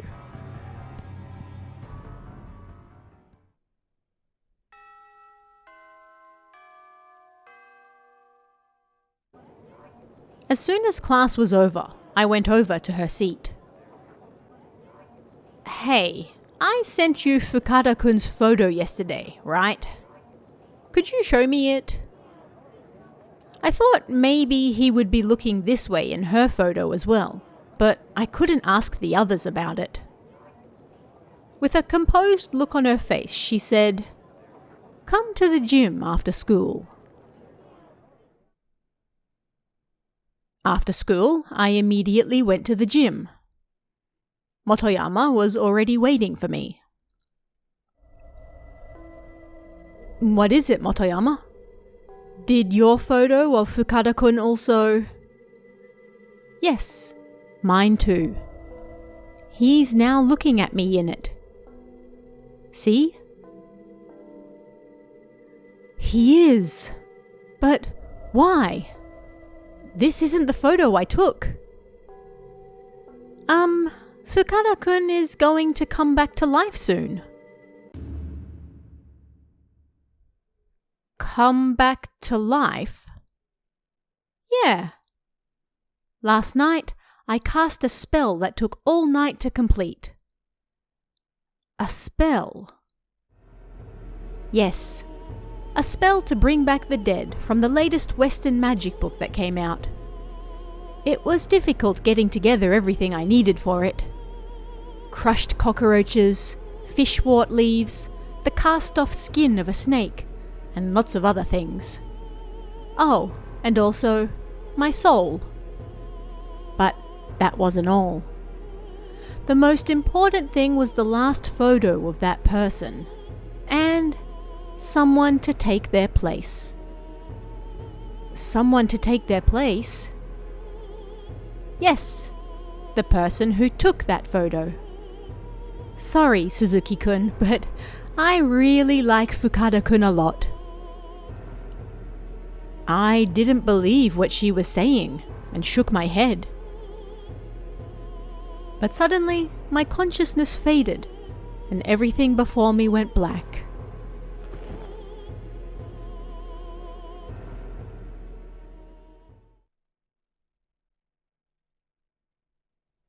When I came back to, I was in a coffin. No, to put it more precisely, I was lying in a coffin, unable to move my own body. I could see outside through the small window, and the grown-ups were whispering about something. No way he died in a sudden accident. Yeah, he was only 11. How sad for Suzuki-kun. I'd gone back in time. And this was my funeral now. Fukada-kun was standing next to our teacher. He was the one alive now. Like Motoyama said, I had changed places with him. He looks good, huh? I heard he was covered in injuries after the accident. Fukada, take a good look at his face. Okay. No, I'm not dead. Let me out. I screamed numerous times, but my body didn't move an inch. Finally, the coffin started to move, and I was carried to the crematorium. Okay, everyone, it's time for the final goodbye. I heard, and then flames slowly spread around me. In the darkness, the coffin went up in flames. Crackle, crackle, crackle, crackle. Finally, the flames roared and the coffin burned. It's so hot! Someone, help me!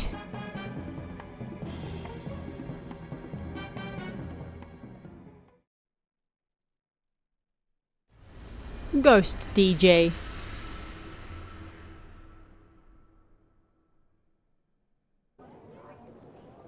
The scramble crossing was full of people.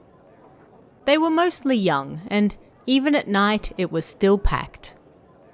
Which made sense, as this was said to be the #1 city in all of Japan that young people flocked to. You could find anything here. Anything that you wanted to do, and places to hang out. Movie theatres, boutiques, clubs and arcades. They even sold accessories on the street. But it didn't seem like this place would have the human head I desired, or the girl's body. Hey, I'm the headless rider. Thanks to a bunch of stuff that happened, now I ride around on my bike with a girl's head. I'm looking for a human head and a girl's body. At any rate, I took the opportunity tonight to head out into the big city for a bit. Hey, do you hear something strange? It happened when the light turned green, and I was about to cut through the scramble crossing. The girl's head on my neck said suddenly, confused. Listen, I really can hear it. It sounds like music. I don't hear anything. Nah, I can hear it. Definitely. This way. I did as she said and turned down an alley from the scramble crossing. Youngsters were driving recklessly up and down the narrow streets. It was a Saturday night, so they were no doubt worked up. I rode carefully so as not to run into them, and then I started to hear the sound too. A rhythm like that of rap, a record being scratched, and a man's voice. Cute, cute, ooh, cute, cute, wow. As we got closer, a lone man stood on the street next to a fashion mall. He had an afro hairstyle and wore a bandana. In front of him were 2 record players. He was playing with both, scratching them with a cool rhythm. He looked just like a club DJ. As I watched him, I realized something. Everyone walking on the street passed right through him. He was a ghost, just like us. I stopped the bike to watch him, and then he noticed us too and waved. Well, that's not something you see every day. A headless rider and his bodiless babe. First time I've ever seen it. What are you doing? You pretending to be a DJ here, of all places? It's none of your concern, he said, and then he started playing again. Did you die in a fire or something? The girl's head asked, and the DJ's hand stopped. I noticed it too. Both of this guy's arms were covered in burns. Looking closer, his face was burnt too. He lit a cigarette and took a puff. Then, as he blew out the smoke, he took a long, slow look up at the building and told his tale. It was a year or so ago, I guess. This building caught on fire. There was a large club in the basement of the building. But a fire broke out, and lots of people burnt to death. I was one of them. Ever since then, all sorts of ghosts have hung around here. My music is like a substitute for Buddhist sutras. I pray that they'll all be able to move on to heaven.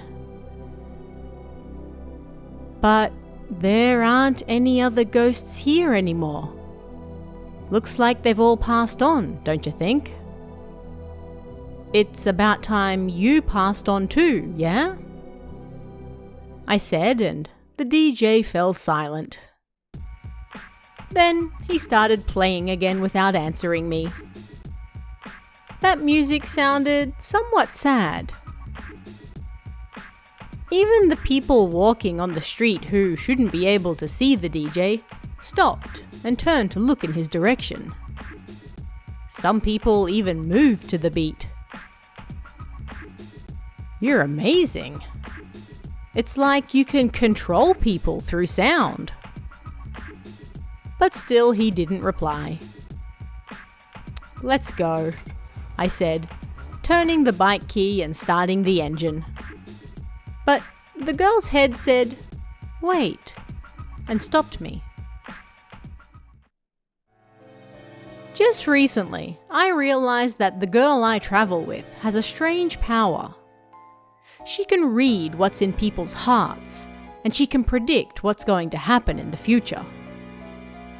But even without that power, she was still smarter than me. So I tended to listen to what she had to say. Hey, on the other side of the street.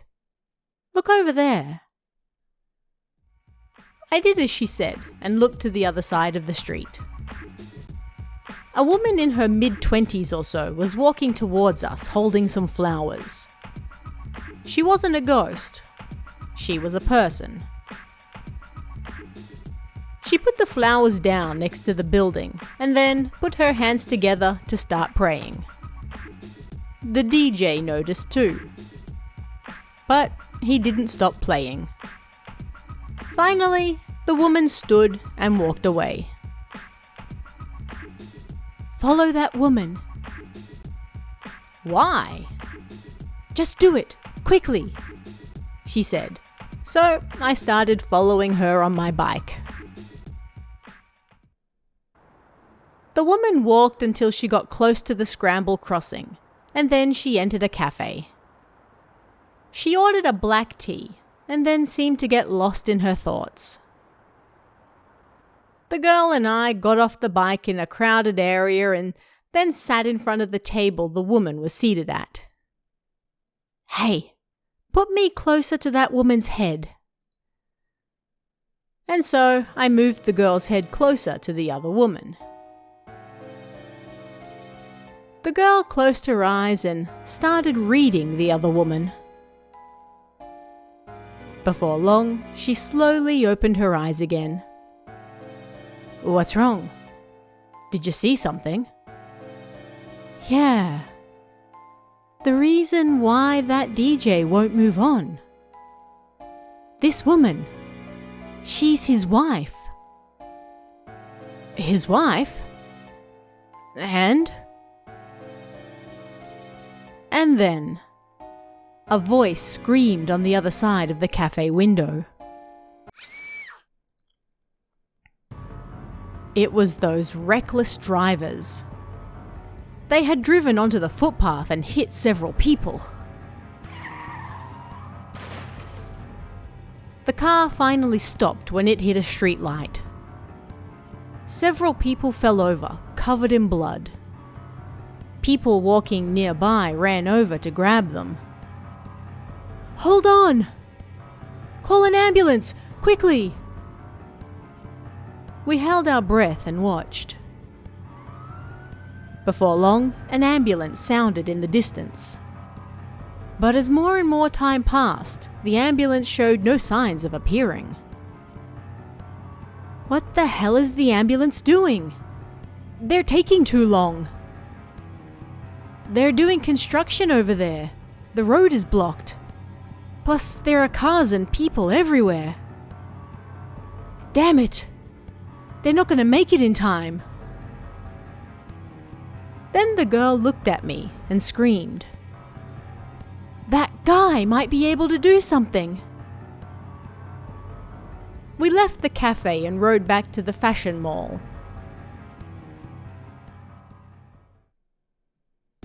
Despite everything going on, the DJ was still playing. "Kinda noisy tonight, huh? I can't focus on my music," he said when he noticed us. "There's been an accident over there. The cars can't get through. Can't you do something about it?" "No way. I can't help those who are still alive," the DJ said coolly and continued playing in silence. Then the girl suddenly turned to him and said, "You're the one who set the fashion mall on fire, right? You were smoking during a break. Then your wife came and you had a meal together. And you didn't notice that your smoke had fallen to the floor. The fire then grew and spread. When you noticed it, you pushed your wife outside and tried to put it out, but you couldn't. That's what the girl must have seen." As she spoke, the DJ remained still. He also kept his mouth shut. As the girl stared at him, the DJ looked away, as though tearing his eyes from her. "Hey, you," I spoke to him, and he finally looked at me. "I reckon it's way more dope to save the living, rather than help the dead move on."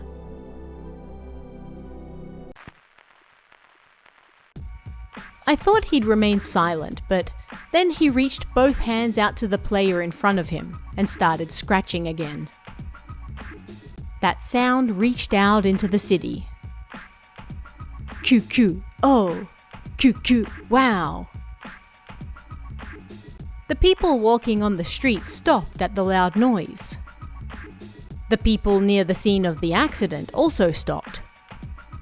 It was like they were being controlled by that sound, and they moved out of the way.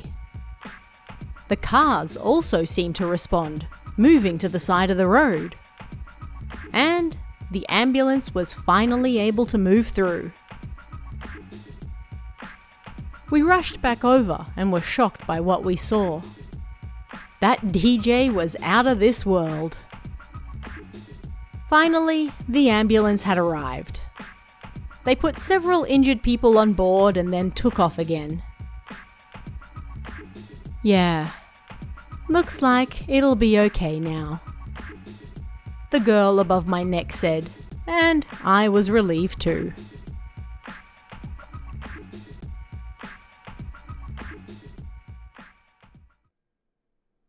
After that, we drove by that fashion mall again one day.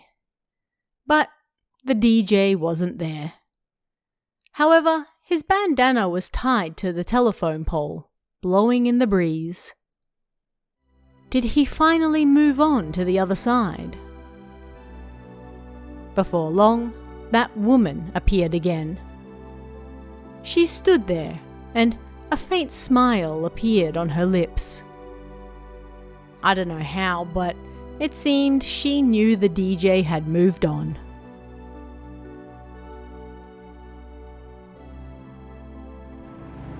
Having watched it all unfold, we got back on my bike and rode off into the darkness. Hey, where do you want to go next? This isn't a game.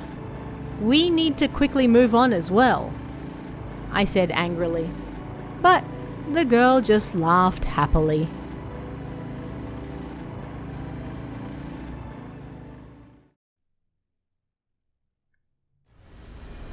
Rainbow Spirit.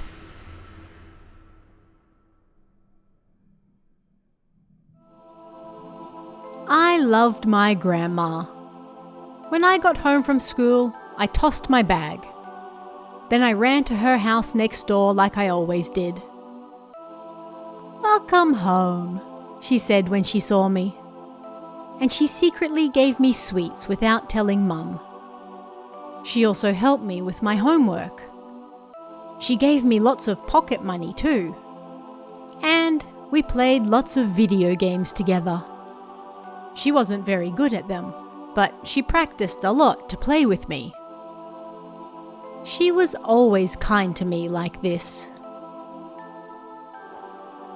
One day, we were on our way home from paying Grandpa's grave a visit, and I asked her a question. "Hey, Grandma, will you die too one day? Will you go to where Grandpa is?" "Yeah, I'm much older than you, Tsuyoshi-chan, so I probably will." "I don't want you to go away." "Well then, I'll continue to watch over you after I die." "Really? But when people die, they become a spirit, right? And those spirits are all red, so I won't be able to tell which is you." Grandma thought it over for a moment. "You're right. If everyone's the same, that would be troubling." Then she looked up at the sky. I looked up at it too, and as the rain had just cleared up, there was a rainbow. "The rainbow is beautiful, huh?" "They're always beautiful," she muttered, and I replied with a loud, "Yeah!" Only 3 months later, Grandma passed away. My parents said that she was quite old and her body wasn't doing so good, so it wasn't unexpected. But I couldn't believe it. I couldn't believe it, and I couldn't stop crying. For 3 whole days and nights.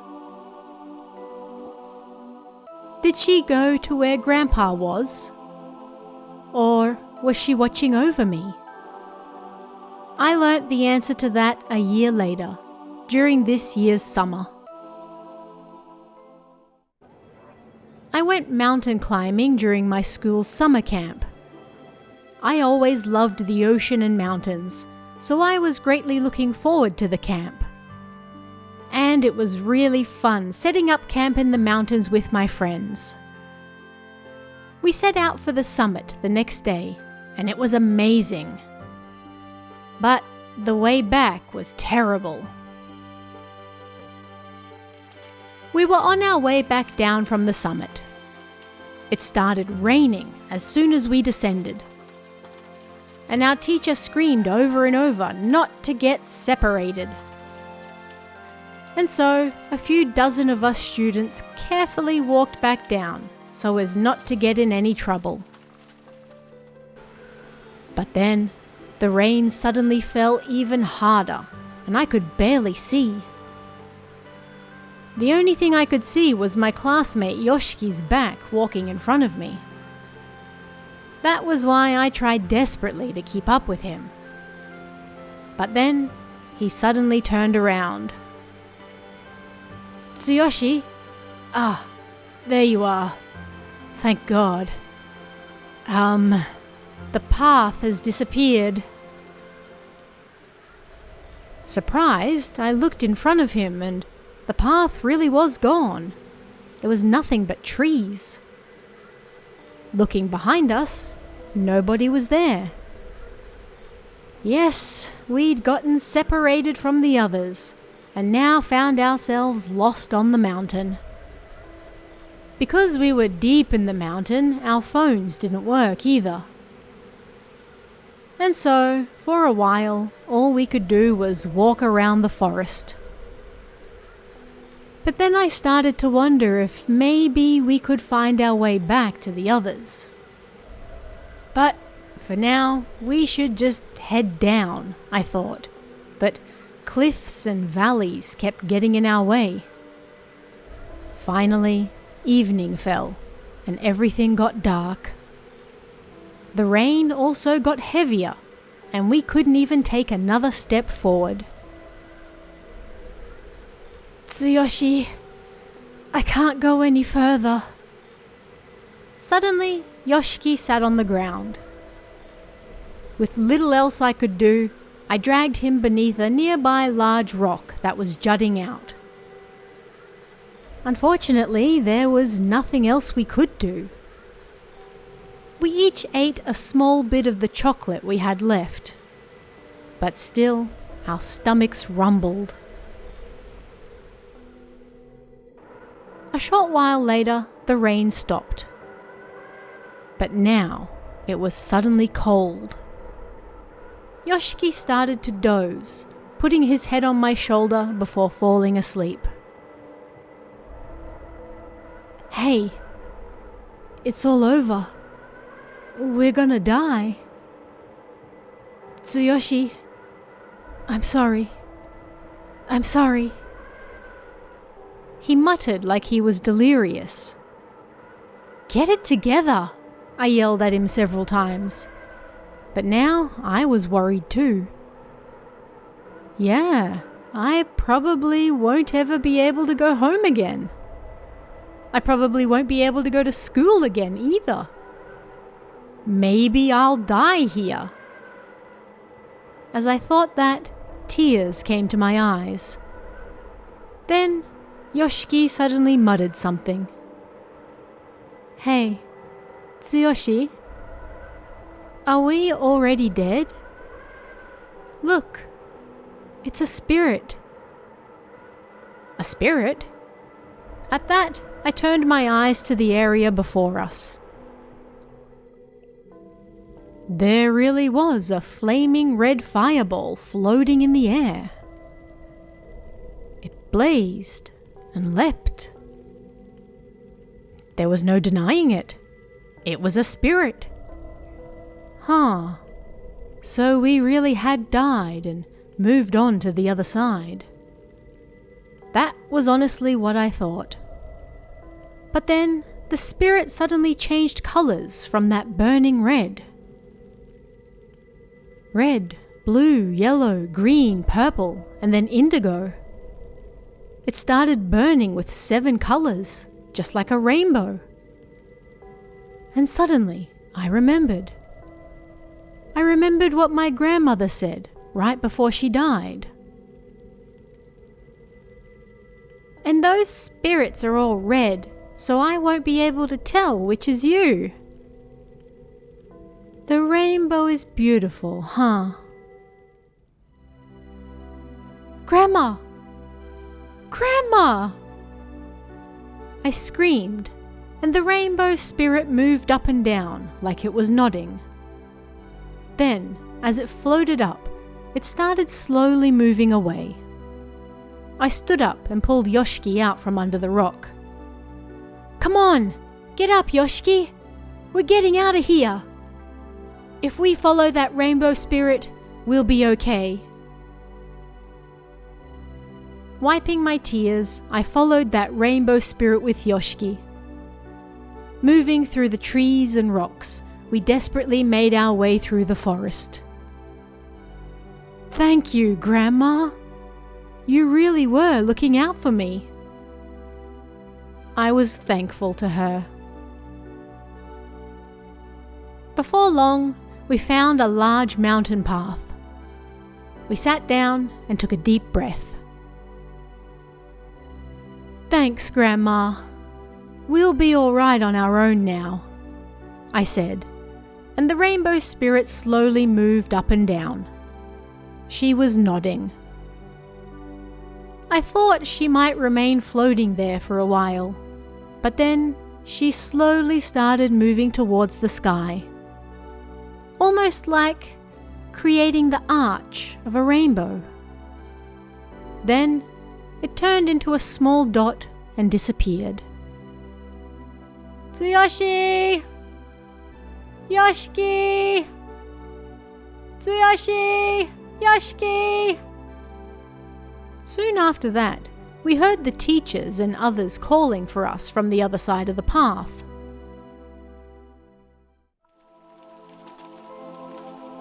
I went to the cemetery after I got back from camp. It was raining, but I put my hands together in prayer without an umbrella. Then I said thank you to Grandma over and over. I thanked her for keeping her promise and watching over me for the last year. Then, strangely, the rain stopped. A large rainbow appeared from the cemetery, reaching far into the sky. Grandma must be going to see Grandpa over that rainbow, I thought at the time. And so, I turned to the rainbow and repeated what I said at the mountain. Thanks, Grandma. I'll be fine on my own now.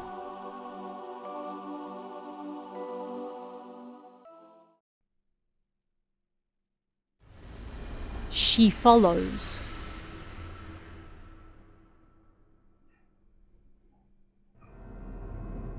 One evening, 4th grader Kazuki was playing video games at home. Then his brother Yota, 3 years younger than him, came home.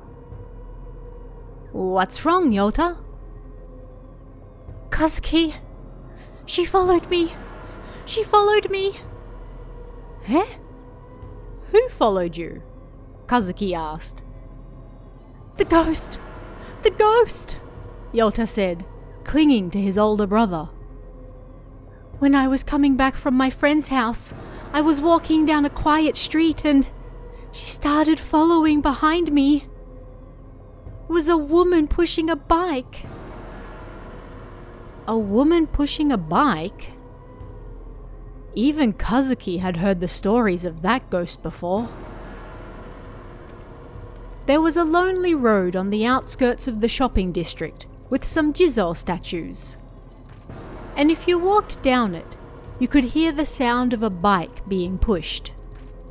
But if you turned around, no one would be there. Yet that sound of the bike being pushed would continue. But if you turned around again, then a woman in her 30s, with a thin, pale face, pushing a bike, would approach you. "Where do you live?" she would ask. 10 years prior, that woman was on her way home from shopping when she got ran over by the rear wheels of a truck and died instantly. She had apparently just gotten married.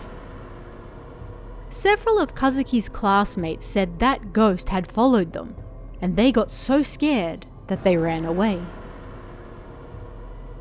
"So, Yota, did that ghost ask you a question?" "Eh?" "That ghost asks where you live." "Yeah, she asked me that. Where do you live? But I just ran away really fast and didn't tell her." "I see. So, she's not following you anymore then?" "Yeah, I don't think so." Just in case, Kazuki went to the front door and looked through the peephole. Then he opened the door and looked around. There didn't appear to be the ghost of a woman pushing a bike outside. "That ghost isn't here, right?" Yota asked, and Kazuki nodded. "Yeah, she's not here. And even if she was, well, I'm not afraid of ghosts," Kazuki said, acting tough. He wanted Yota to think he was a brave older brother. "You're really not scared?" "Nah." "Then you should try walking down that lonely road with the jizzos. She might appear behind you then." "Psh, it'll be fine. I'll show you." "When? Tomorrow?" Not tomorrow, but soon," Kazuki said, before making sure the front door was locked up tight.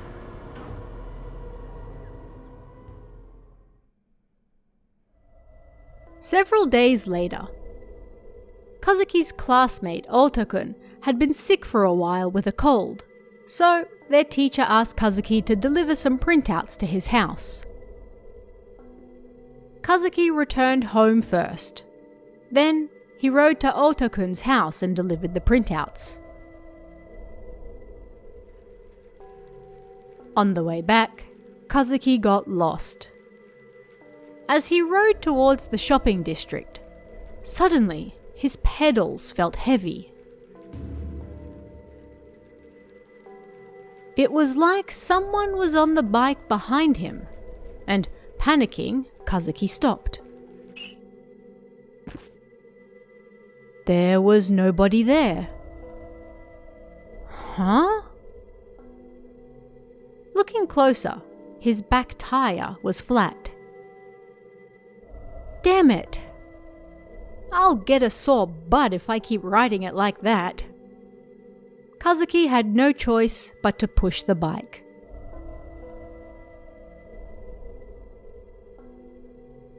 When he looked up, he saw the lonely road with the Jizo statues. This road. It was the road with the ghost. Kara kara, kara kara kara. The sound of a bike being pushed got closer to him. She's here, Kazuki thought. I'm not scared of ghosts. He repeated what he told his brother in his head, and then turned around. Nobody was there. No, he couldn't see anyone, but that sound was getting closer. A ghost.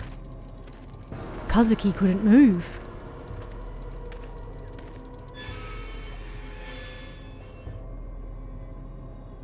There was an awful sound. the sound of a bike braking. It seemed that because Kazuki had stopped, the ghost he couldn't see also stopped her bike. And she was right there. Kazuki repeatedly muttered that he wasn't scared, and then pushed his bike with the flat tire. Kara kara, kara kara kara. The sound of a bike being pushed followed right behind him.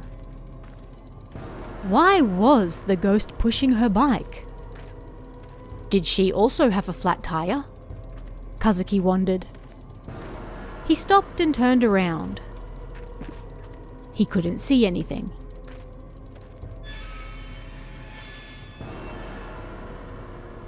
He heard brakes again. It was an awful sound, like nails being dragged down a blackboard.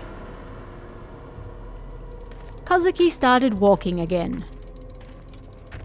He figured he should get to the bike shop to fix his bike. And it wasn't like he was running or anything, so the ghost had no reason to use the brakes like that. He turned around, wanting to complain to the ghost. "Oh my god, she's right there!" He screamed before he could stop himself. The ghost pushing the bike was standing right there. She was in her 30s, just like the rumors said, and her face was pale. Their eyes met, and the woman seemed to smile. A chill ran down his spine, and Kazuki looked around. They were all alone. He was all alone on the empty road with a ghost. He wanted to ride away from there as fast as possible, but his bike had a flat tire, so he couldn't. Then Kazuki realized something. The handlebars and basket on the woman's bike were all bent out of shape, and the seat was missing too. Maybe the creaking of the brakes was the bike crying out in pain. Kazuki remembered the story of how the woman got hit by a truck and died 10 years ago. She couldn't ride her bike like this. Kazuki felt bad for her because she couldn't get the bike fixed at the bike shop either. Then he started pushing his bike again. As he pushed it down the lonely road, he started to feel a certain closeness to the ghost doing the same. But then it hit him again. That woman was dead. He grew scared, sensing that he might also die if they pushed their bikes together. I don't want to die. Kazuki stopped his bike.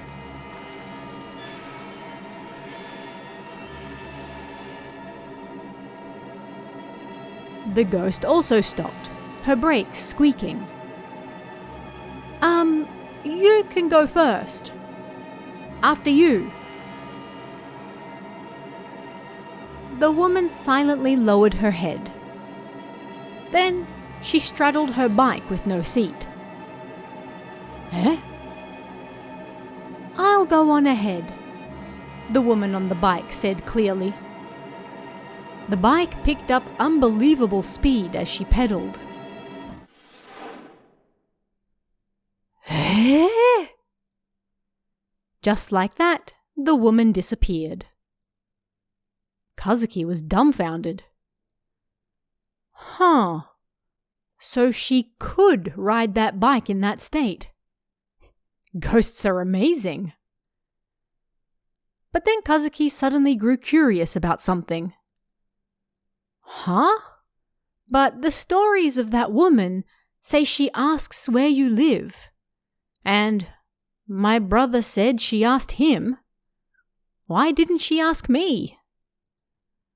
After thinking it over for a moment, Kazuki let out a small scream. On the rear of his bike was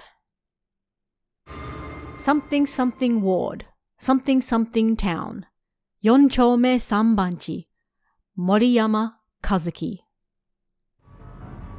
There was a clearly visible sticker on the back of his bike with his address. "I'll go on ahead." Remembering what she said, Kazuki started trembling. Kazuki did his best to push his bike all the way home, and then... "Kazuki! Kazuki!"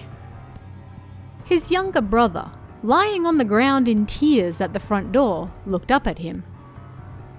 "Yota, what's wrong?"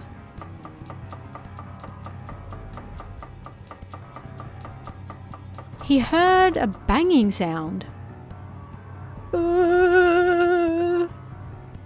Yota pointed to the kitchen, a terrified look on his face. That woman's ghost was finally chopping an onion in the kitchen.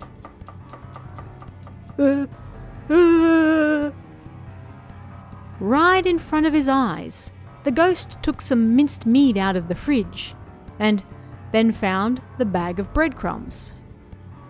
Then she started shaping the meat into Hamburg steaks.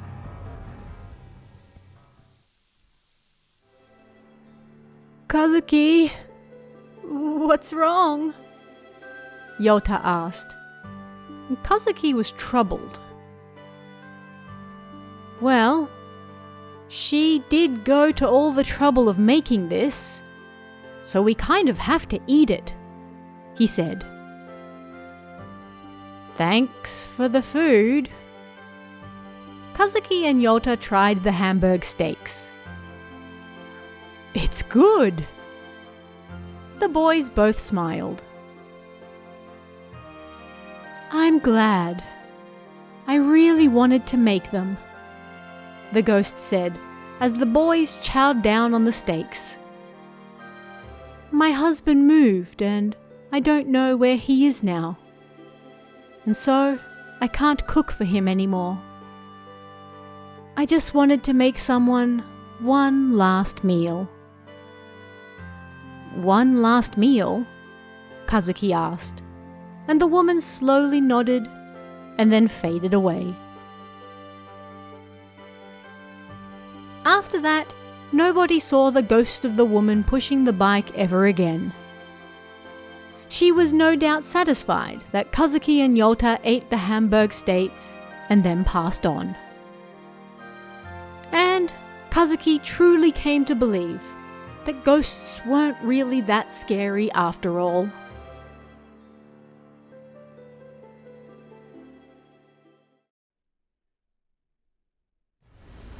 Sister's Wedding Blues.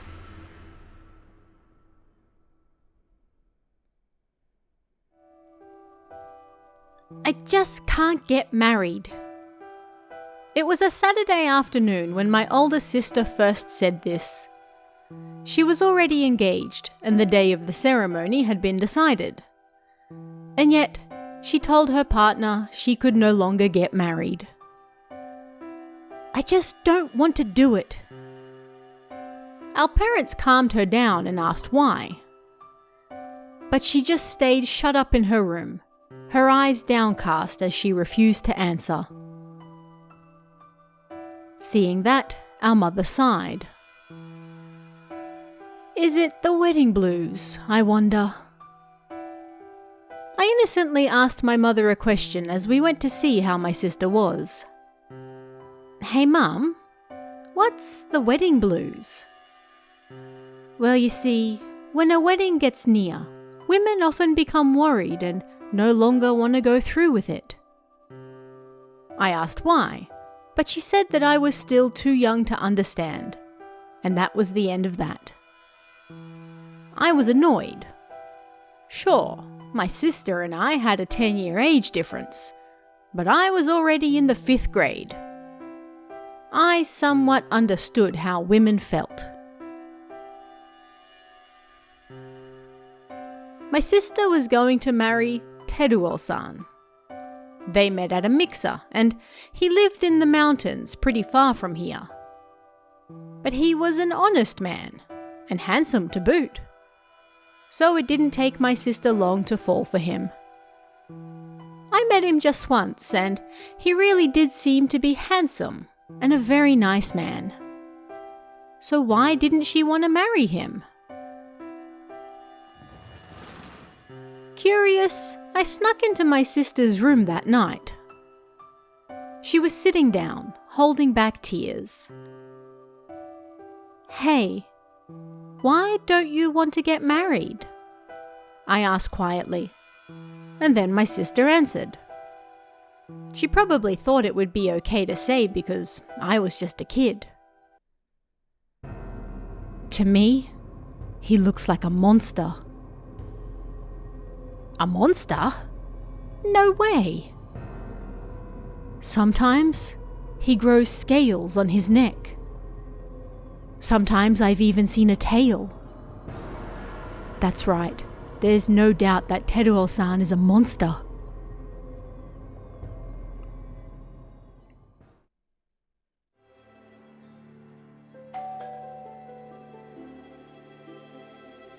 The next day, Teruo-san came over.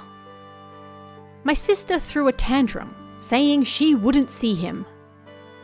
But our father told her off and made her. "What's wrong, Ami-chan?" Teruo-san really was a good guy. He asked her why she couldn't get married with a serious look on his face. "I'm sorry," my sister finally said, finally lifting her head to look at him after remaining silent. I secretly watched them through the slightly open door, but nothing about Teruo-san seemed suspicious. There were no scales on his neck, and he certainly didn't have a tail. He was a regular person. No doubt about it. My sister was having the wedding blues. In the end, my sister was taken back to Teruo-san's family to apologize. After she left, I turned to our mother and sighed. So it really was the wedding blues, huh? That's right. But do you even understand what that means? Of course I do. I'm not a kid after all, I said smugly. And then my father came running into the living room. "That, Ami! She forgot to take this!" He was holding a sake bottle in his hand. He had told her to take it with her to give to Teruo-san's family. He looked angry, and so I said, "I'll go. I don't have school tomorrow, so I'll ask if I can stay there the night." I had never been to his house before, and so I was curious. My mother called them first, and they said it was no problem. And so, it was decided that I would go to Teruo-san's house.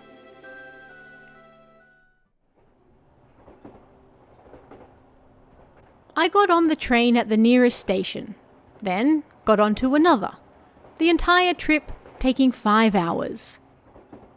We passed into the neighbouring prefecture and then into the next, and then finally I arrived in the mountains. I was in the outskirts of XX Prefecture. It was already evening. My phone didn't work either. I was way out in the middle of nowhere. I started walking down the small street leading away from the station. Finally, all the houses disappeared and I was surrounded by nothing but trees. At some point, evening had turned into night, and everything was pitch black. And yet, I still hadn't reached my destination, Teruo-san's house. Was it still just up ahead? I was a little tired, so I went to sit on the side of the road. But then I noticed a small swamp next to it. Looking closer, The water's surface was moving with the wind, creating tiny waves. Next to the swamp was a small shrine. I moved closer to see it, and it said, Ryue Swamp Shrine. Was that the name of this small swamp? There was a sign next to the shrine. I read it under the faint streetlight, and it told of a local legend. Long ago, some dragons lived around here. Those dragons made a family, tried to increase their numbers, and even tried to create a village. But the other villagers, troubled by their presence, then burnt that village down. However, the last surviving dragon dove into this swamp. After that, nobody knew where it went. There was even a nice picture with it. A picture of a large dragon with scales and a tail. Scales. A tail. My sister said that she saw Teruo-san with scales and a tail. I got chills. I put the shrine behind me, as though fleeing from it. After running for a short while, I saw a light. It was Teruo-san's house. It was made of wood, and looked just like a house you'd expect to see in the middle of nowhere. I stood by the entrance and went to ring the doorbell. However, I heard laughter and voices coming from the other side of the house. I took the path around to the backyard, wondering if everyone was out there. I peeked into the house from the thicket, and I saw a Japanese-style room on the other side of the veranda. My sister and Teruo-san were there. His father, mother, uncle, and aunt were also there.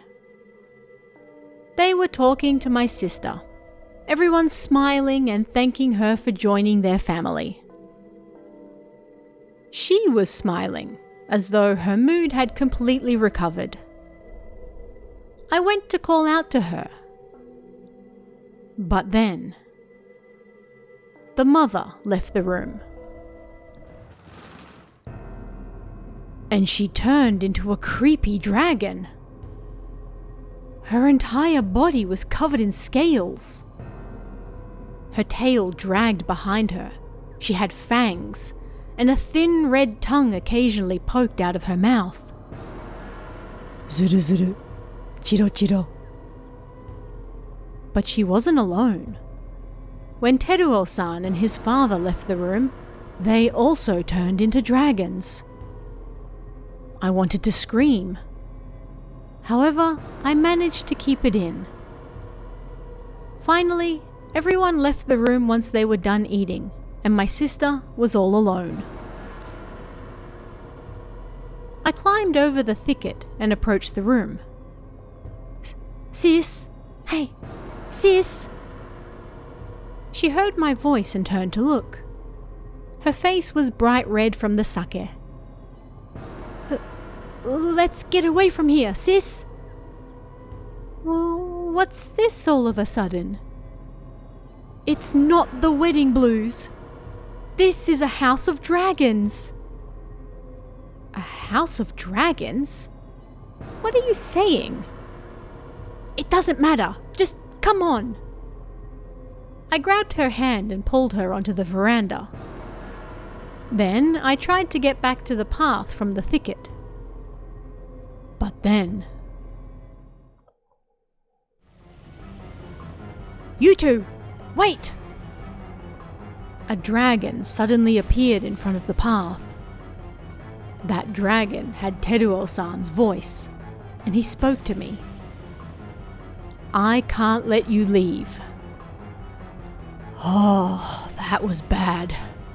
Sometimes, if we get a little too relaxed, we turn back into our original forms. Panicking, I turned around, and several dragons were blocking the path. Please, just don't make a fuss." Teruo-san looked a little sad. "I'm sorry. We really weren't trying to scare you. But if we don't do this, then nobody will join our family. If we don't take human brides, then we will all die out. The dragons closed in on us. It's okay. We have medicine that has been passed down through the generations to control people. If you take this, you'll forget everything." The dragon with Teruo-san's voice put a scaly hand on my shoulder. His long nails dug into my skin.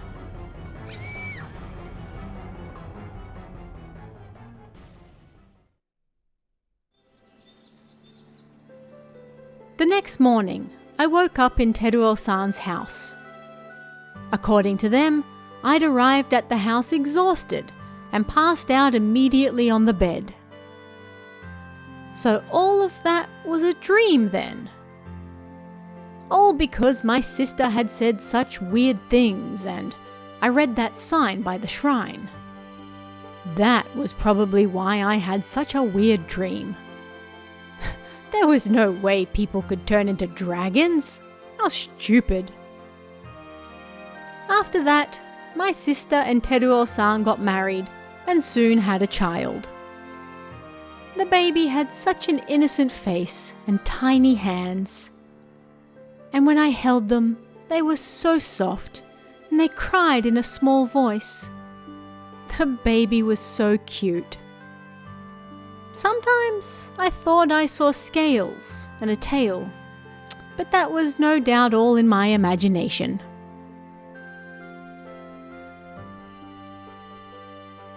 "15 years passed after that.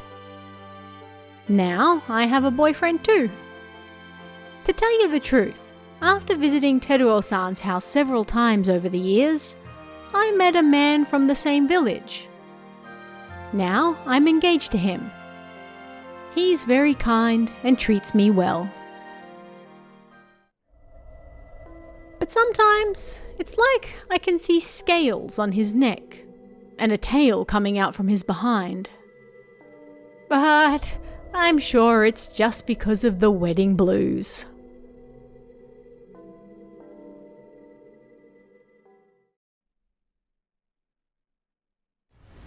Secret fish in the red pond.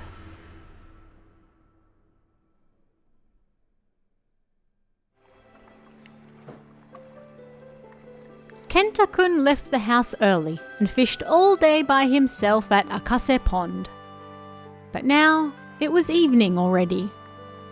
Yet despite doing his best, he hadn't caught one single fish. Thinking it was time to give up, he decided to go home. But then suddenly, something tugged at his fishing rod. This was it. Whatever was on the other end was so big, he almost lost his rod several times. After fighting with it for 30 minutes, he finally reeled in a single fish.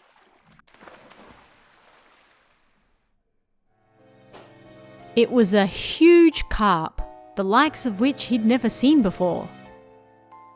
"I did it! I did it!" But Kenta-kun was troubled. Normally, he let the fish he caught go, but then the large carp started opening and closing its mouth, like it was trying to talk to him. "Hey, don't put me back in this pond! Please!" it was saying, but he didn't have a tank at home big enough to fit the fish. With no other choice, Kenta-kun wrapped the carp in a wet towel and took it to school with him. Then he quietly put it in the pond in the courtyard. When he got home, his mother got angry at him. "Why are you so late? Just how long did you plan on going fishing for?" And I told you before that you mustn't go to Akase Pond. There was a reason she was getting angry at him. There was a legend regarding that pond. Several decades earlier, while the war was still going, numerous injured people jumped into the pond and it turned red with blood. And after that, numerous children drowned in that pond too. I'm not scared of it at all. On the contrary, he was actually more curious about that carp. The next day, that carp was calmly swimming around when he got to school. It looked much bigger and cooler than the other fish in the pond. Of course, it was a secret from the other kids in his class. As he stared at it, the joy he felt at catching such a large carp grew. And it was like that carp spoke to him every now and then. I'm hungry. I don't have enough food. Bring me some more. Kenta-kun gave the carp some food. Worms, bread. He heard that carps were omnivores who could eat anything. But Kenta-kun's carp was even more amazing than that. It could eat bugs, frogs, snakes, even the leftover watermelon skins from his school lunch. No matter what he gave it, it could eat it.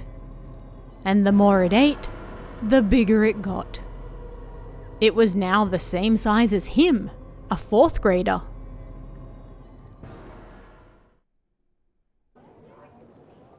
One day, when Kenta-kun got to school, he saw lots of students standing around the courtyard pond. Looking closer, the pond was now bright red.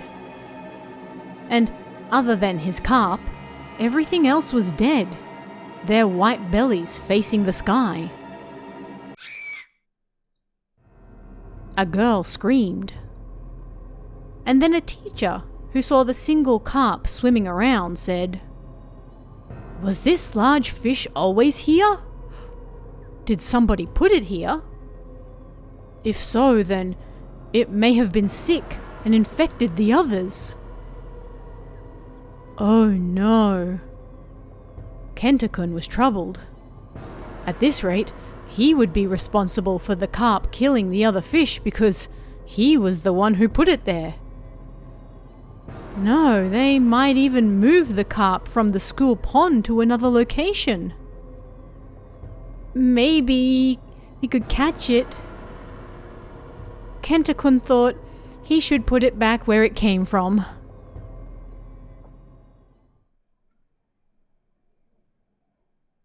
That night, Kenta-kun pretended he was going to cram school, but instead made his way to school. And when he looked at the courtyard pond, that carp was swimming around. He tried to catch it right away. But how was he supposed to catch and carry a carp that was now the same size as him? First things first, he still had to catch it. And so he got in the water. With the water covering the lower half of his body, he approached the carp. "I'm sorry.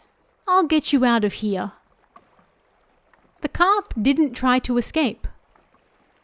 With a shout, Kenta-kun grabbed it with both hands. But then, he suddenly felt his consciousness fade.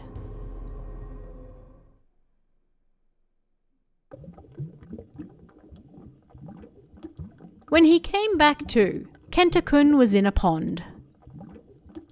No, he was in some pond water. But oddly, it wasn't hard to breathe. At first, he had no idea what was going on. Before long, he realized his own movements were different to usual. Looking closer, he realized his arms and legs had turned into fins. and twisting his body, he saw his rear end had a fin as well. Yes, Kenta-kun had turned into a carp. No way! Looking up, he saw Kenta-kun's face looking down at him from the edge of the pond. And then he spoke to him, the carp. "Thank you. I've finally become human." I was a fish born in that pond. But as more and more fell into that pond, at some point I started to understand human thoughts. Pain, jealousy, those types of feelings. Do you understand what I'm trying to say? I wanted to become human one day. That was what I started to think. Maybe those were the feelings of the people who fell into that pond. They still wanted to live. And perhaps they wormed their way into my heart. I don't know. Well, at any rate, certain conditions had to come together first. I had to get out of that pond, and someone had to approach me with sympathetic feelings. And they had to be big enough for me to change places with. And you met all those conditions. So, from now on, I'll be living as a human in your body. What are you going to do? Do you want to return to that red pond? Or stay in this one at school? But there wasn't a single person who saw the carp's open mouth and realized it was saying, "Neither. Help me."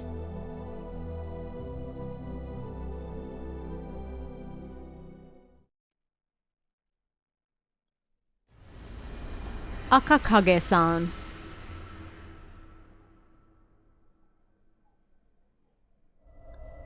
So much happened to me this year. It was an important year where I took my first steps towards becoming a productive member of society, starting work at the company I hoped to join. With a new environment and new friends, everything should have gone smoothly. Yes, if we set aside how I was haunted by the strange yokai, Akakage-san. It all started in December. I got off the train on my way home from work and stood on the platform. As winter approached, the days were getting shorter. The shadow of the buildings and even myself seemed oddly long. And then I heard a strange laugh coming from somewhere.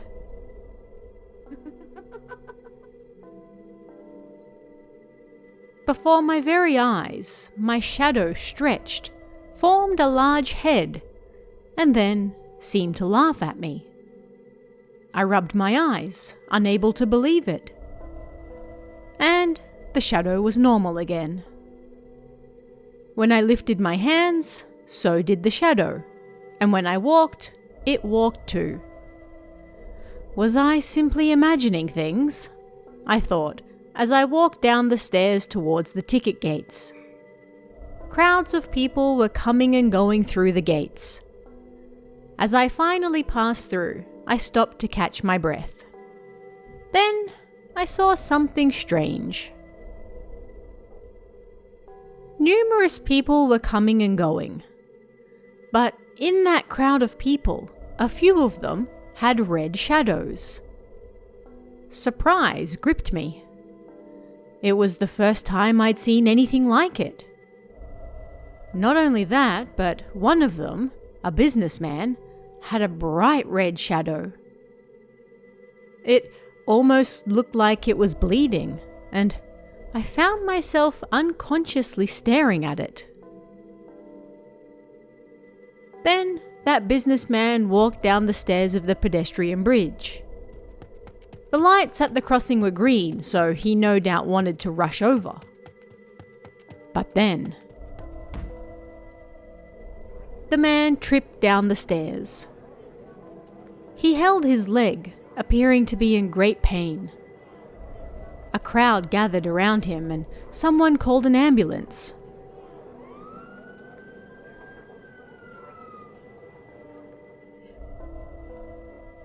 On my way home, I noticed other people who also had red shadows.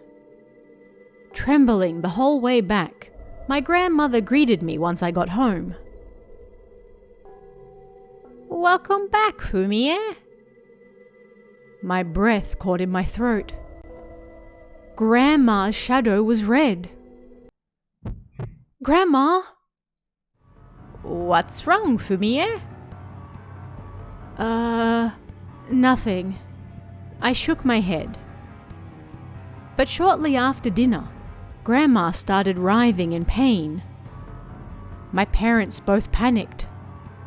She had a bad heart, so they feared she might have a heart attack.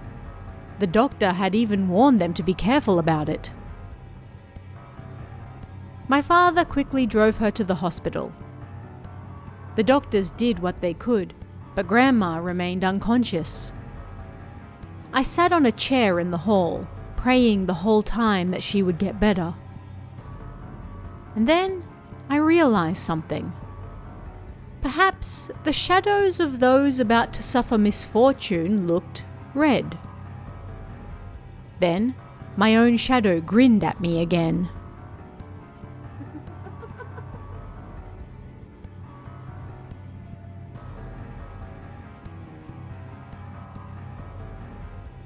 Grandma didn't wake up until the following day.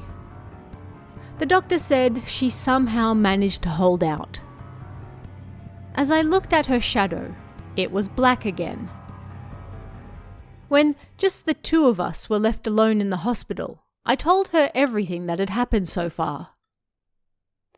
"It must be the work of Akakage-san." Akakage-san? According to Grandma, Akakage-san was a yokai that clung to people's shadows. And those people's shadows would look red before falling victim to a serious injury or accident. Although I did hear it's not really that bad of a yokai, Grandma said, but I couldn't believe that. It laughed and made people's shadows look red. I could only think of it as a terribly evil yokai. "I'll try asking some of my friends about it," my grandmother said, before going back to sleep. I left her in my parents' hands and went to work. The station was full of people. Once again, I saw red shadows here and there. But when I got to work, I was relieved that everyone's shadows were black. Then, during lunch, I went to the staff dining room. I was eating lunch with a few colleagues. And then we heard a fuss near the door. The president had arrived. He rarely came into the office, so everyone surrounded him. He was a man of fine character who was kind to his subordinates, so he was quite popular. I watched them from afar. And then I saw it. The president's shadow was red. A brighter red than any I'd seen before. Before I could stop myself, I ran towards him and screamed. "Sir, please be careful." "Careful of what?" "Something terrible is going to happen to you. You're going to end up in the hospital, or a car might... At any rate, just be careful, please." The president stared at me blankly, but those surrounding him told me to stop being silly and pushed me back. That evening, the president suffered a sudden heart attack and passed away.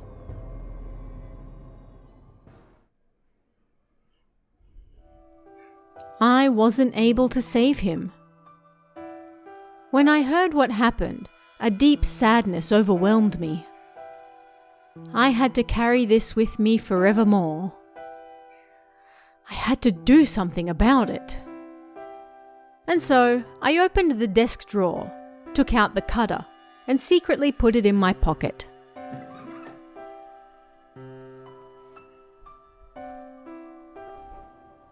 After I left work, I got on the train and went here and there until it got dark. Then, when I got off at the station, I started walking home. As I walked, I remembered the game we used to play as kids, where we stepped on our shadows. Come to think of it, wasn't Peter Pan also chased by his own shadow? Shadows are a part of us. To hitch a ride on those shadows and do bad things to people, what a terrible yokai it was. Those thoughts filled my head as I walked. My surroundings fell dark. I looked around at the lights as I walked down the street. Confirming that nobody was around, I slipped down a side street. A short distance ahead was a building under construction. Passing under the sheet, I went inside. It was pitch black and empty. I located the switchboard and then flicked the switch.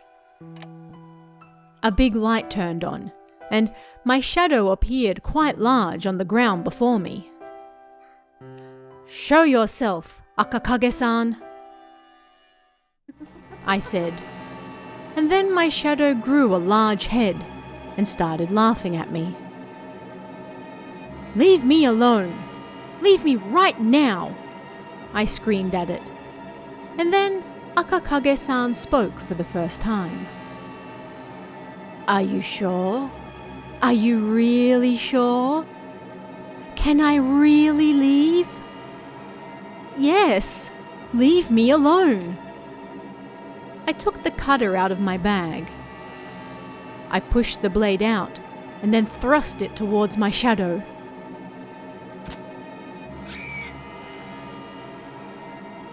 Akakage-san screamed.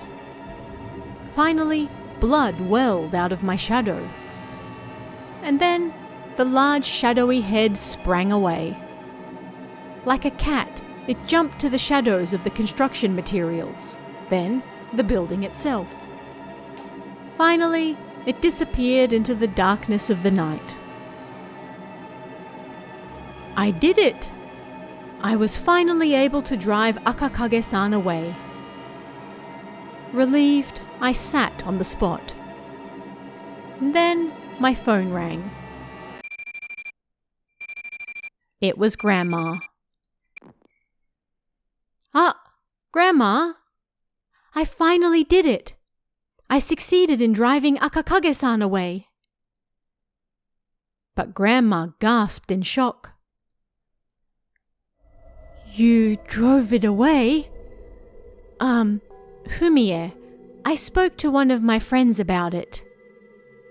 Akakage-san is apparently the ghost of a nurse that haunts those who are closest to death." Closest to death? That's right. If someone with a red shadow saves 10 people, then she'll save them from death. Suddenly, I didn't feel so good, and I crouched down.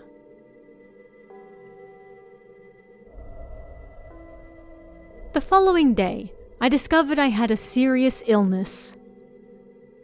On my first day in the hospital, I stared blankly out the window. A large tree by the side of the road created a long shadow. It seemed to form a large head, and then it laughed at me.